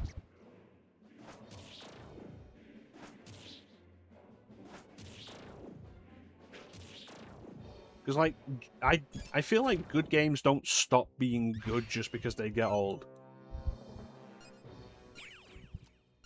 There is something of an exception to that. Like, mechanics age and such, and, like, newer stuff comes out and it changes the way we perceive things.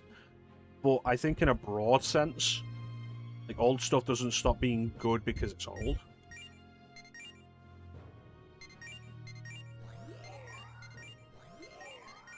I think the appeal changes somewhat.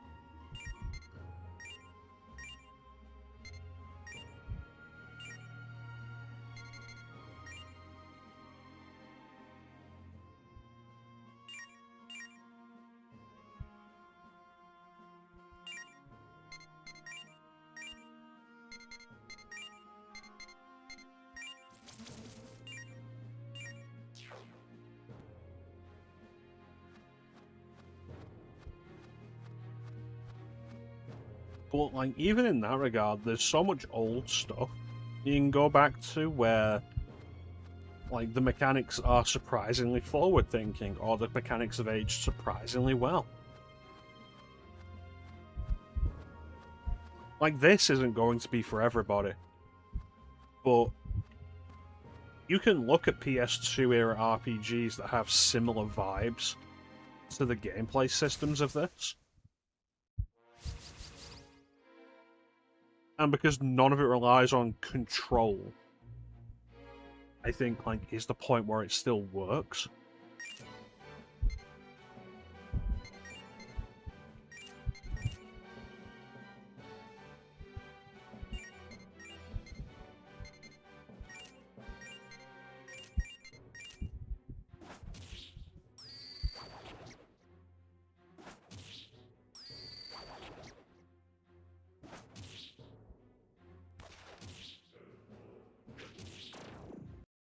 I didn't realize Skathak uses gun attacks.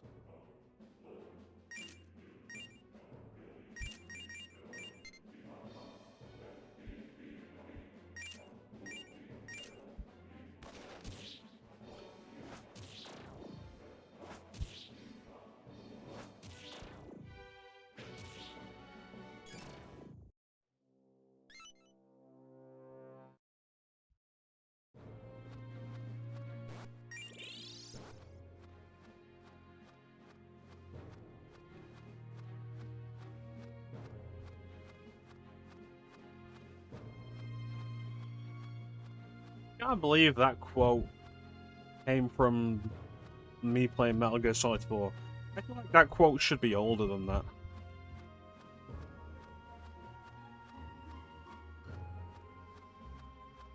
Tell you what I'm gonna fucking do next year. I'm gonna play Metal Gear Ghost Babel.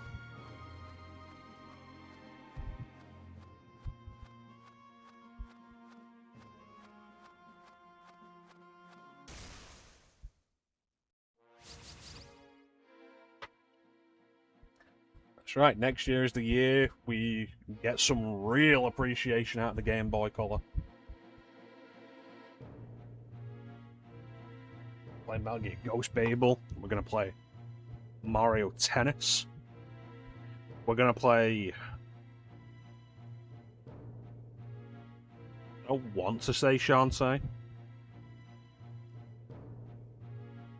We'll play Wario Land.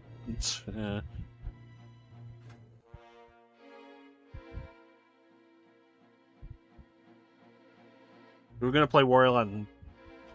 Wario Land 3 is the Game Boy Color game. I think Wario Land 2's one like the Game Boy game with Game Boy Color availability. But I would want to go through the Mario Land games before Wario Land, like work up to them. James Bond game on Game Boy Color. I don't think there is there? There's a Perfect Dark game that's a prequel to Perfect Dark.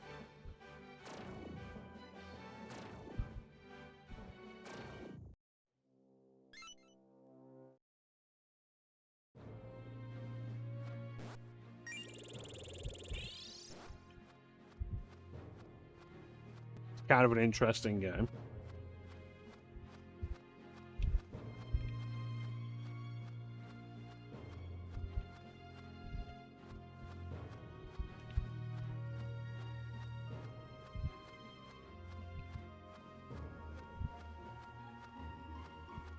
I'm not aware of a Game Boy Color Bond game. Just a Game Boy game?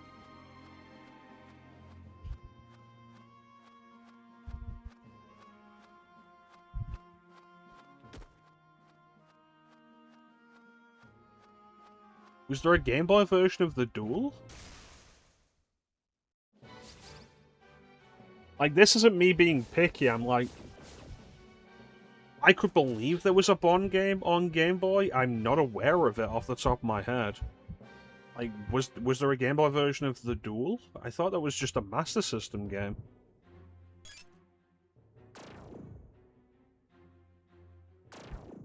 And there was no Bond stuff between License to Kill and GoldenEye. Like, unless you're talking about James Bond Jr., like maybe there's a James Bond Jr. game on Game Boy. I know there's one on Super Nintendo. I wouldn't put it past you to be talking about James Bond Jr. Because that's the kind of shit you'd do it.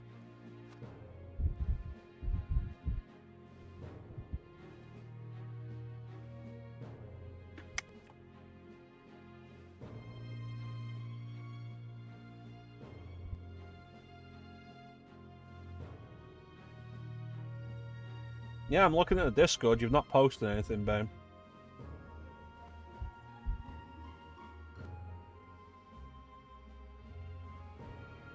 There we go.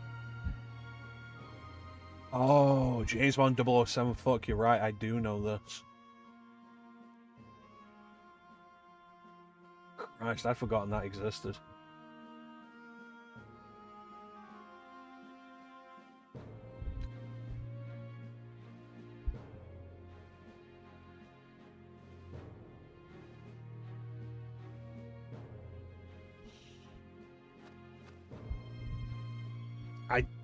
I do not want to set a precedent of playing pre-GoldenEye Bond games.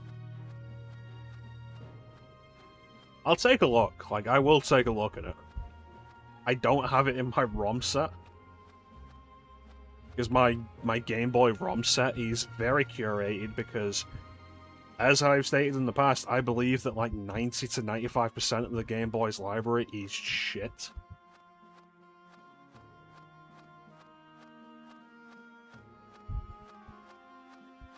Well, I'll take a look at it. I won't promise I'll stream it, because, again, I do not want to set a precedent of doing pre-GoldenEye Bond games. Because then, knowing you, it'll be like, where's the duel for the Master System? Are you going to emulate A View to a Kill for the ZX Spectrum? And it's like, no. What about the Spy Who Loved Me game? No.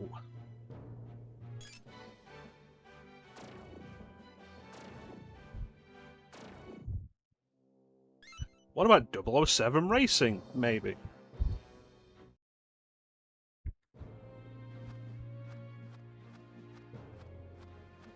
I never said my tastes were good. But I also never said 007 Racing is good, and, like, I've streamed bad games before. We all remember the Great Alone in the Dark incident of 2024. It wasn't 2024, that was last year. The Great Alone in the Dark incident of 2025. It's not... Like, 007 Racing isn't actually a racing game. It's just car-based missions.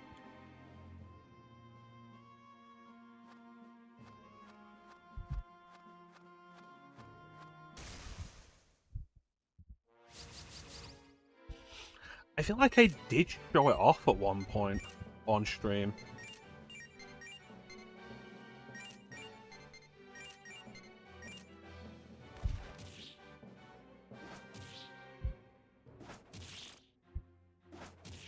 Oh, that's not good.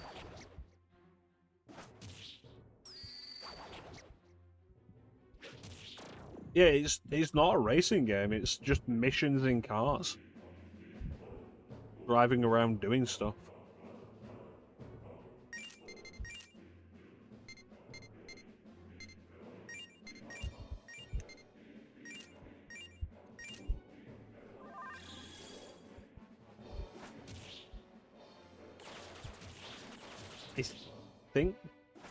I'm pretty sure it came out after The World Is Not Enough. Like, I think it's the last Bond game on PlayStation.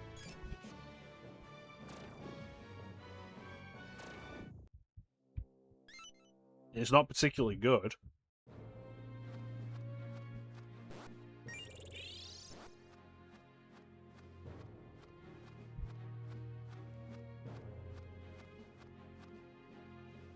I'd probably be willing to stream it.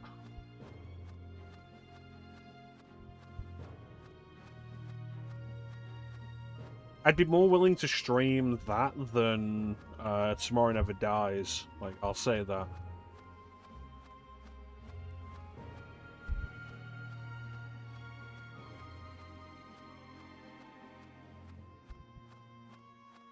Mostly because I think Tomorrow Never Dies is less interesting. Neither of them are good. And of course, I did do the PlayStation version of The World Is Not Enough. I do want to do the N64 version at some point, which I've not really played. I've never really played The World Is Not Enough for N64.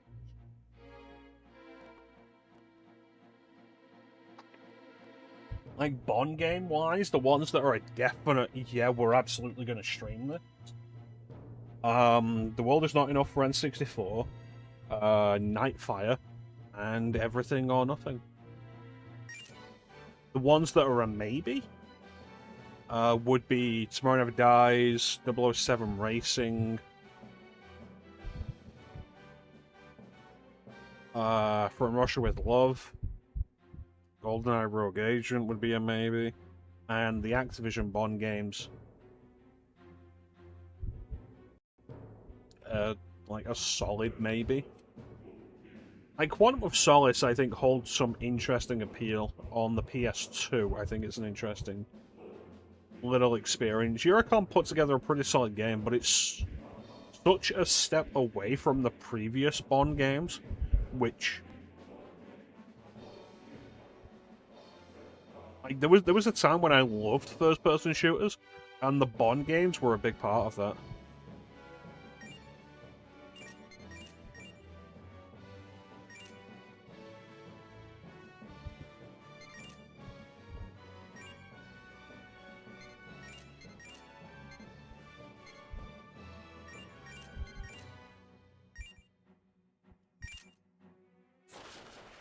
But like Everything or Nothing is still a really fun game. And I love the production values in it, like the level of effort they went to try and sell the concept as like you're playing a Bond movie.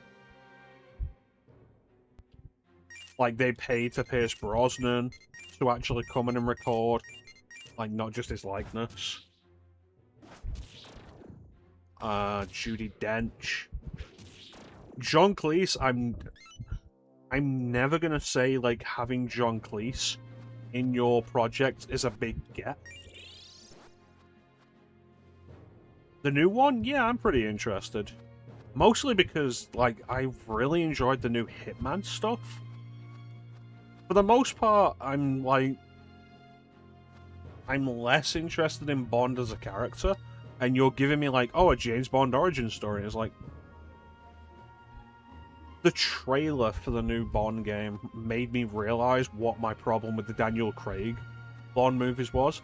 It's that they try and make him a character, and I don't like that. Although, in all fairness, it's probably because the character they try and make him in the Daniel Craig movies is boring as fuck.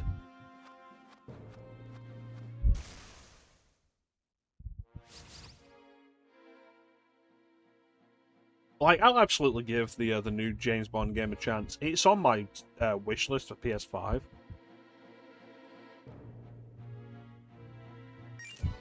On my Amazon wish list for PS5. I would like to pick it up.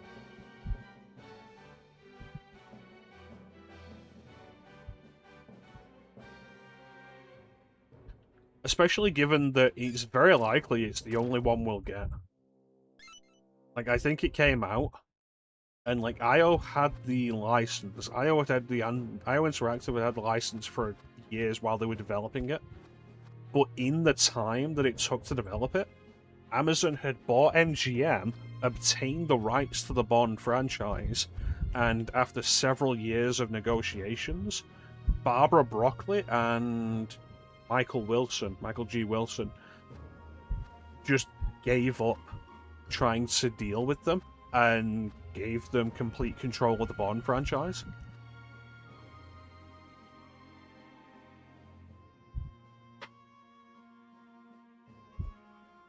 And so then the new one, First Light, comes out. Like, the new game comes out. And it seems like immediately Amazon is trying to be like, okay, no more games from you. Because this is a deal we didn't negotiate. So if nothing else, like, the fact that we're probably not going to get another Bond game like that is in itself, like, of note for that game.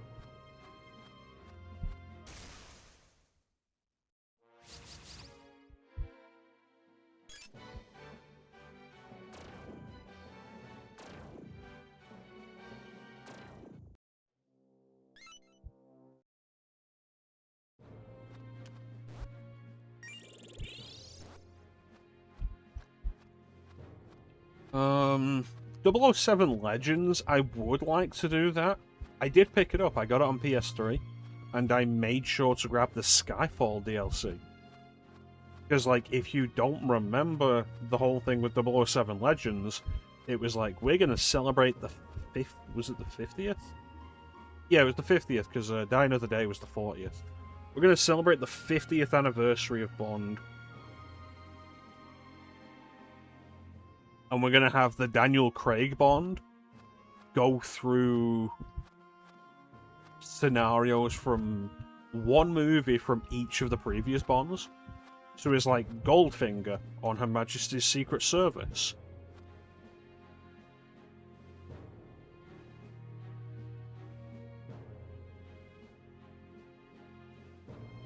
License to Kill, Die Another Day.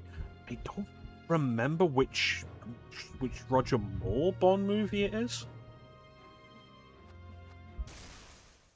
Die Another Day didn't get a licensed game, no. 007 Legends is the closest it got.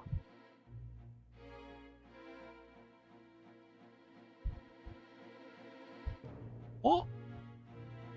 Daniel, what Roger Moore movie was it?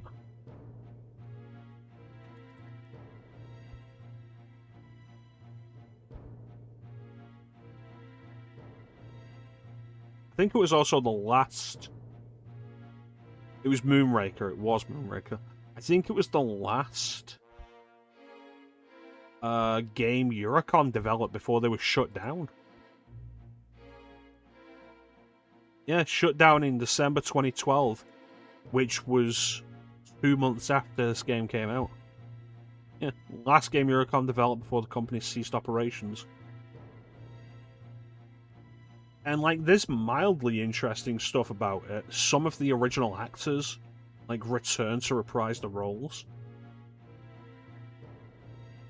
Like, in Die Another Day, like, I think Rick Yoon returns to play Zhao. I know Kerry Lowell returns to play Pam Bouvier from License to Kill.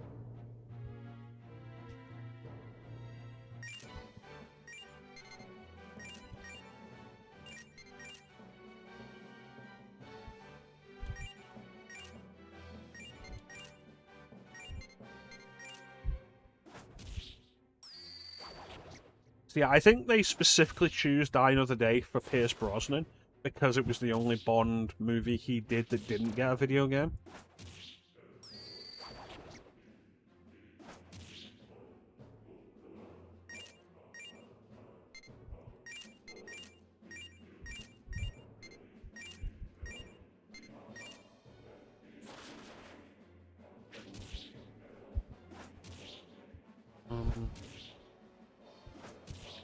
Yeah, like the whole idea with 007 Legends was it does the opening of Skyfall where Bond gets shot while fighting the assassin and falls off the train, and as he lands, he hallucinates off like his life flashes before his eyes, and the idea is like the Daniel Craig Bond has done these situations from the other Bond movies, and he's reliving them.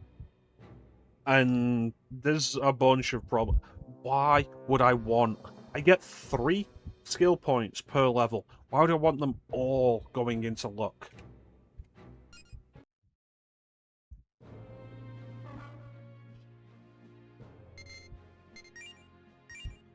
But yeah, like, part of the problem is, like, because it's just picking bits out of each movie, it's always the climaxes of the movies.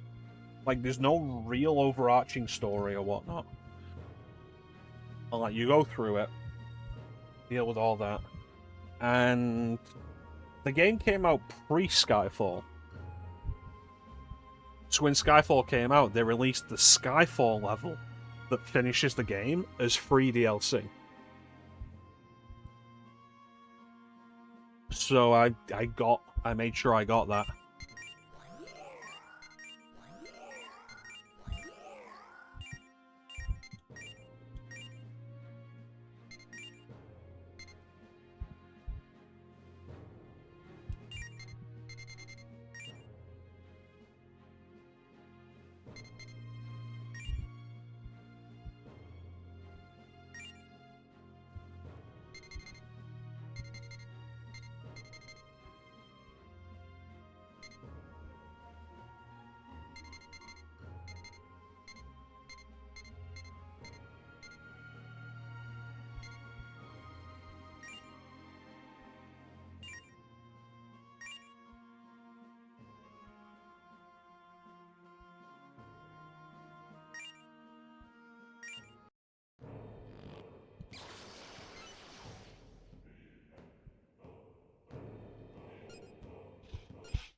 This guy has Ajidyne, but he's Chaos aligned. Ugh.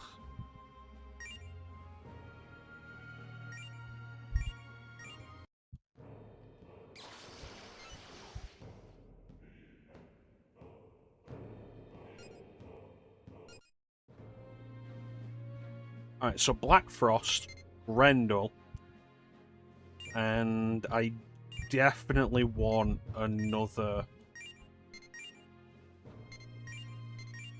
neutral demon.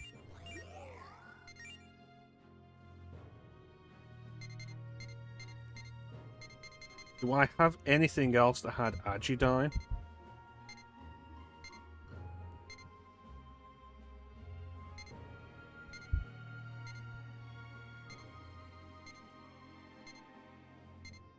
Surely I did, because I used the Inferno Source on something.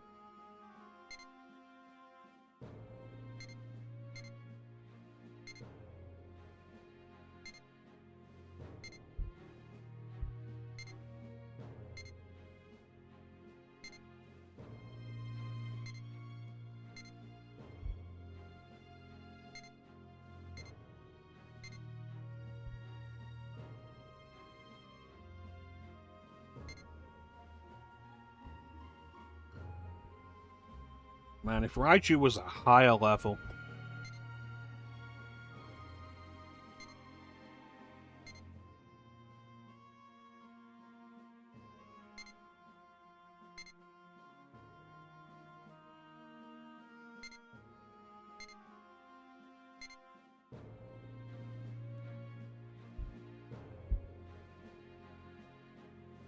Level 30 and strong against...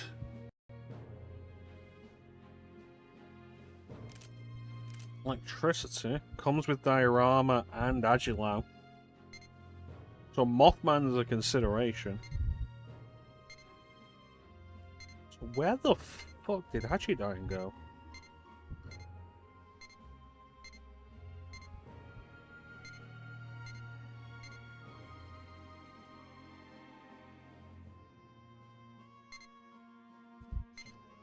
Love to have a demon with Media Haran. I'm gonna summon you. We'll see if we can get anything out of you.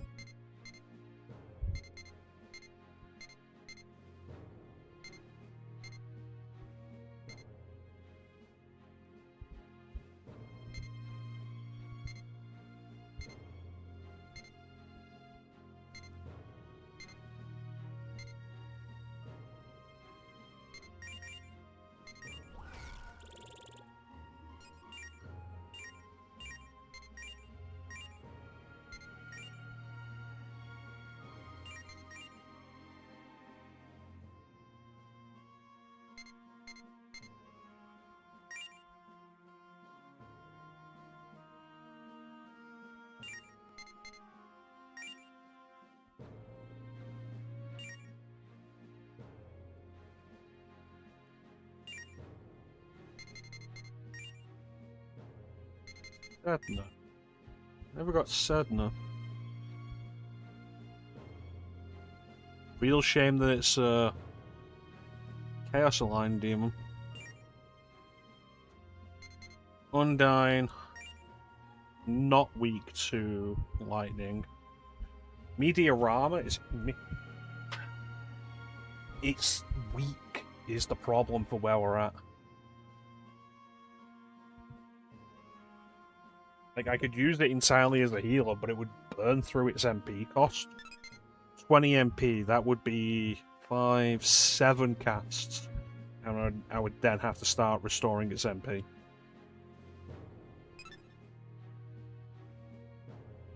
I do want it at some point, though. Because that's a good setup for something else.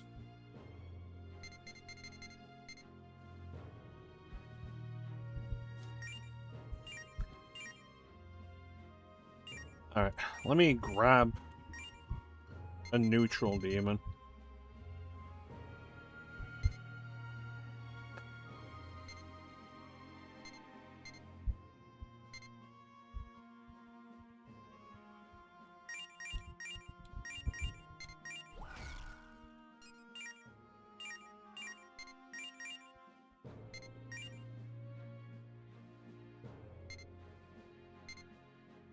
Okay, so we can get Sedna out of these two, which is fine.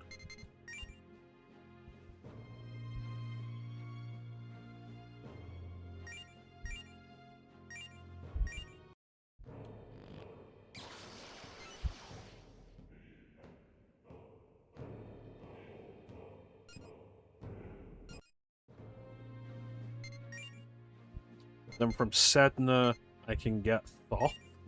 That's use out of Parvati. Weak to physical and gun. Nullifies electricity.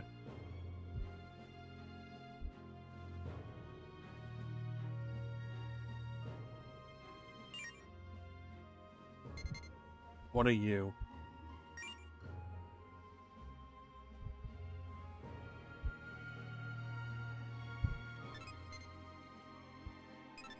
Miragidine. Just comes with Miragidine. Thoth, I think, is the good one that I want.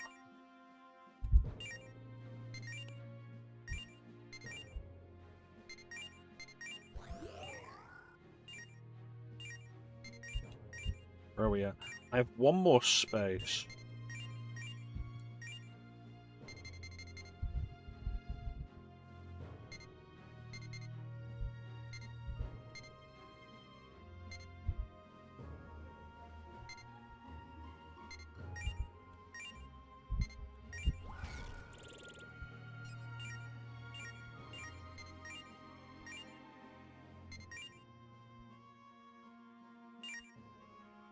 Akami immediately into Parvati for Thoth.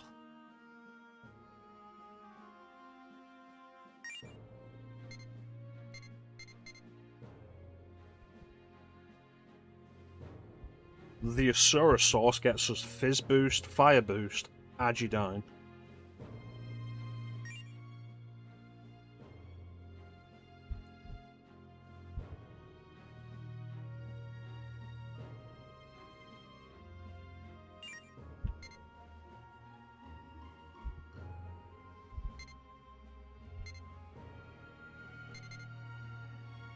That also gets us Agidine, which is good. Vivian gets us Luster Candy, which I want on somebody.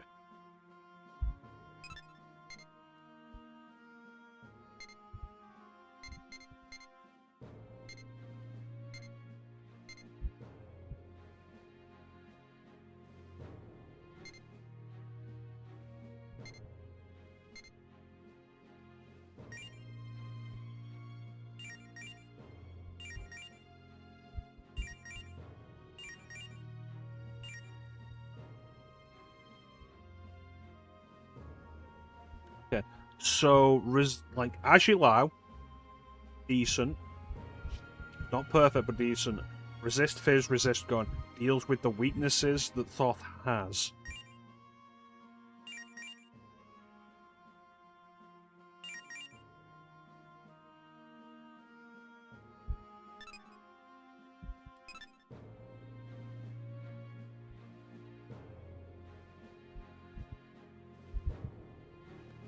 I think that's it. What we're after.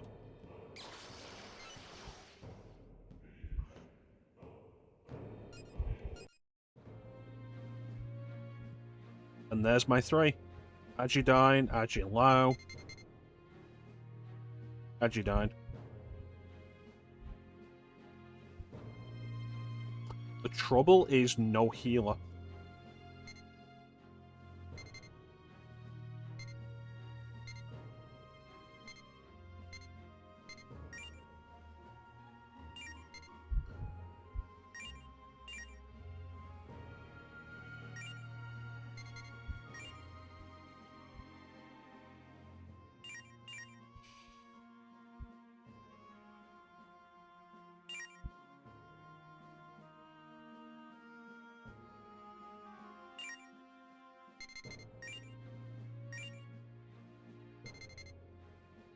Six bead chains. It's dirty as fuck.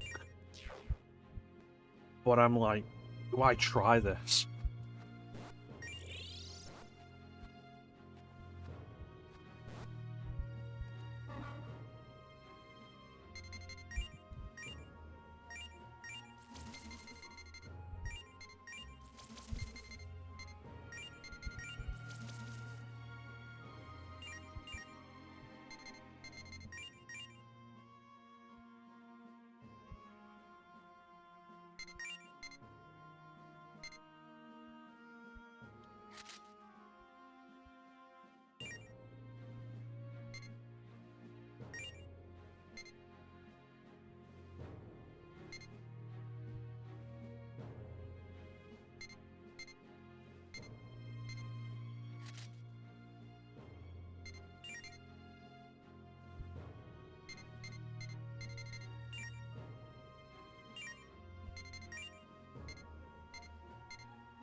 Nobody's weak to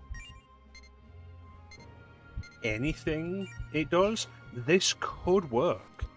Like, let's take the shot. Win or lose, we do this, and then we call it for the stream.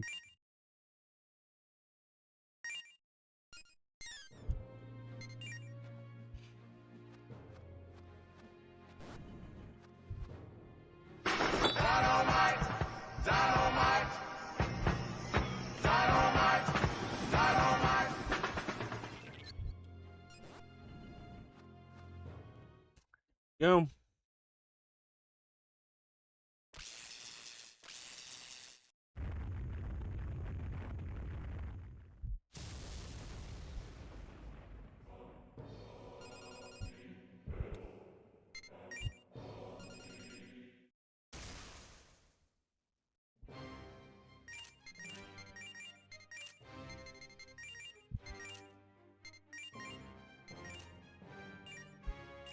You know what? Take one turn to throw a war cry, because at some point he's going to spend a turn getting rid of it.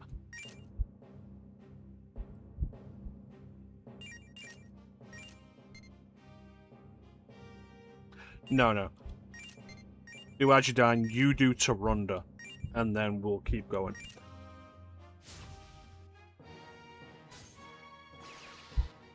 Fucking Christ.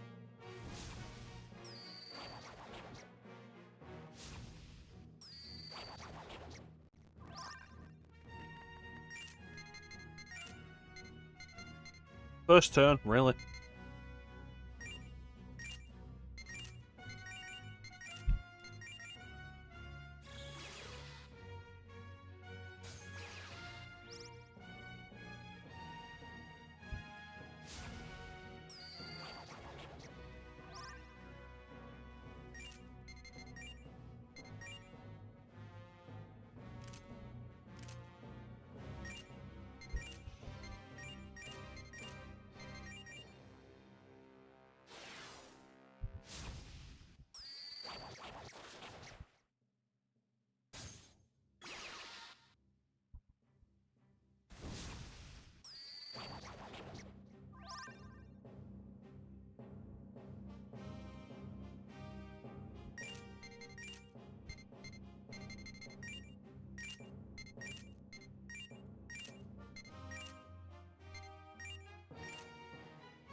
Like, at this point, this is just RNG.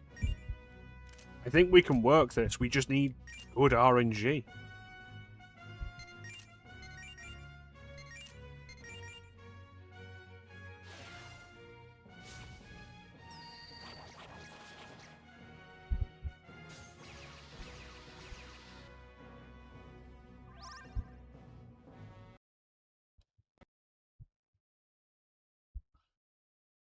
What fuck was that?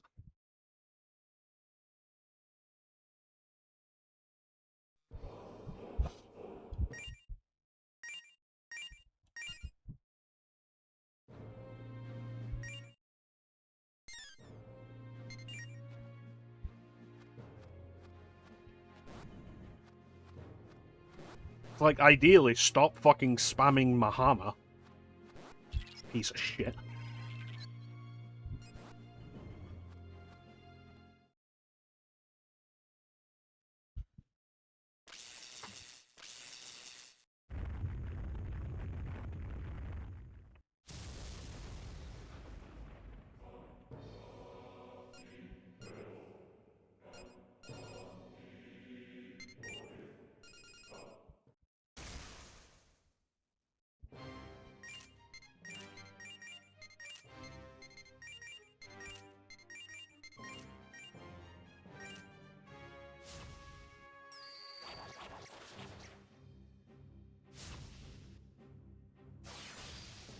See, that's the kind of shit we want. Like, the Demon Co-op, we're doing absolutely enough damage to completely negate that heal. And get somewhere, like, this is it. This is the party. And it doesn't matter that the Thoth is on Agile now, because we're getting enough out of the Demon Co-op here.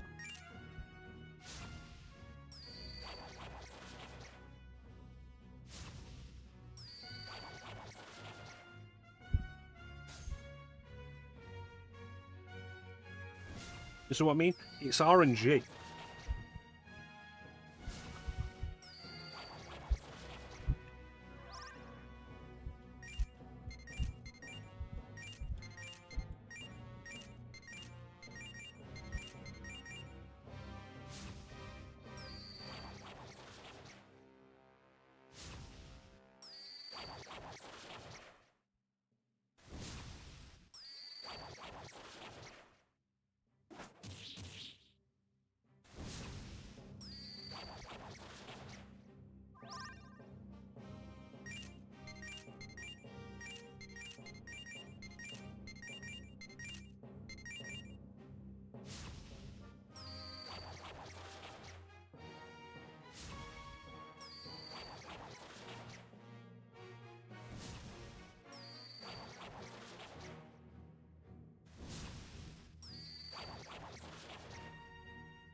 See? So, like, okay, Grendel's weak to Expel.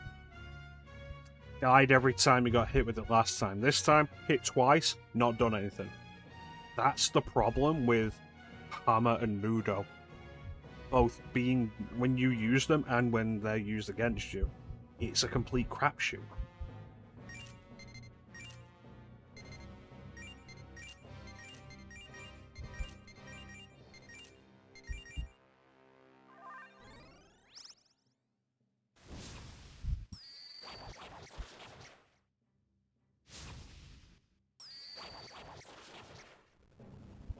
There it is.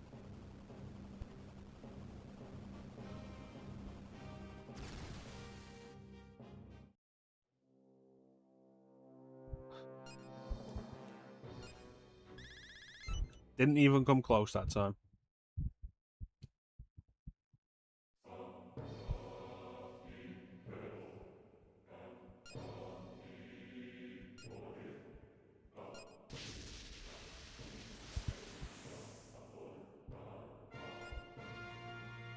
You cheating dick waffle.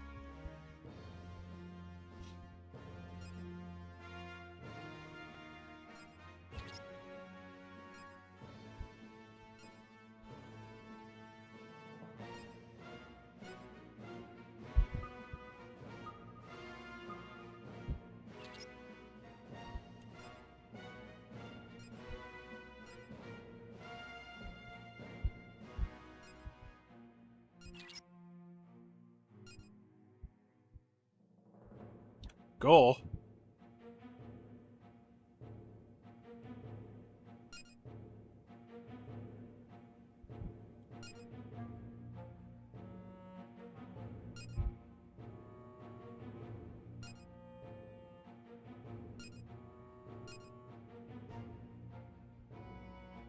Yeah, it wasn't dead. Of course it wasn't.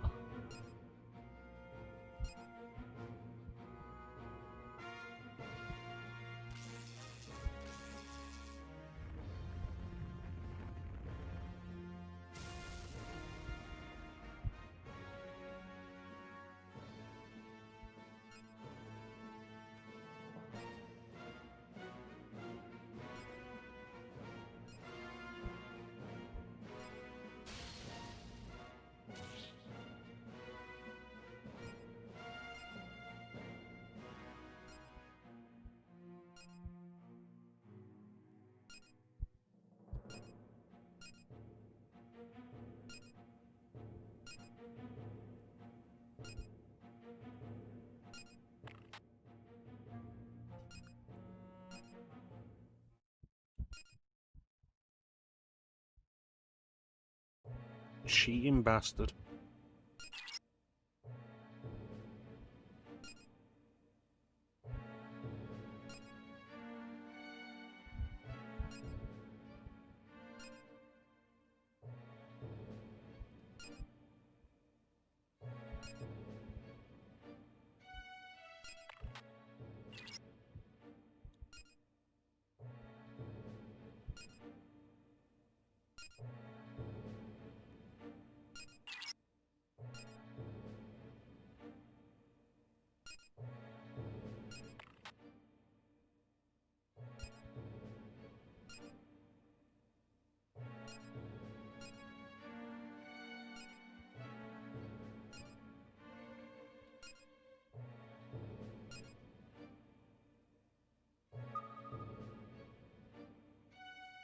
Yeah, those spots that look like there would be something and had nothing in them. Yeah, that makes sense.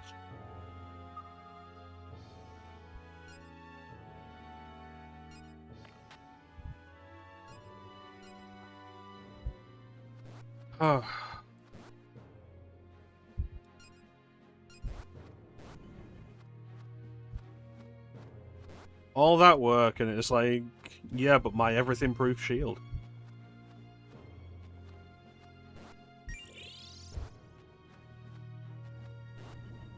But I did it.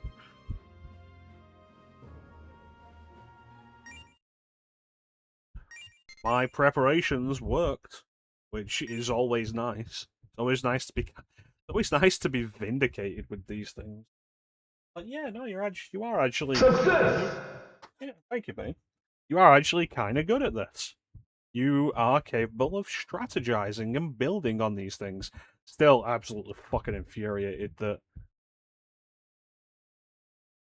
Mahama is RNG. Absolute garbage.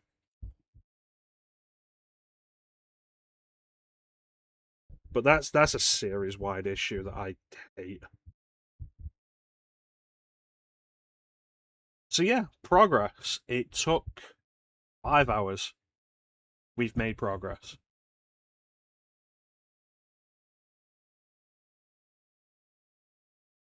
And it's not as though this is the only progress we've made. There's other stuff we did. We did a side quest. We've sorted out some more demon stuff. Like, it's not just getting into the position of fighting and winning that battle against Ouroboros.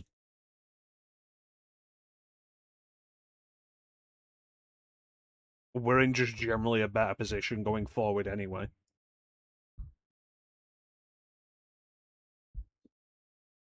So, when we come back, we will deal with the energy sources.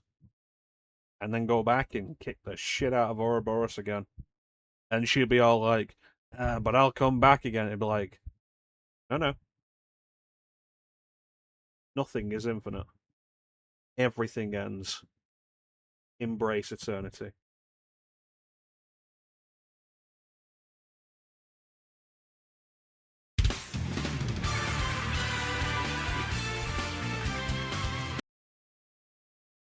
And she'll be like, no. But that is going to do it for us for today. I want to thank everybody for joining the stream. I always really appreciate the support. Big special thank you to everybody in chat. Chat is always the best part of the stream. Teak, Clem, Bane, Panda, Chance. Thank you so much for joining me and keeping company. We'll be back with more of this.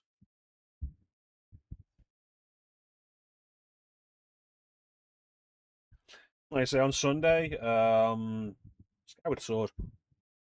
Skyward Sword.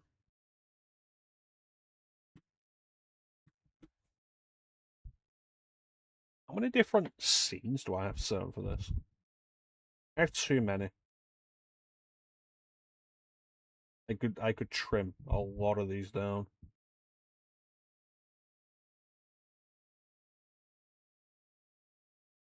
But absolutely something I appreciate about OBS. I can have like completely separate setups for each game I'm playing, which is really nice, rather than like fixing and changing them on the fly. Let's have one more sound alert. Now you fucked up! Nice. Oh yeah, that is it. I don't believe Teak is streaming today. He doesn't do Thursdays. Magic is currently online though with Pal World. So if anybody wants to check out somebody else, Magic is a super cool friend of the stream playing Pal World.